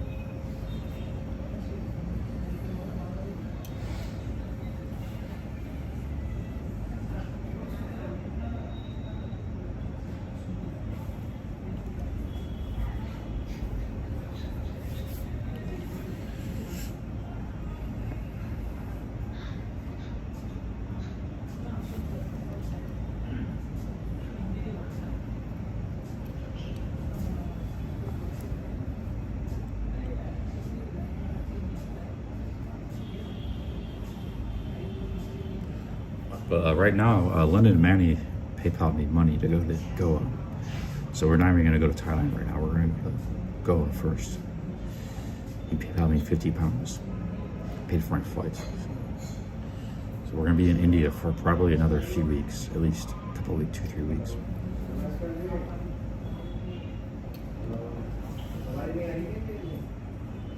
Yeah, Pro Life Traveler, he's killing it in Thailand. He's getting like 50,000 views on his vlogs. He was kicked out of Philippines. So big ups to Sim, Pro Life Traveler.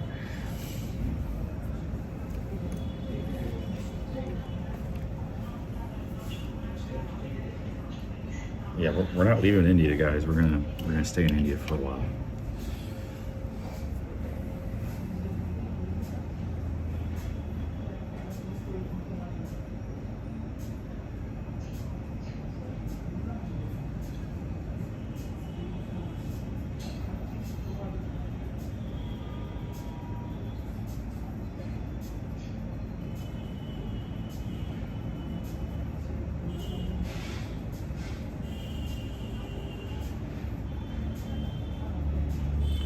Hey, here's Project Diamond. I met Project Diamond in Bangkok. Really nice guy. I met him with Alabaster Smidge. He's posting vlogs again.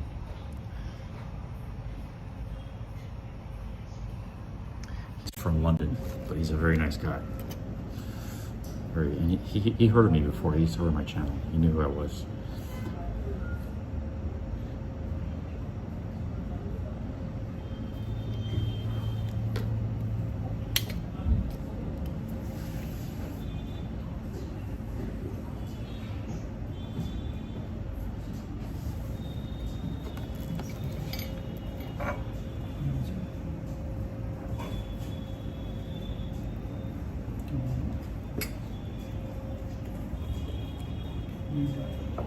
Okay, thank you.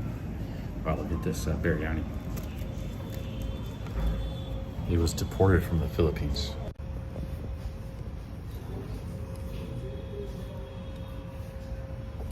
We got a nice lemon soda here. Nice healthy meal. We got some yogurt, some sides, and rice.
yogurt. In Hyderabad, you're just putting the yogurt on the rice. It's like a topping.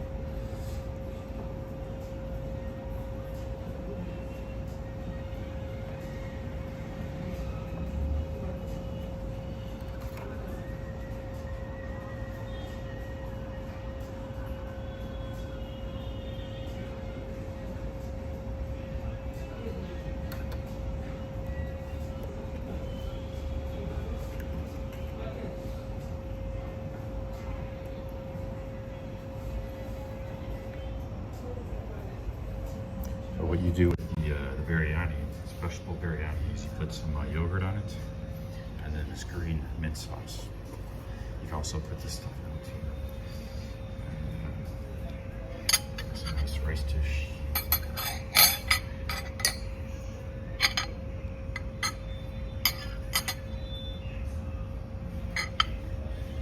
So it's got some, that's paneer, Indian cheese.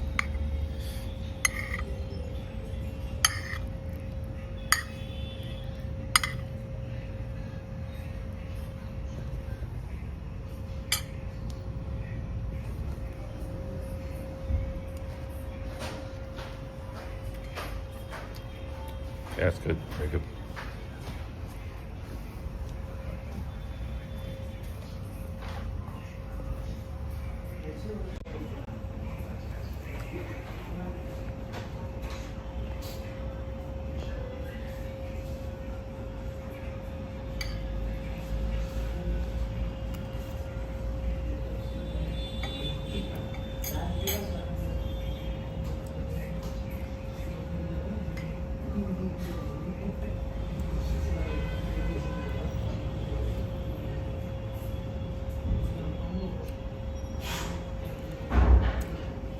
Very good.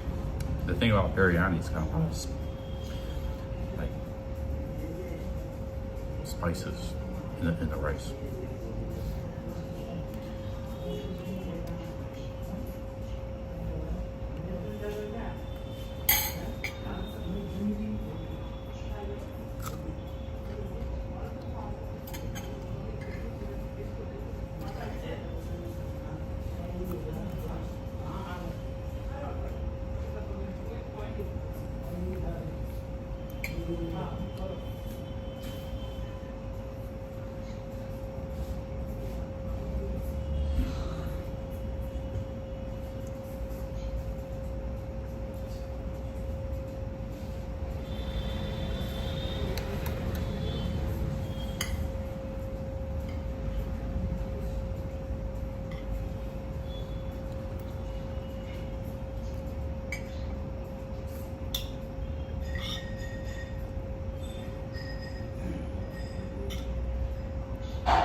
This is actually a chain restaurant. So,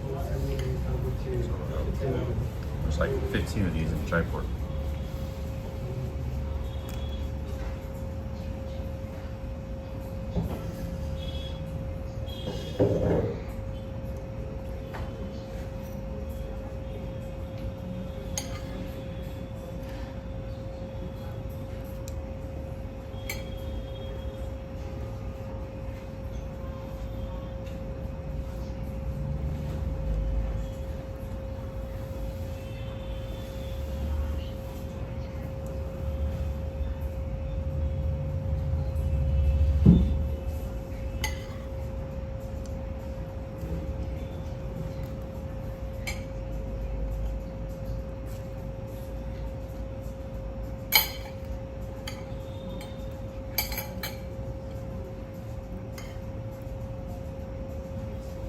I have to declare a stone.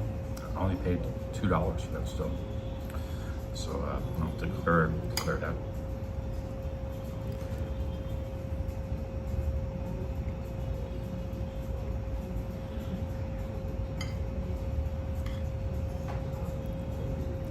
This is a serving for one. It's like a huge portion.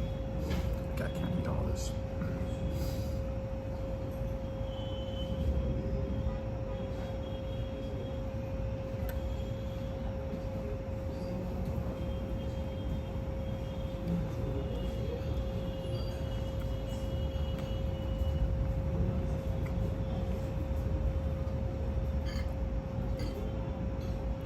pork, stuffed cabbage. That sounds good, man. I like that kind of stuff.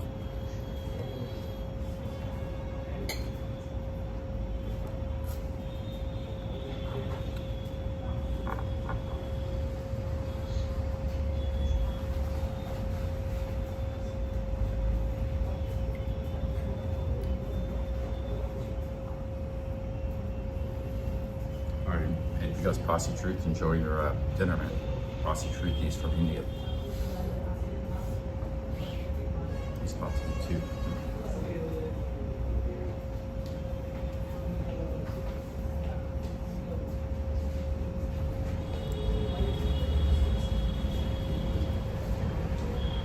I'm staying in India for a while.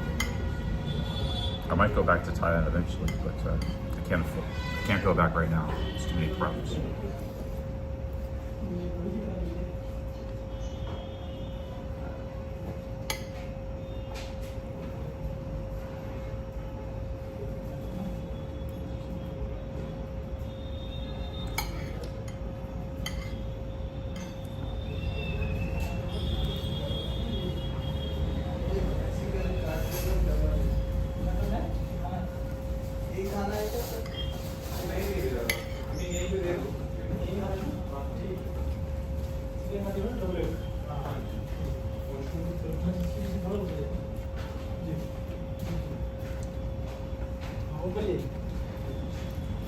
Onto more, yeah. Just keep. Well, first of all, India is, it's actually very interesting going to different cities, seeing different cities.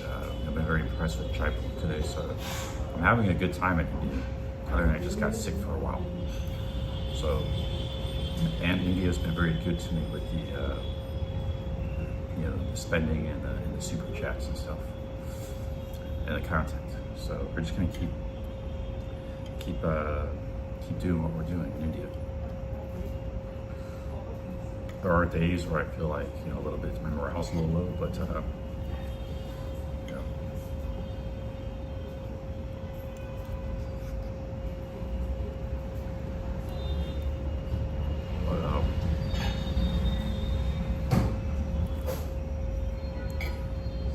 I may go back to Thailand in a few weeks. We'll see.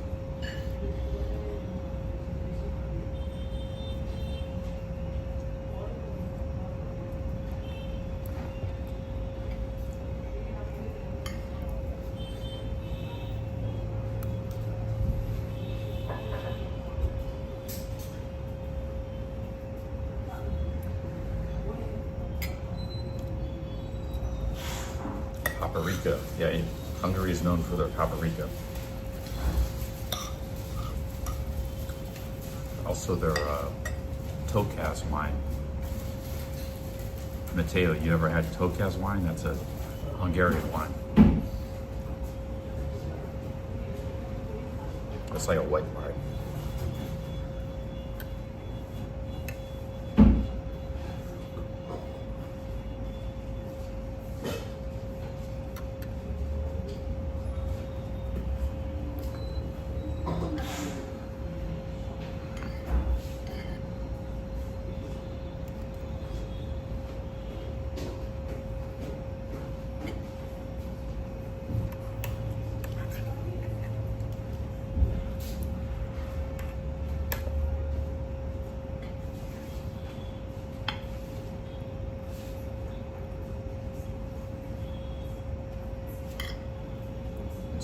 Serbia is known for their plum schnapps, which they also have in Hungary.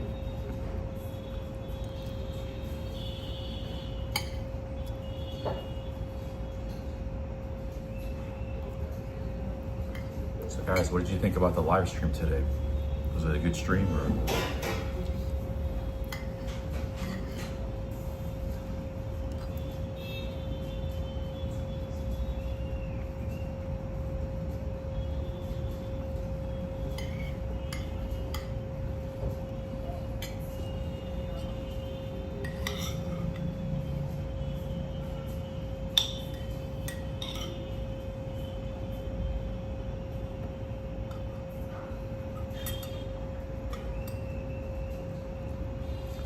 Mateo says home run. Thank you.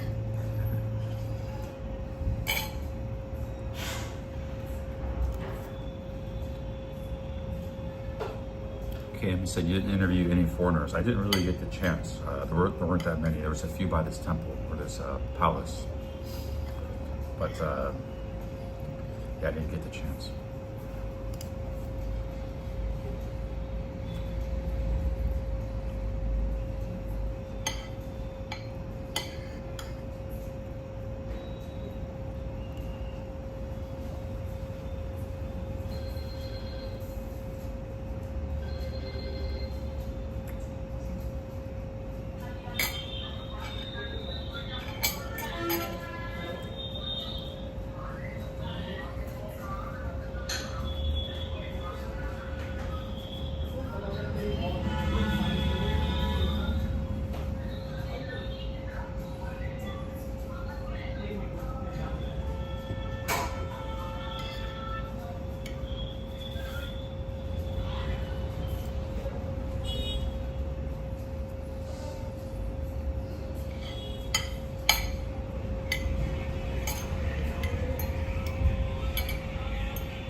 The main thing about going to Japan is you gotta learn the train system fast.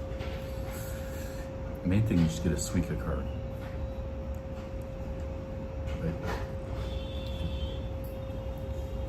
But if you don't know how to use the trains, it's gonna make your life miserable because the taxis are too expensive and you won't be able to get around. You just gotta get a Suica card and then try to learn the trains a little bit. There's really usually a couple of lines that you need to know, like the Yamanote line is very important. You know that one. But once you got a handle on that, then it's not too bad. And it's kind of fun learning a train system. But I don't know Osaka that good, you know. I spent time in Osaka, but I don't remember the train system. So even if I went back to Osaka, I'd have to learn how to use the trains there. So even for me. But yeah, the key thing is using the trains, which Christopher's from Singapore, so you probably won't have a hard time, figuring that out.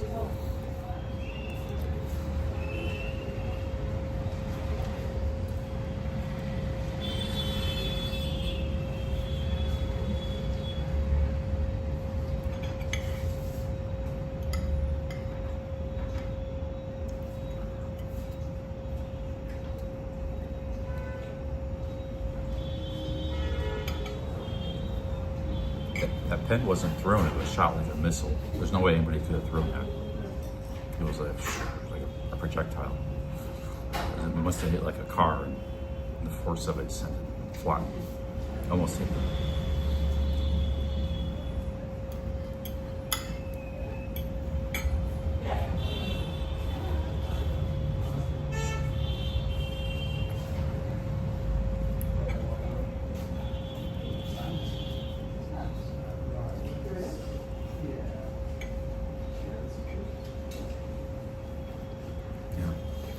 I'm surprised the pen didn't break.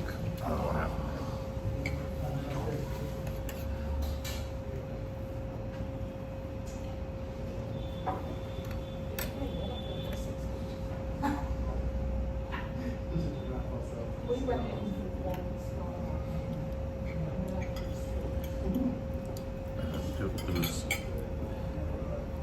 Nobody threw the pen. The pen was probably already on the street, and a tire hit it and caused it to go fly like a projectile, like a bullet. It was going way too fast for somebody to be able to throw that way.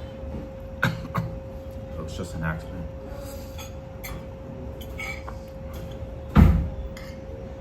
It like ricocheted.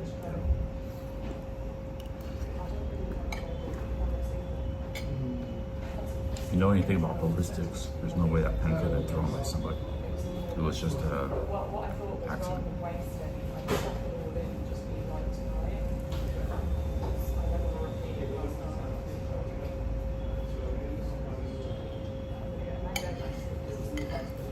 What's surprising is the pen didn't break. So it must have hit it at such an angle that it just like ricocheted, just went flying without breaking, you know? It looked like it was still intact.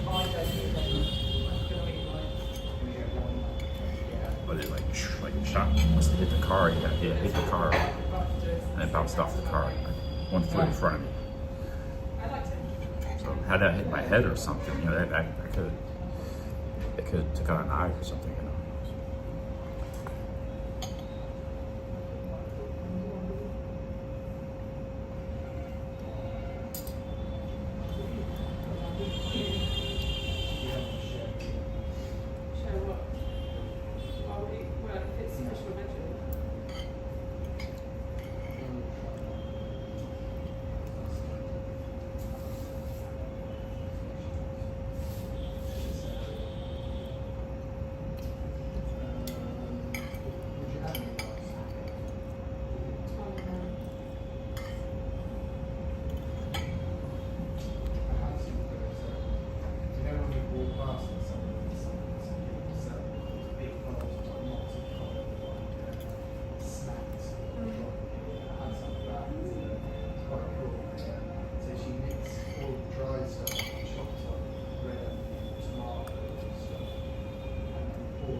So I ended up eating most of the rice.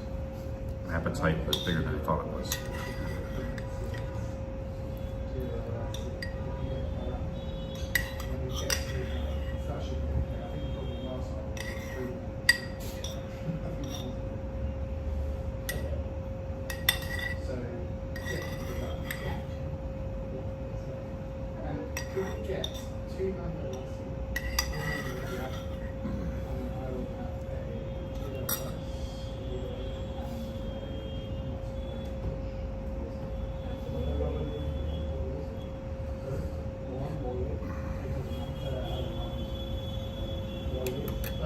Well, there's two of us that we're feeding now. I'm not just feeding one. Me, and like with the parasite.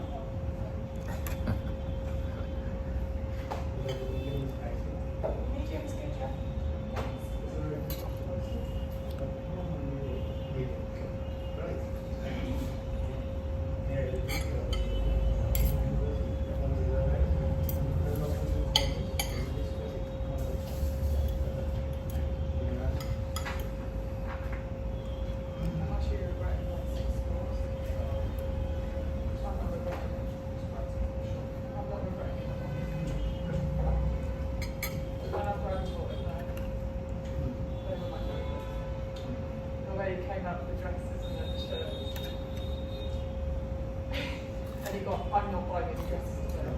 We're not buying any dresses today. Biryani is the main course. They eat it as like a meal, either with meat or with vegetables. But it is the main course. It's very filling. And served with sides.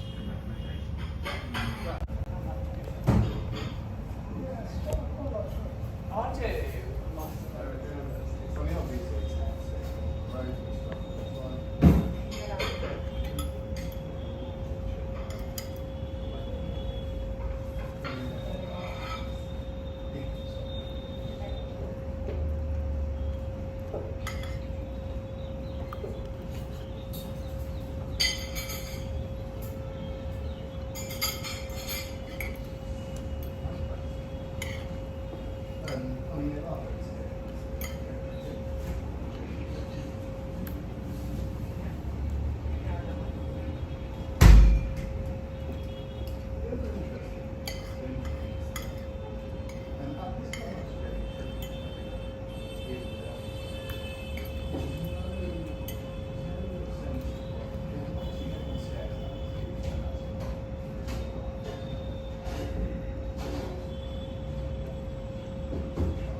skinny dollar. I don't know if I gained weight or not.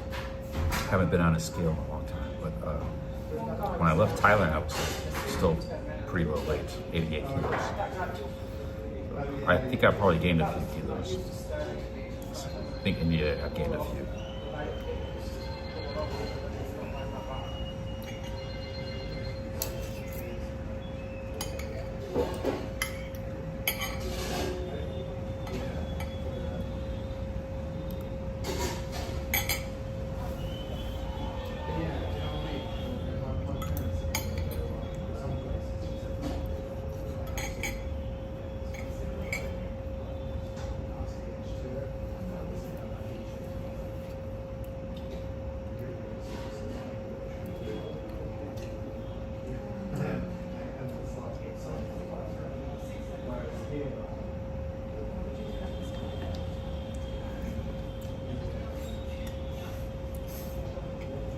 Alright guys, we're all finished, man.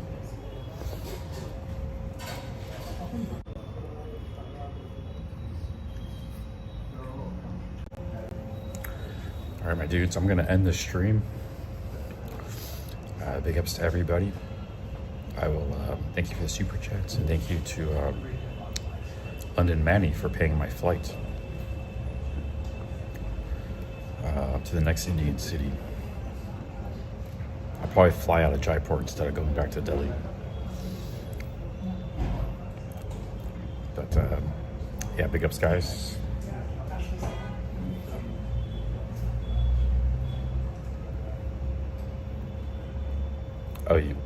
Oh, that's good, Michael. The shirt worked out really well for me. I've been wearing it for like 2 years. All right, peace out, guys. Big ups.